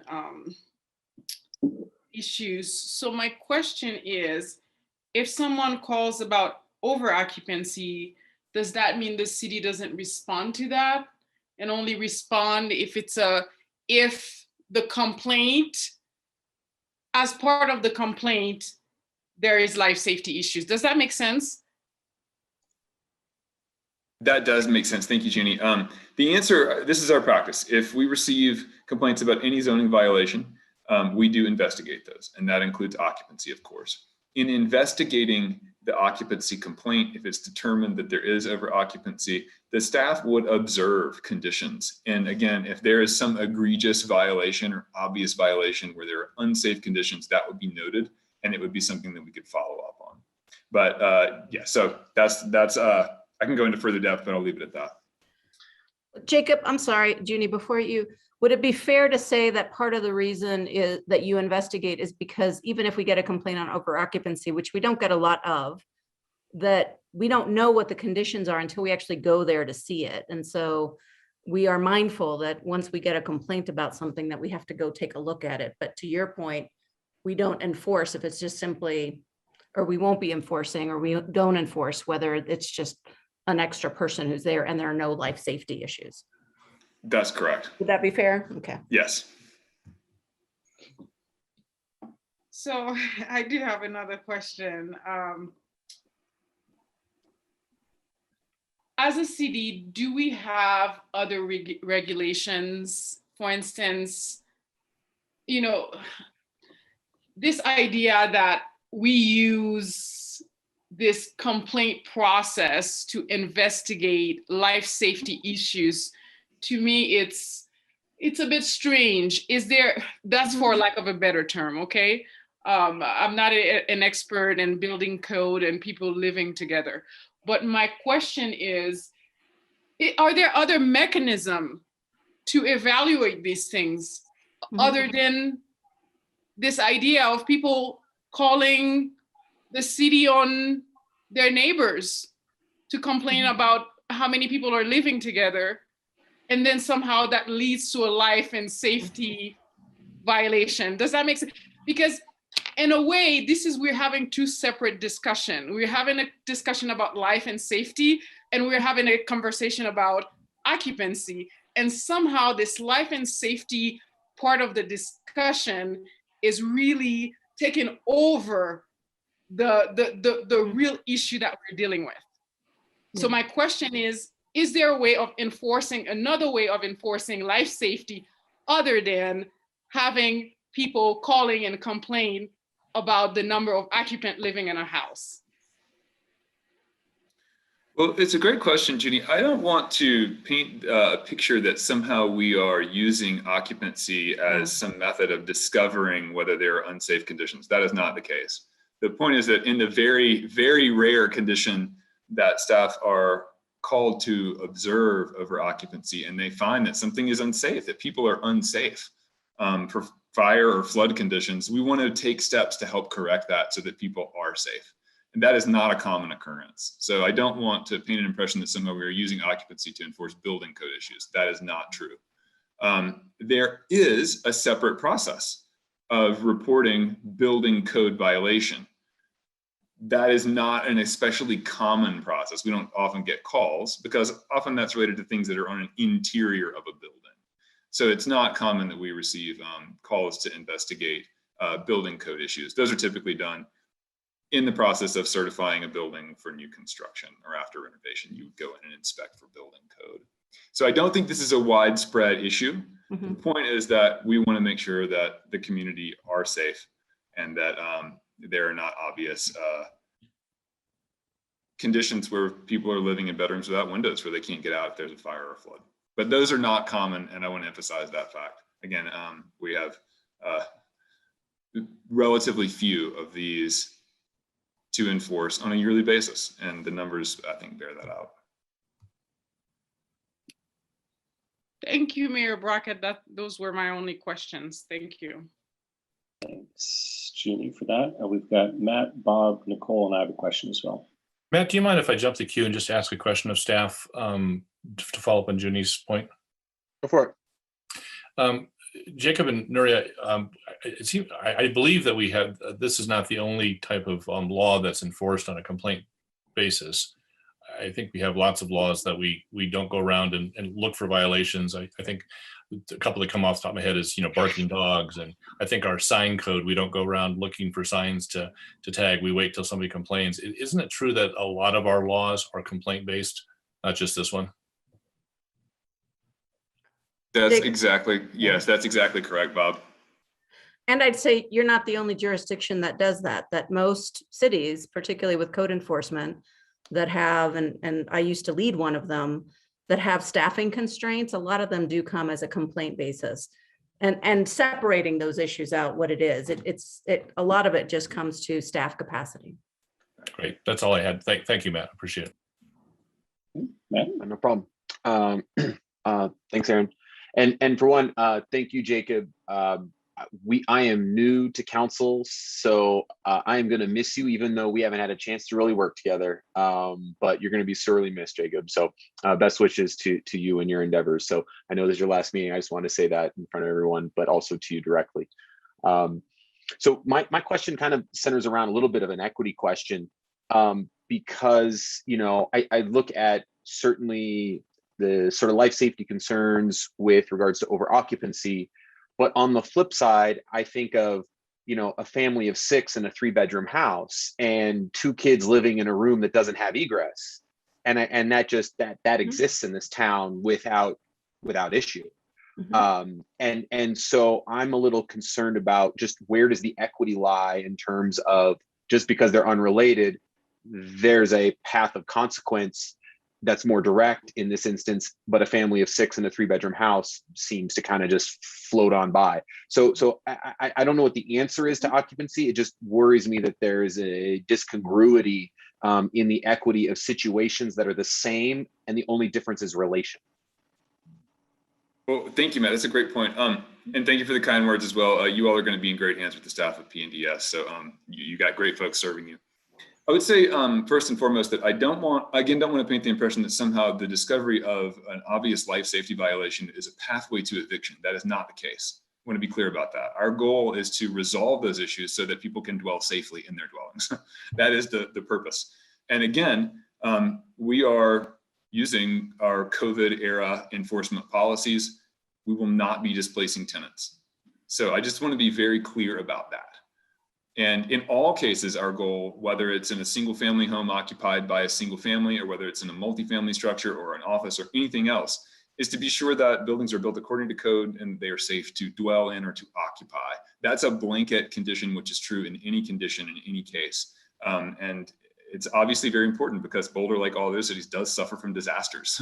We have recently seen fires. We do have floods. It is always our goal to preserve safety. The occupancy zoning ordinance is not some kind of backdoor method that we are using to displace tenants because of the discovery of life safety violations. That is not the case. I want to be very clear about that. And if I could follow up there, just this is Matt, that's a great question.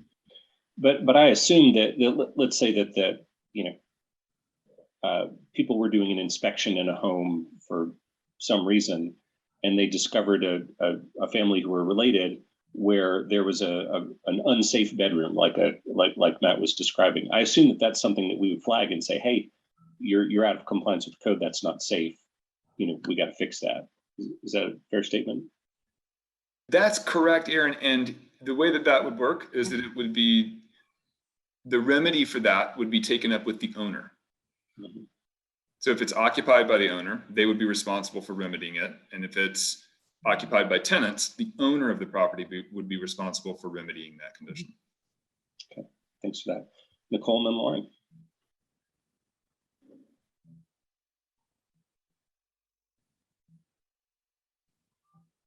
Sorry, it's getting late and I'm forgetting to unmute.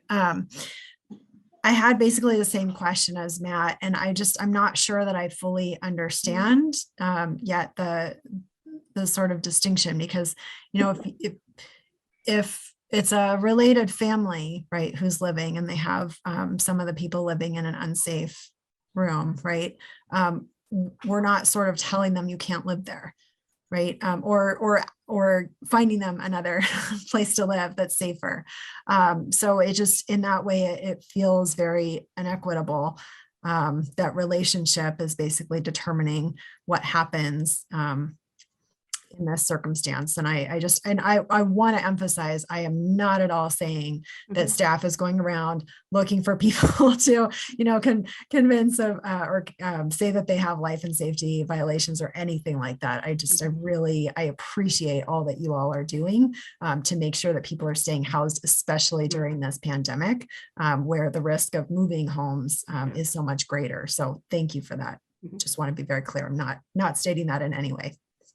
And Nicole, before Jacob jumps in, if he's going to jump in, I'll say, I appreciate that, right? Because I think that that's a difference and a distinction we have to be mindful of. And hopefully that is something that we have more conversation about at the retreat, about where you would like us to think about occupancy and see if that aligns. I don't know the circumstances here because I haven't been here long enough to know those cases where they've happened. But having led a department that does this work in a different city, I'll say that we actually treated both families and non-related folks with life safety issues in the very same manner. Because I have seen folks, I think I mentioned in a post, we have seen folks in basements with no egress windows or next to a boiler. And it doesn't matter to me if that is a renter or if that is your child. That's just an unsafe condition no matter what. And I would expect that staff flags that no matter what it is, because it's about the condition and the safety of the particular room, not necessarily the occupant who's there, if we're going into it with a life safety issue.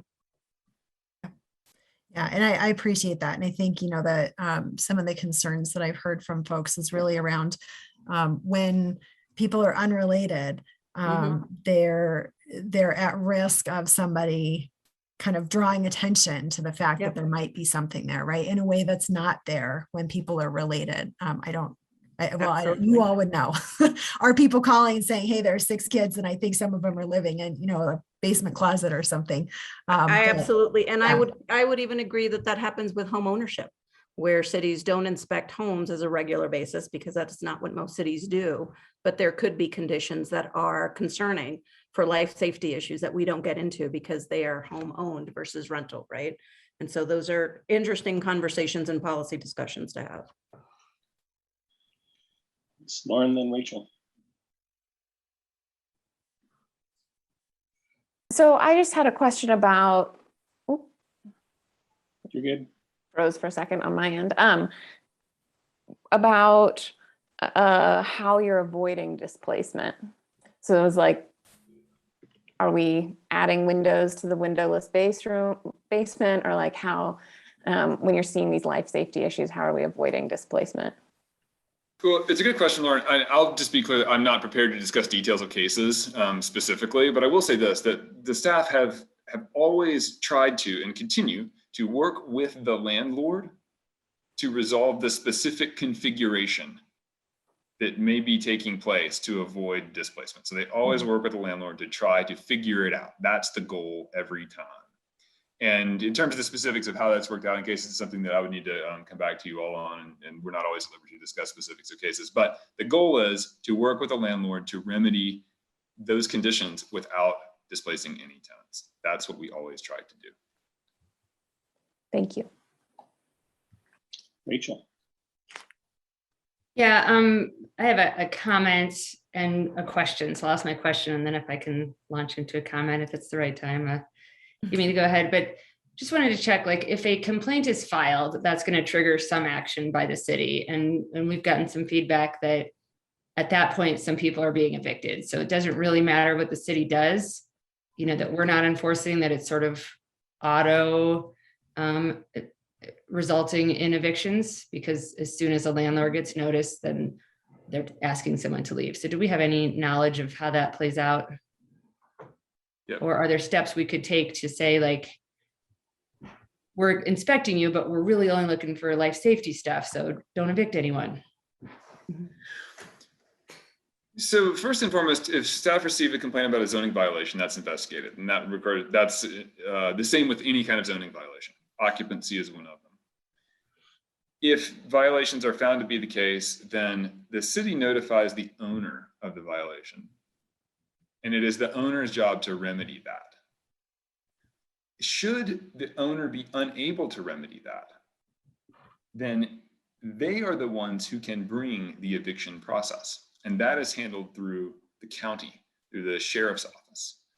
And that is a process that, again, we seek to avoid at all costs, and to work with the owner and with the tenant to do it.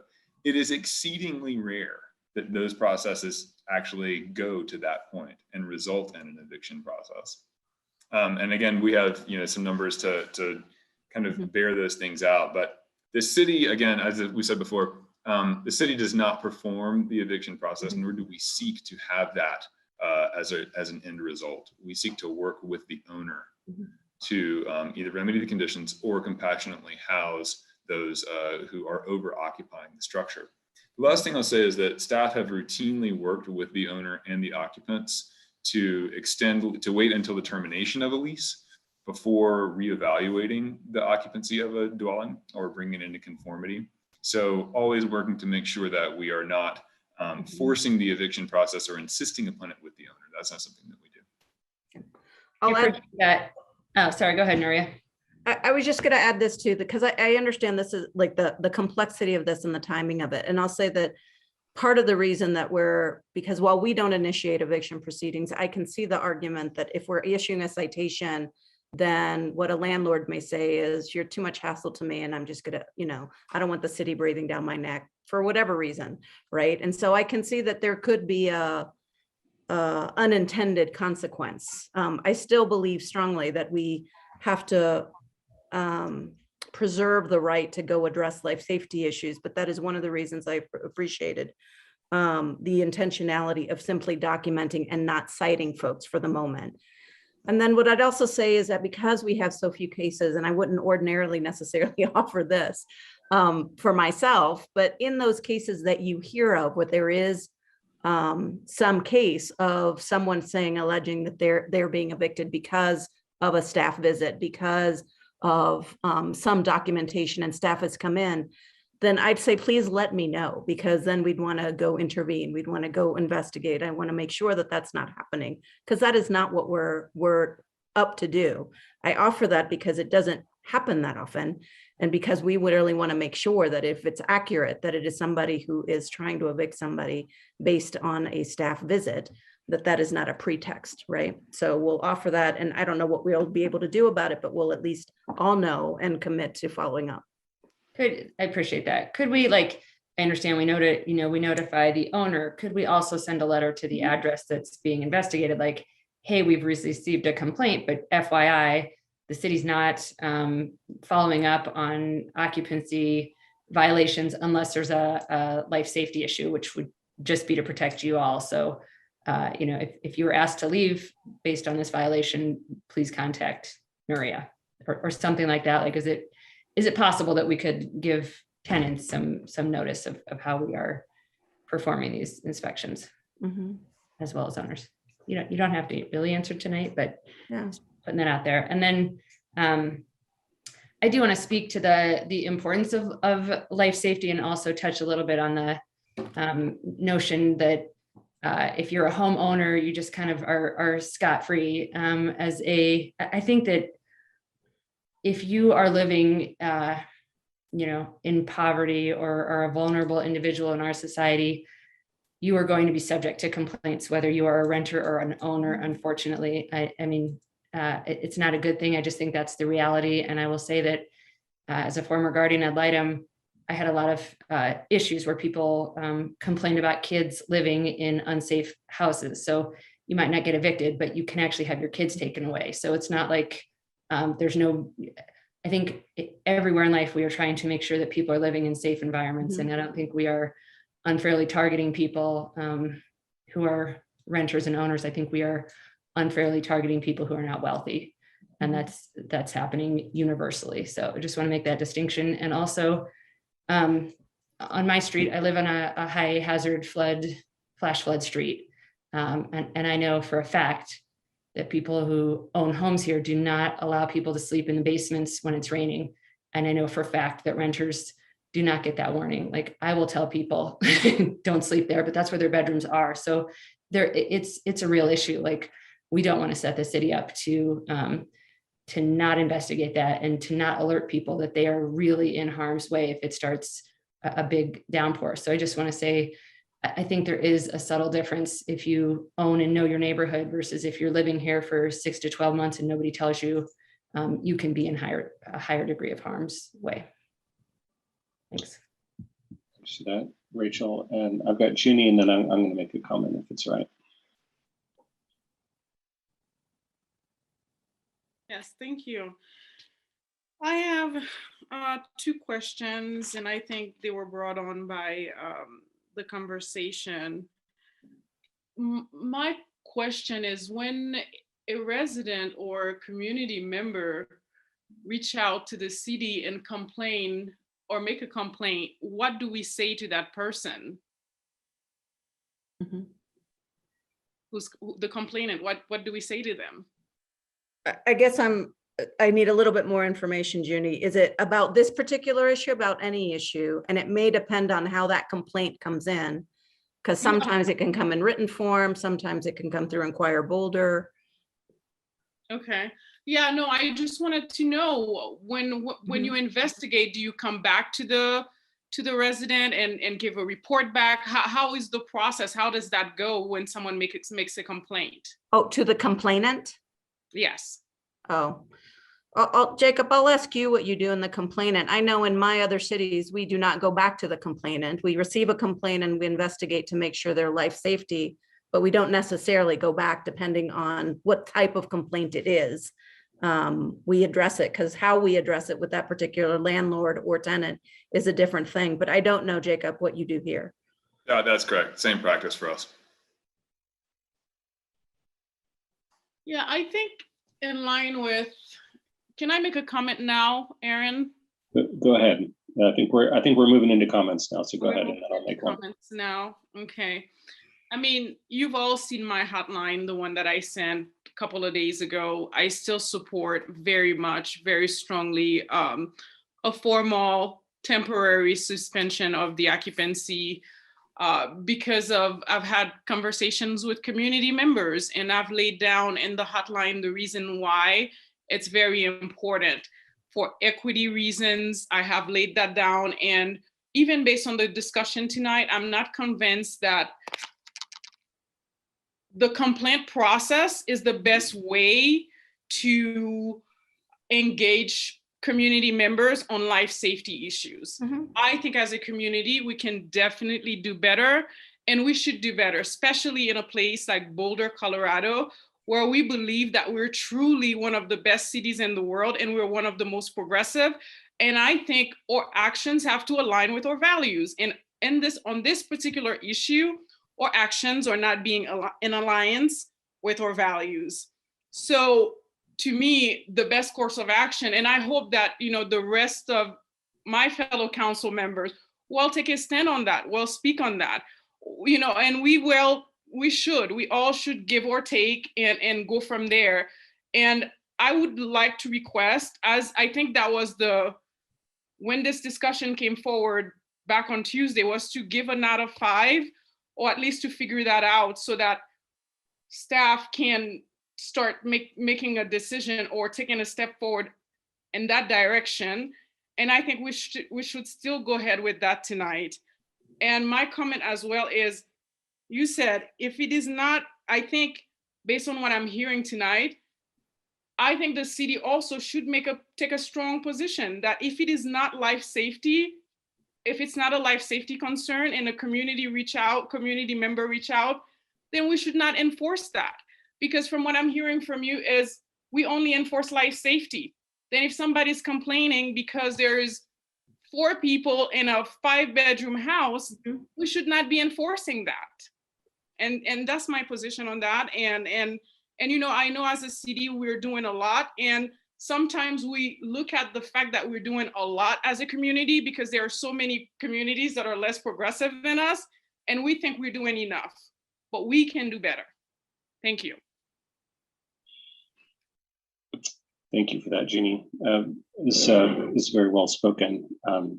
I hadn't intended to speak after you. I was trying to get in some words on the topic. So I'm not just trying to speak to just address what you said, but thanks for that, talking about how we can do better, because I agree. I think we can do better.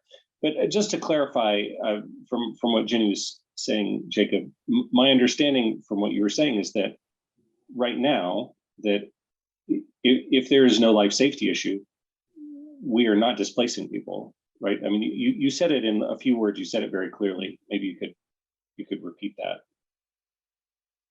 That's correct, Aaron. We are currently working with our COVID era enforcement policies, and we will not displace tenants during this time.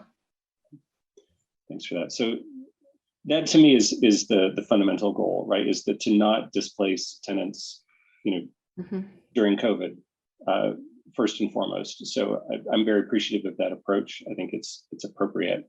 I am very much interested in taking up this question about what about our occupancy limit rules could be changed to improve equity and accessibility of housing for our community members who don't happen to be related to each other. And so I know we're going to be taking this up at the retreat in a couple months. I will just speak for myself. I'm very interested in getting this on the work plan at the retreat. And taking on the question of, how can we do this better? How can we have more equity and accessibility for housing in our community? So I'm very interested in doing that. And Nuri, I appreciate the fact that staff has already done some research and is already laying groundwork for that, so that we can hit the ground running, but while also consulting with the public, right? That we want to hear the perspectives of the community on how we can improve things and do that in a collaborative process. And both about occupancy limits themselves, but also about how do we deal with landlords that aren't taking care of their tenants correctly, right? Who aren't taking care of their properties, who aren't providing the best living conditions for their tenants. So I think that's a huge part of this whole discussion. And I think we have a lot of improvements we can make in those areas as well, that I very much want to take on, if not either at the same time or in parallel tracks. Because this is, like Ginny said, we can do a lot better, I think, as a city than we are right now. And I think it's really important to many members of our community and myself, and I think many members of council to work on that. So that's what I had. I have Nicole and then Matt. Thank you. I just wanted to say, Junie, I really appreciated your comments as well as your hotline post. And I think this point about the complaint process not being the best way to engage the community on life and safety issues is a very good and valid one.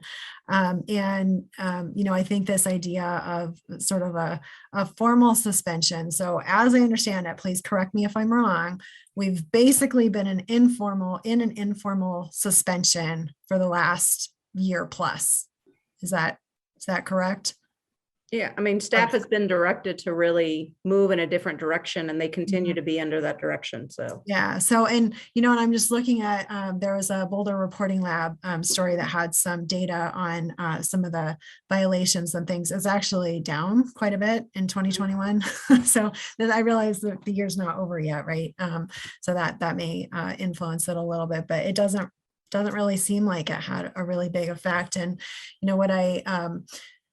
what I hear is that there's a lot of fear in the community of people who are currently living over occupied, that some people just don't know. They just don't know that we have occupancy limits. They're living over occupied. Those that do know are kind of constantly living in the state of fear that they're going to be evicted at any moment if somebody complains about the house being over occupied or something like that.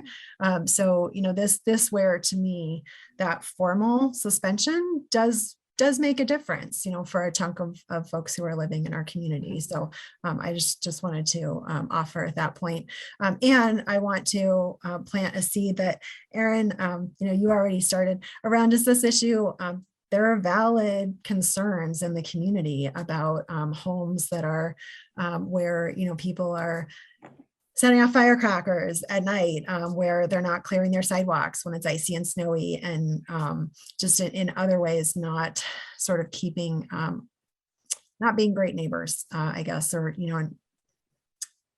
connecting to the neighborhood that they're in. And so, Aaron, I just wanted to follow up that I think this is also something to look at as well, because these issues of occupancy and nuisance, they are separate, they're related, but they're separate. And we really need to think about them as separate, because we do a disservice to both concerns when we conflate them and put them together. I just want to say, Nicole, I just appreciate the general conversation, right? Like I appreciate that people are concerned, right? And living in fear. I've seen that in tenancy all over the country, right? And figuring that out on a variety of levels, I think is important. I just had a meeting with some folks, low-income folks who are concerned and worried about property management in general. And it's not about fear of eviction as much as threatening and bullying behavior. And how do we as a city step into that, right? We're having conversations about quality of life issues and quality of life, noise complaints, traffic, and the impacts perhaps of over occupancy. And while they're separate, there are some linkages in that Venn diagram, right? Of what a density could look like and what that means. And what are those values to us, to Junie's point, as a city moving forward. Those are the very conversations I am hoping that we're going to be having at the retreat, and figuring out how best to move us forward. Because I do think that, there are really, the majority of property managers and landlords, in my experience, are tremendous and really want to have apartments and homes that are habitable and protect their tenants. But there is always that 10% that are not, and figuring out how to have better teeth and enforcement tools to move that forward is the conversation we've been having with the Hill. It's a conversation we've been having with San Juan del Centro. It's a conversation we need to have across the city. And I'm really excited to have those conversations generally moving forward, because that fear abounds in a variety of situations, and lack of knowledge about where tenants can turn to for assistance is an important piece of that. Thank you. And I just have one more question, if I may ask that now, for this, Jacob, around the discussions that you said staff has already been having around some of these occupancy issues. We just finished a very contentious election where folks were airing a lot of their concerns and issues with occupancy changes. And so I'm just curious if some of the discussions that staff has been having have included some, ways that we could respond to that, because we're not talking about implementing a failed ballot measure, but rather taking all the feedback that was gathered and using that to create something that I think many people in the community were asking us for. So is that, have staff been, I assume that you have, but just wanting to ask that question, if you've been incorporating some of that feedback? It's a great question, Nicole. The answer is that the work that we've done was conducted prior to the ballot measure. Much of that was included in an information packet that went to the council. I believe it was in April of this past year. So most of that research was conducted before the vote. And the current, the state of that vote and the way that plays out is not something that's been incorporated into our discussions. But we would look forward to that again during the work planning process and during your retreat. And I just one more thing to Junie's point, I think from your hotline is where I'm getting this, Junie, that there is some value, while this is all still fresh in people's minds, of trying to capture some of that knowledge now could potentially save a little bit of work down the road. I don't know how to do that, just saying that. Great point. Matt and then Rachel. Well, I think we're in, there's been a few points leading to it, and I'll just maybe try to speak to it a little bit more. And I think this is really generally in really speaking to the community as a whole here, given coming on the heels of a vote into the meeting, talking about occupancy, thinking about work plan and enforcement, that what I see, certainly my motives are, and it sounds like many of my colleagues are, is this is not a regurgitation of the bedrooms are for people ballot measure. That lost. And I think it's important for us to separate the bedrooms are for people ballot measure from the conversation of occupancy. And I do think that over the last 2 years, occupancy has been at the forefront of a lot of community conversation, which is great because that's allowed this community to have a lot of conversation and a lot of participation as to what is and isn't part of that issue. And I just want to say that as we get closer to the retreat and a work plan, my commitment is to focus on occupancy reform while also looking at many of the guardrails associated with some of the issues that voters brought up with that ultimately voted no on it. And I want to point out, having run a recent campaign, a lot of the folks that decided to vote no on bedrooms admitted that they appreciated the merit of actual occupancy reform. They just didn't see that there were enough guardrails in that measure to meet their needs.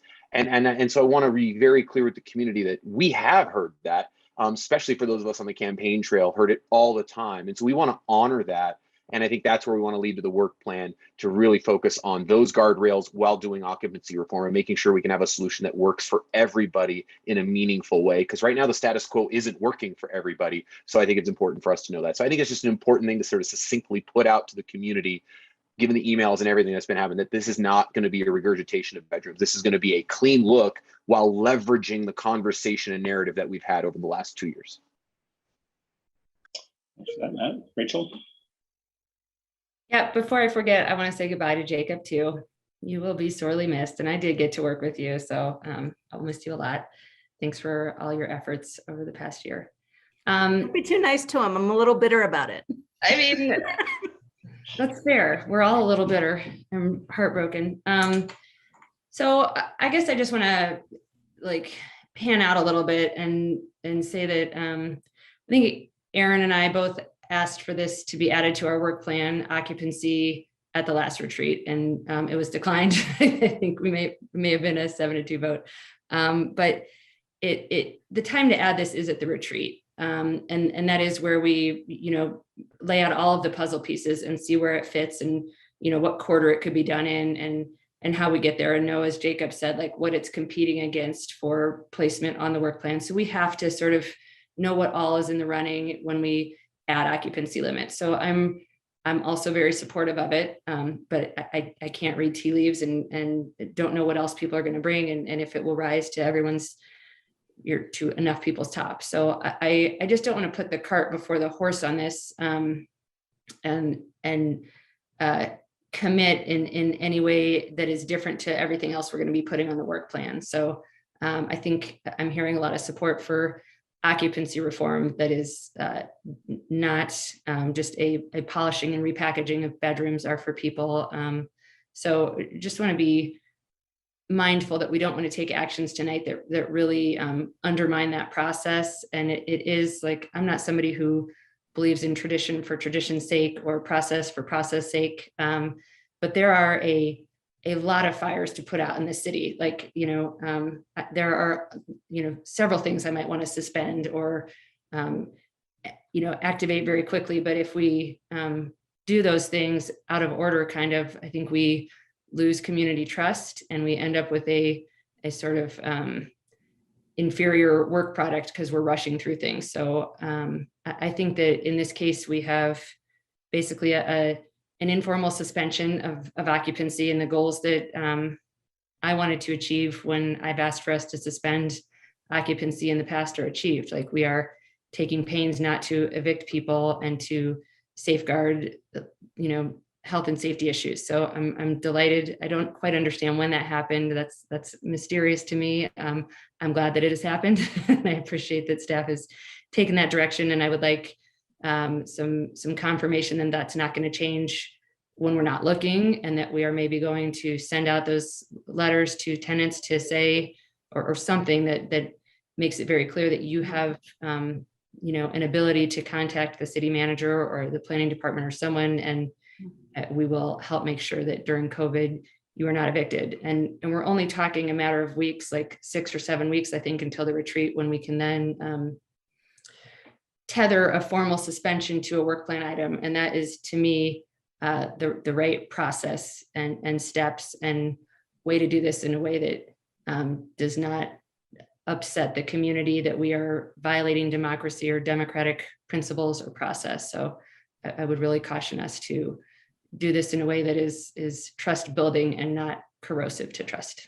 and still sit, protects people and allows people to not live in a fear or to be in harm's way from being evicted in a time of a pandemic when there's a lot of instability going on in the world already. Thanks. Thanks, Rachel. Junie? Thank you, Aaron. I just want to make a comment on, I doubt that when Rachel brought that issue forward, it was a 7-2, but even if it were back then, it was a 7-2. I've changed position and moved because of what I've heard from community members and also all the work that's been put in by the Bedrooms Are For People. And also, I just wanted to iterate what Nicole Spears said earlier, my colleague, as she said, even if there is an informal process, a lot of people are not aware of that informal process. And sometimes having an informal process is almost like a stick. For people who understand that process, they know how to engage it. But for community members who don't have the time or who are not aware of that informal process, as was mentioned by Nicole earlier, they're still very fearful. So in a way, there is this informal process that can turn formal at any time. So it's almost like people don't know where they stand. So to me, having a formal suspension would say, hey, 100% unequivocal, here's the rule, here's what we will do and what we will not do.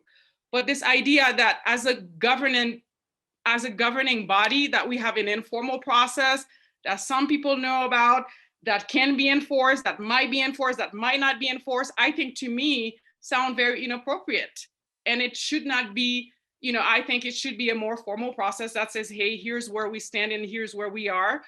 And also, I just want to add, I would like to get opposed to just having discussion, because I think because this is something that is important to all of us on council have a stake. We care about the community. We care about where we live as well, because we live here. This is not Washington where people fly in and just come in and make comments. We live here in Boulder. This issue impact all of us, right? So I would like to see as for just to Aaron, I would like to see maybe, can we vote on whether we should have a vote tonight on suspending the occupation? Does that make sense, Aaron? It does. So, well, Jeannie, I'd say from a process perspective, so thanks for your words. We did not bring forward like a request to take a formal action tonight. So I think I personally would say, and people can disagree with me here, well, I personally would say that from a process perspective, it's not necessarily on the table to make a change like that tonight. I'm hearing maybe Aaron Poe, you may have something to say about that. That's correct. Since it's under matters, a vote should not be taken, but general direction could be given.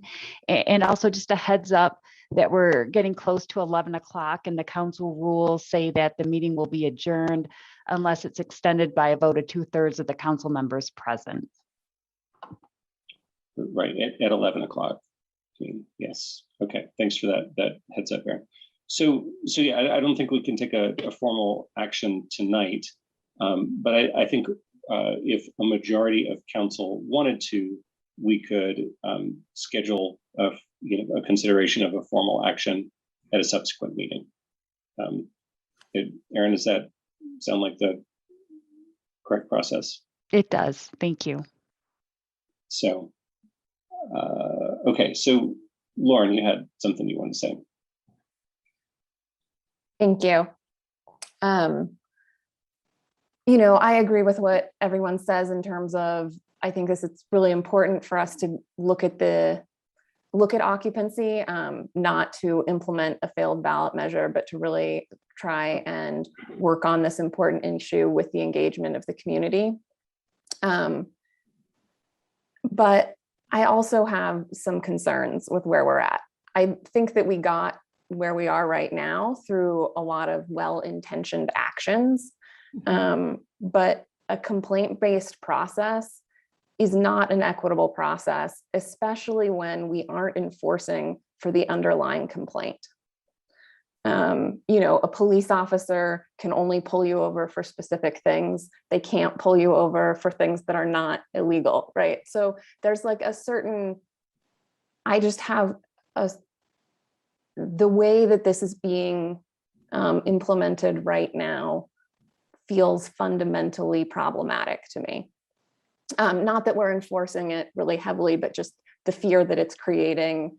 And I understand that it's not a lot of people potentially, but for me, it's still a problematic issue. I think we absolutely should be proactively addressing life safety concerns, proactively addressing nuisance issues.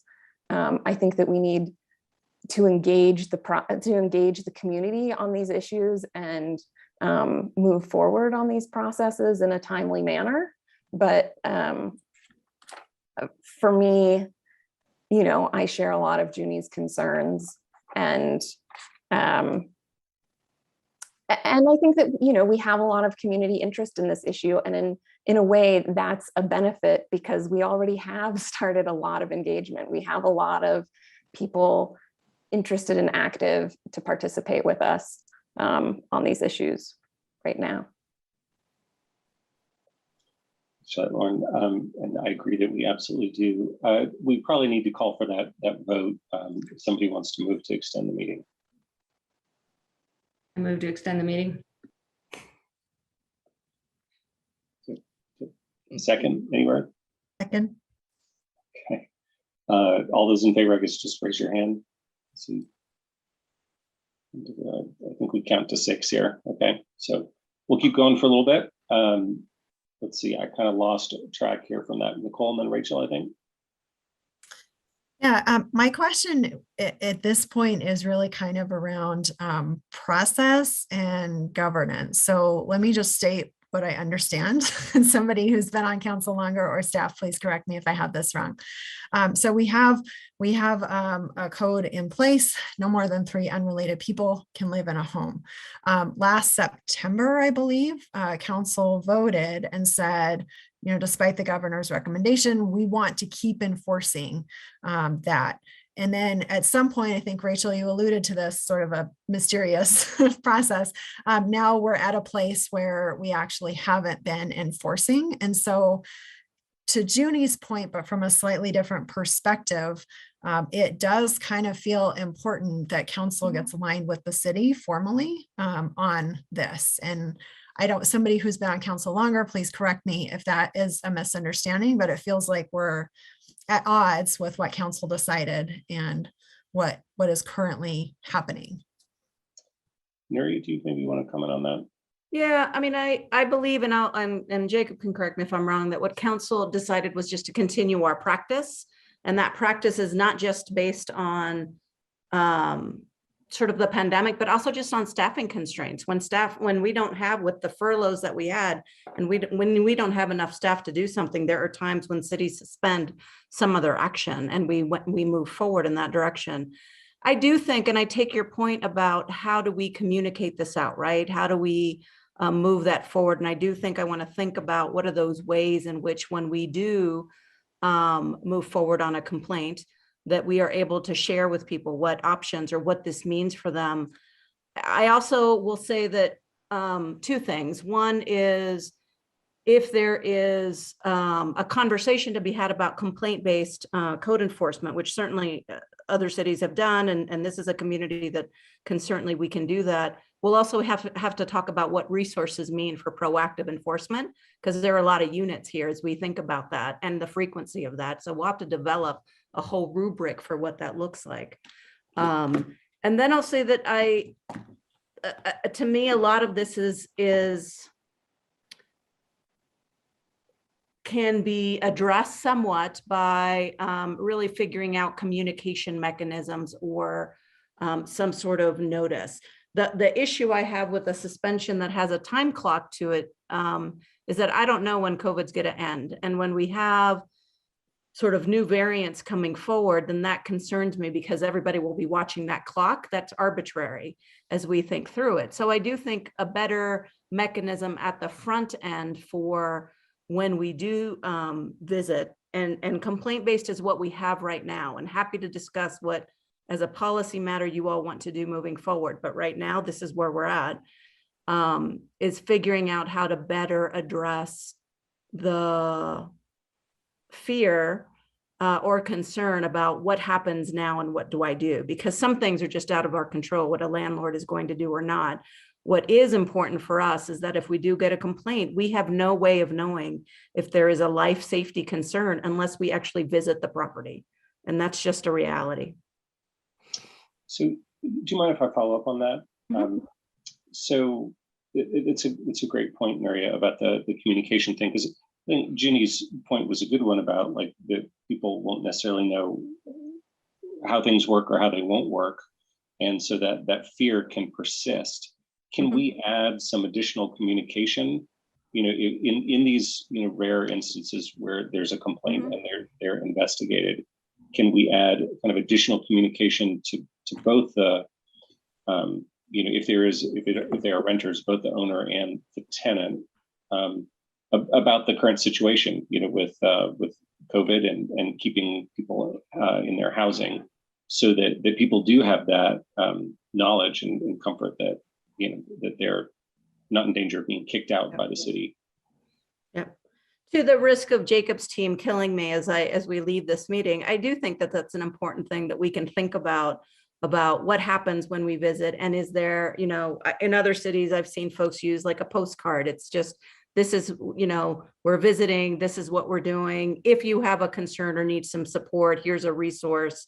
We gave a number previously for HHS support is that most forward.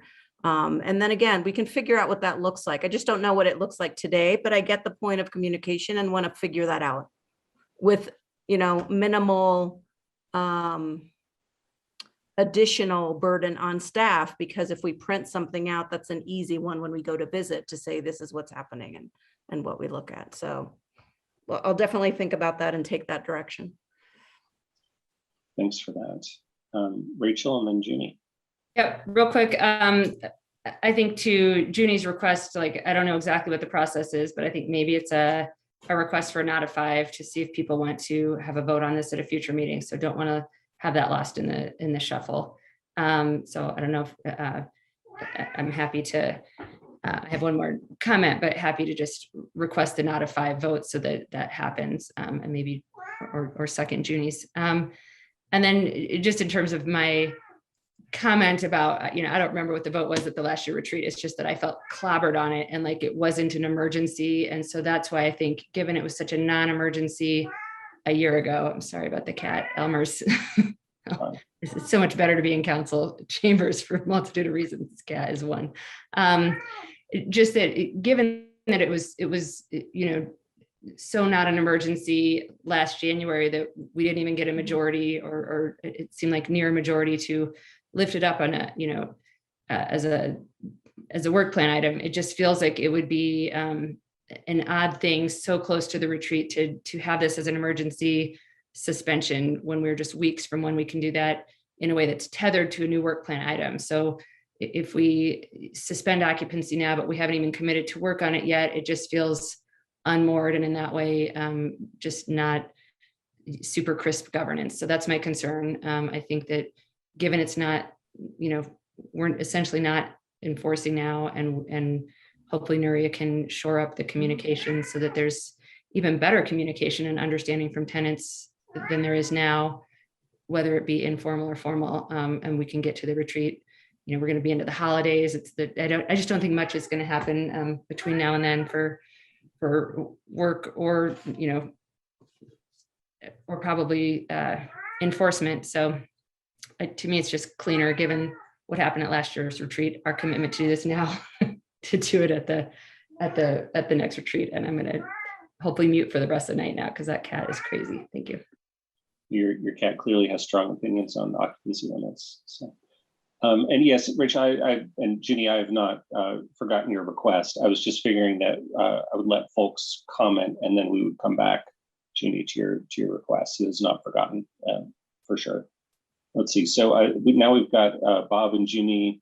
People are okay. Bob, Mark, Lauren, Tara. Yeah, I just want to agree with something that Rachel just said. We are very close to the retreat, and for those of you who want to schedule a vote, and we're not taking a vote tonight, but those of you who want to schedule a vote sometime in the next few weeks under a question to suspend occupancy enforcement, I would just caution you to think about what that public hearing is going to look like.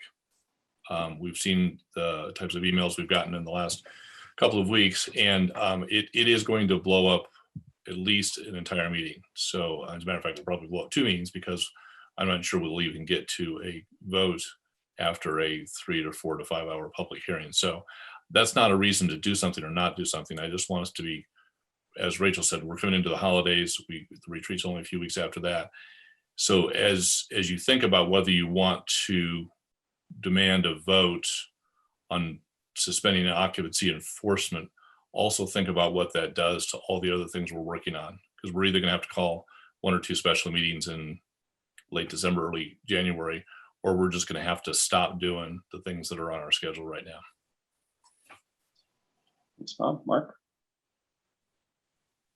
Thanks, Aaron.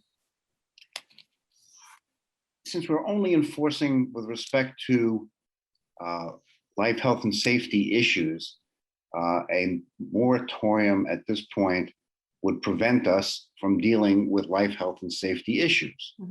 We're not talking about enforcement on a broader level.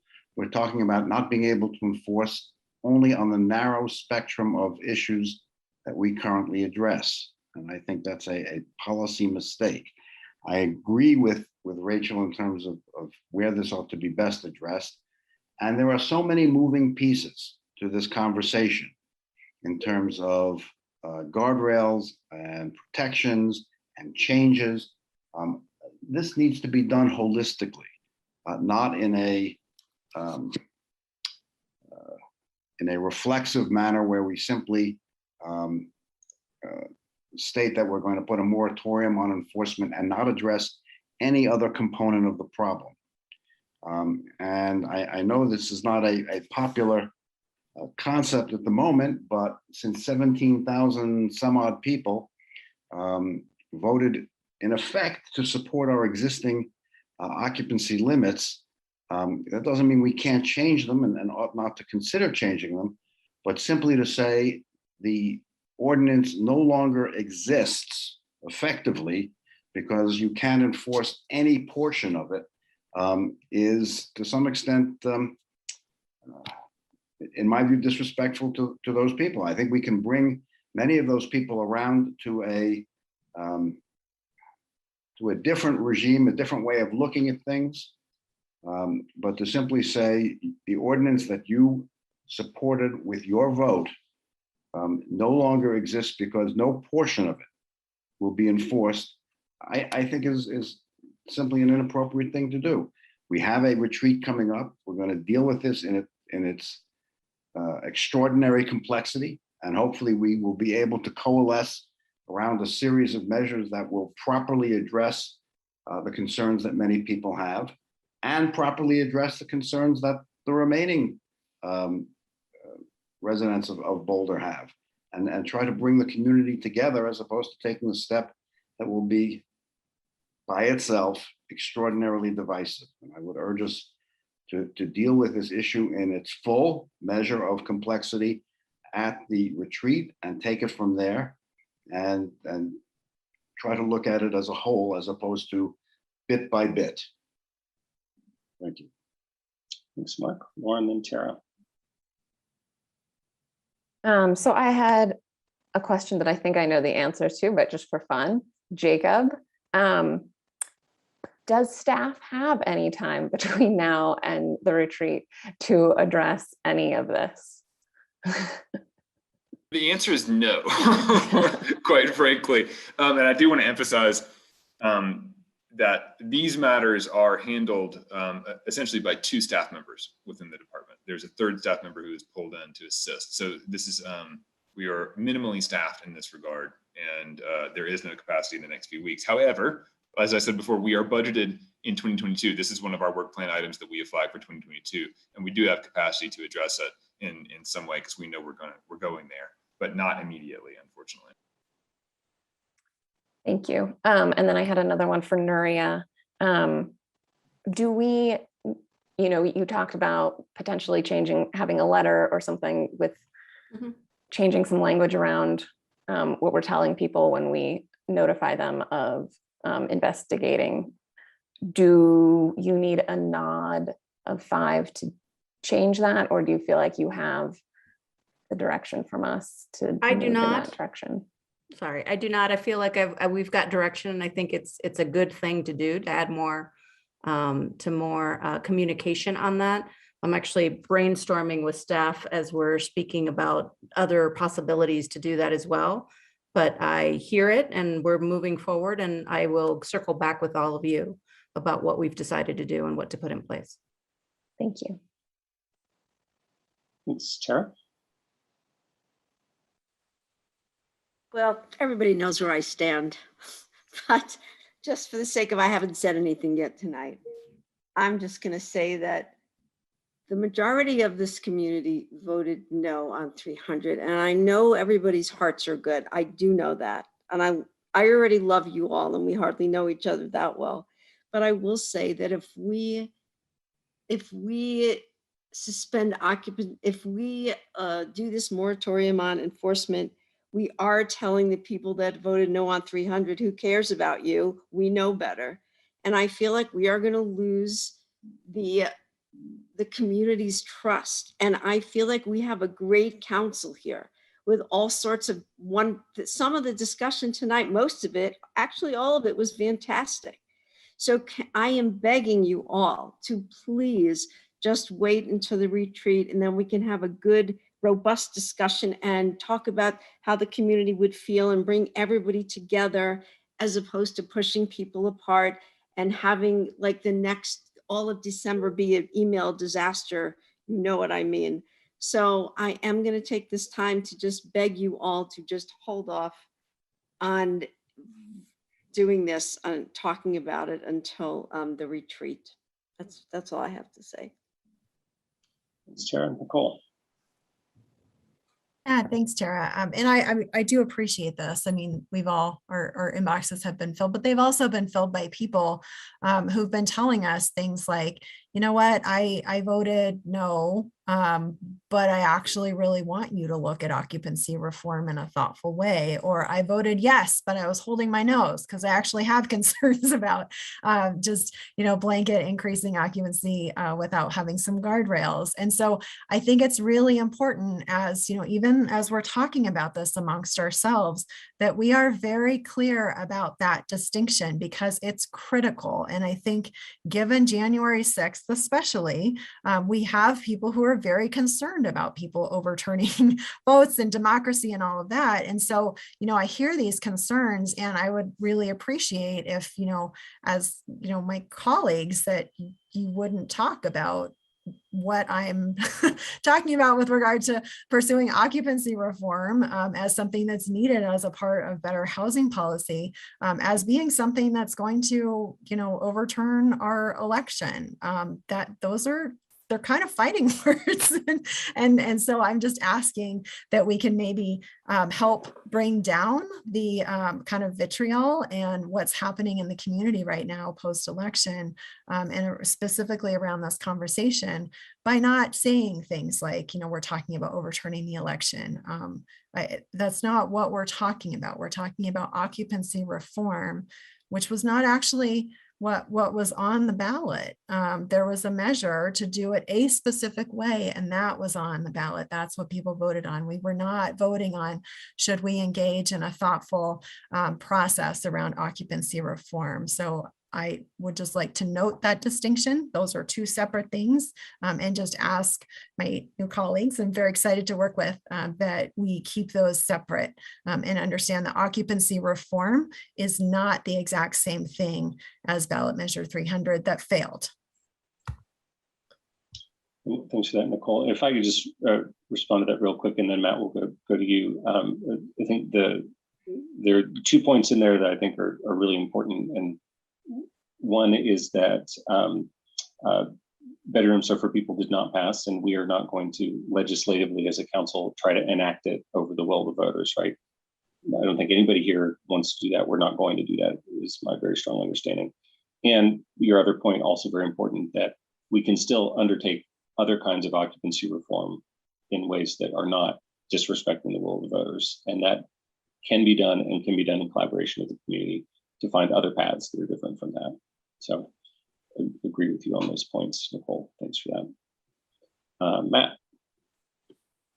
I want to circle back to, I think, where Rachel was alluding to. And I think what's really important at this early juncture of this council is, regardless of the issue, whether it be occupancy or our unhoused residents or open space, it doesn't matter.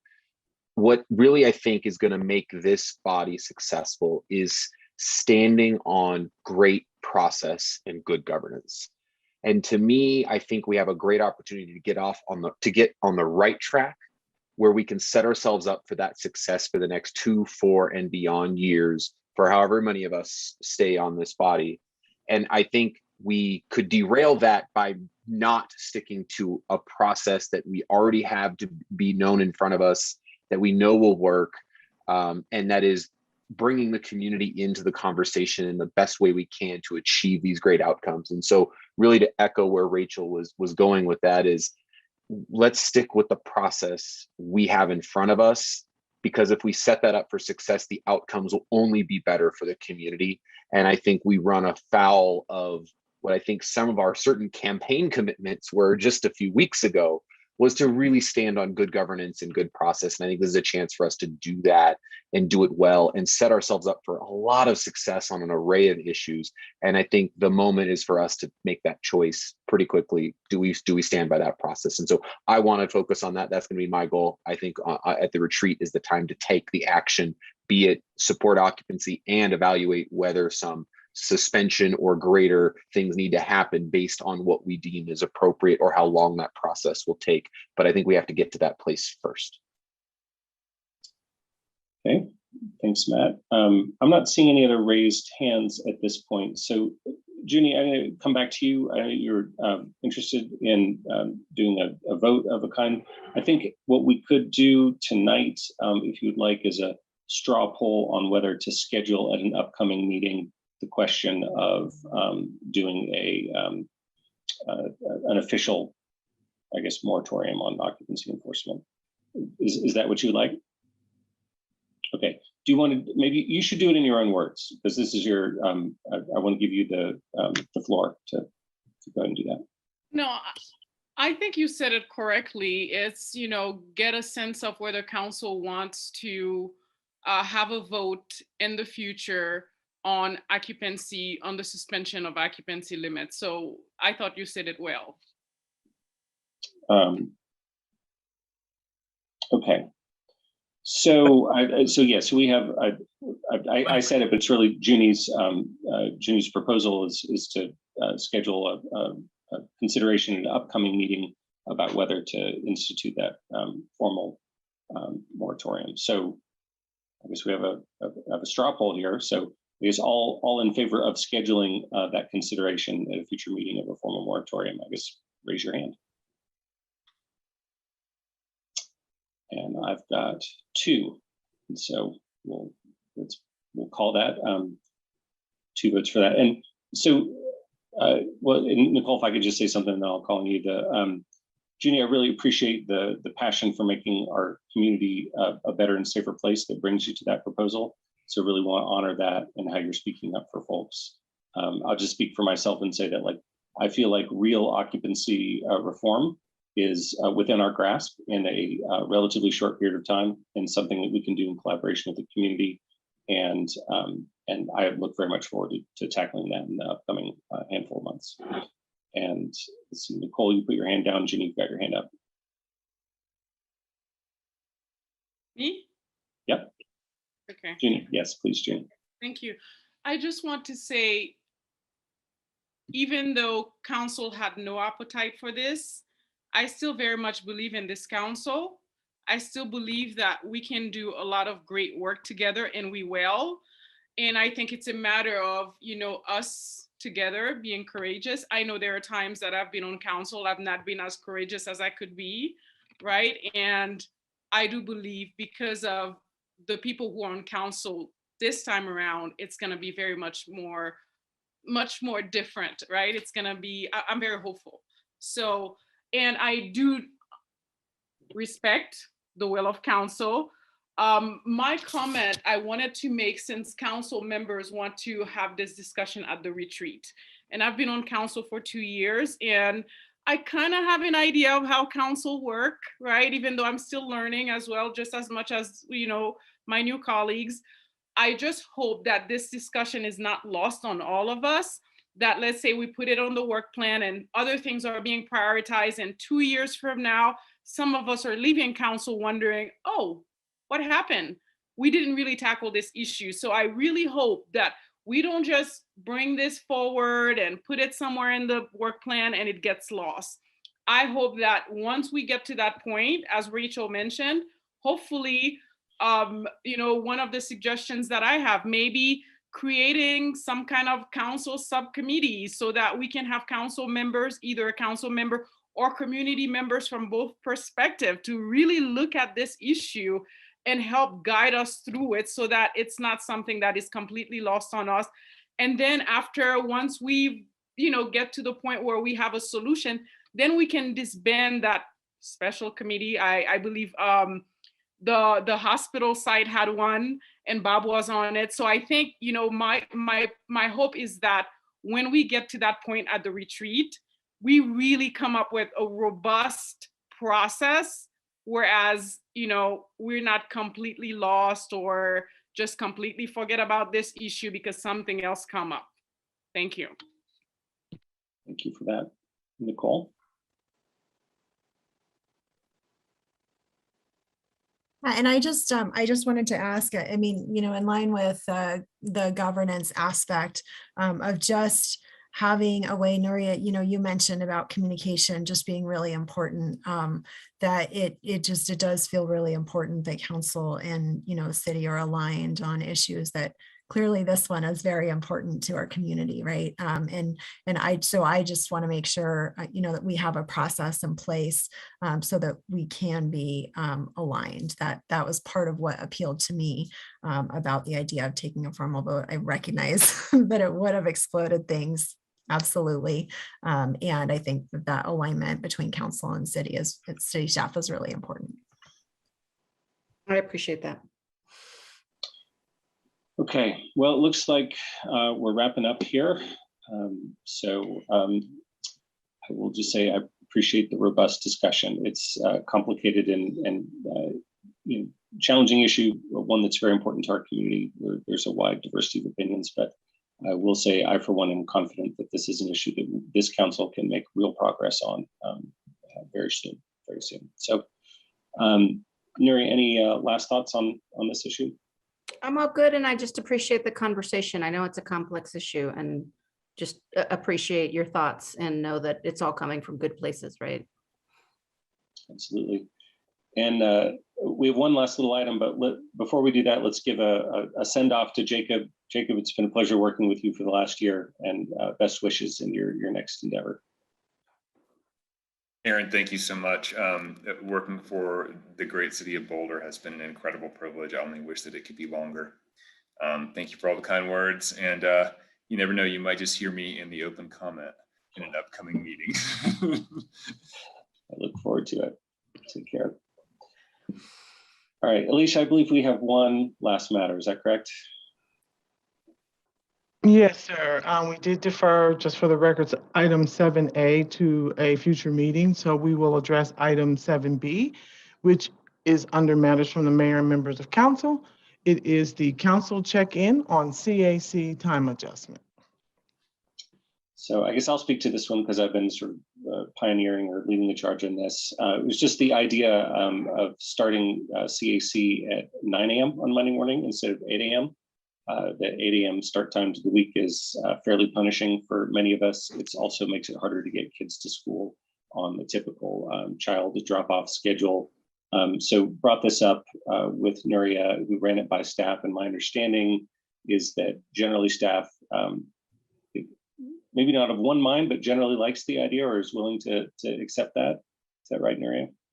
I would actually say staff is mostly of one mind, and we have a couple standing meetings that we need to move. So we'd asked perhaps that this go into effect at the first meeting in January, because we only have 2 more between now and your break, and that gives us some time to move some meetings around. But this is one you have the majority of staff support on. Great. And I want to get feedback from council members, but I do want to acknowledge, I know, Junie, that the 9 a.m. time is not great for your work schedule, but I also understand that you're going to be doing CAC at the end of 2022.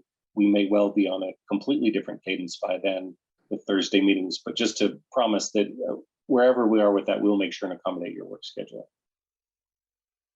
Thank you. So this is just a check-in to see if council is okay with this scheduling change. Are people all right with that? Okay, I'm seeing thumbs up. I know Bob's more of a morning person, so maybe a little less enthusiastic, but I appreciate everyone's willingness to consider it. So it sounds like direction from council is that this will work. So very first of the year sounds like a great time if that works for staff. Yeah, great. We'll work it out and we'll figure out notice requirements for community and the public and so forth. So we'll get that set up. Thanks so much. Alicia will be the happiest of them all. Yes. And your hand up. And as a process note, we haven't sent out the CAC schedule because we were waiting to see, what the decision was. So with that, the decision being made, we will get those rotation schedules out shortly. Rachel, you got your hand up? I have a different council members matter. Is this a good moment? For it. I think. Bob, remind me, we had our retreat committee this morning meeting.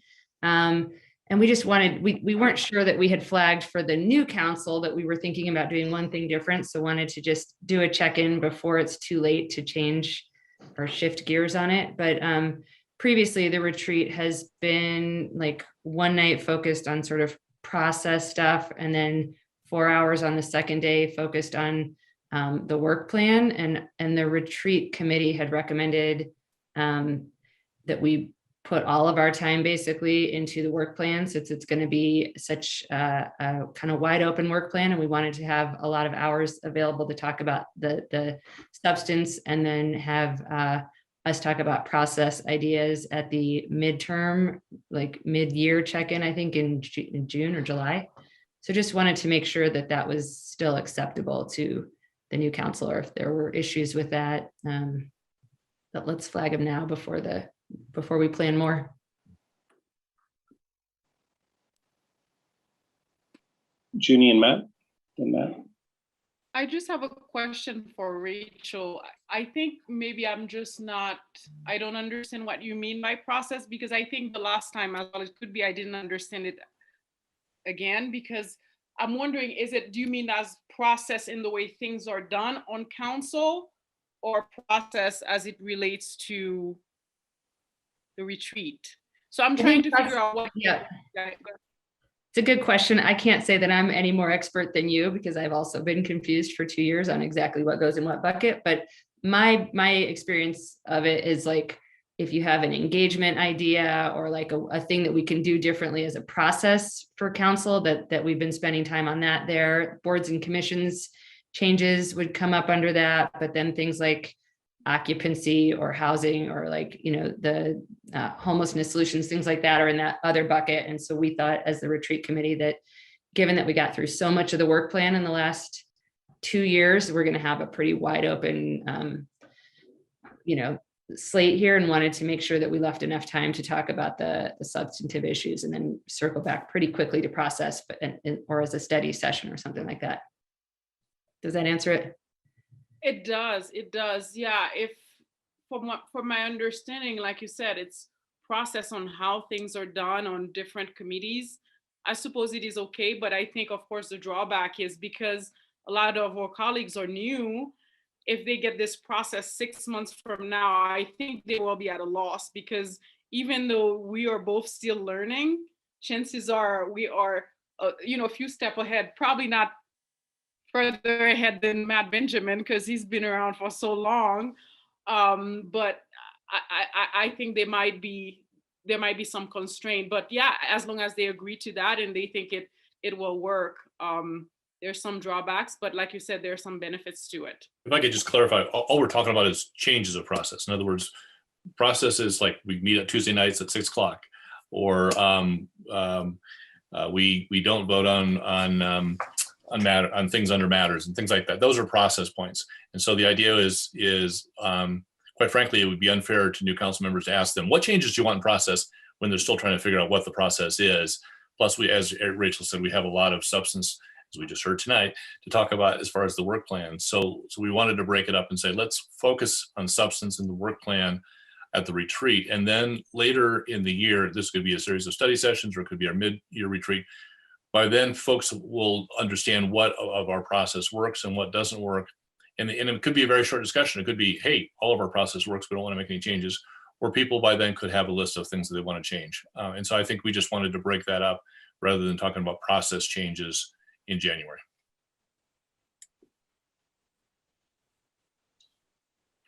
Matt, and then I'll say something. Thanks for that clarification, Bob and Rachel, on process, and also your thoughts, Junie. As a newbie here, I will say that I still stand on the foundation that our process is a mechanism for our best successes, and I would hate to see process get pushed 6 months after we set a work plan. I think a lot of things, the success of our work plan is based on our process. And even though it might be just changes to the process, to me, I also lean on our more experienced council members to kind of give us guidance as to what has been working and what hasn't, and be okay with those changes. So I'd prefer to see study sessions on the heels of that work plan to then start to really nail the process, so we don't start halfway and then change halfway. That would be my preference. It also allows, in the conversation of pros and cons of process, to me, that's almost great. That's where I get greatest learning about the context of why we have a process to begin with. As was mentioned earlier, we do things for the sake of doing things, and that's not necessarily the best process. So that'd be my hope, is that it's on the front side, but I do like the idea of focusing on the retreat for mostly work plan issues. Thanks, Matt. I'll just chime in. I would want to retain the ability to maybe bring up a handful of process things earlier in the year rather than middle of the year. So if there's some burning ideas, maybe we have a study session in February or March or something. So just reserve that. But other than that, great. Let's focus on substance at the retreat. That's my 2 cents. Okay. Well, seeing no more. It is 11:32. Apologies, not getting off to a great start here on timing, but boy, we had a lot of substantive and important discussions tonight. So I really appreciate everyone's time and input and extremely thoughtful statements. Any other last thoughts before we wrap it up? All right, seeing none, I will gavel this meeting closed at 11:33 p.m. Good night, everybody. Good night.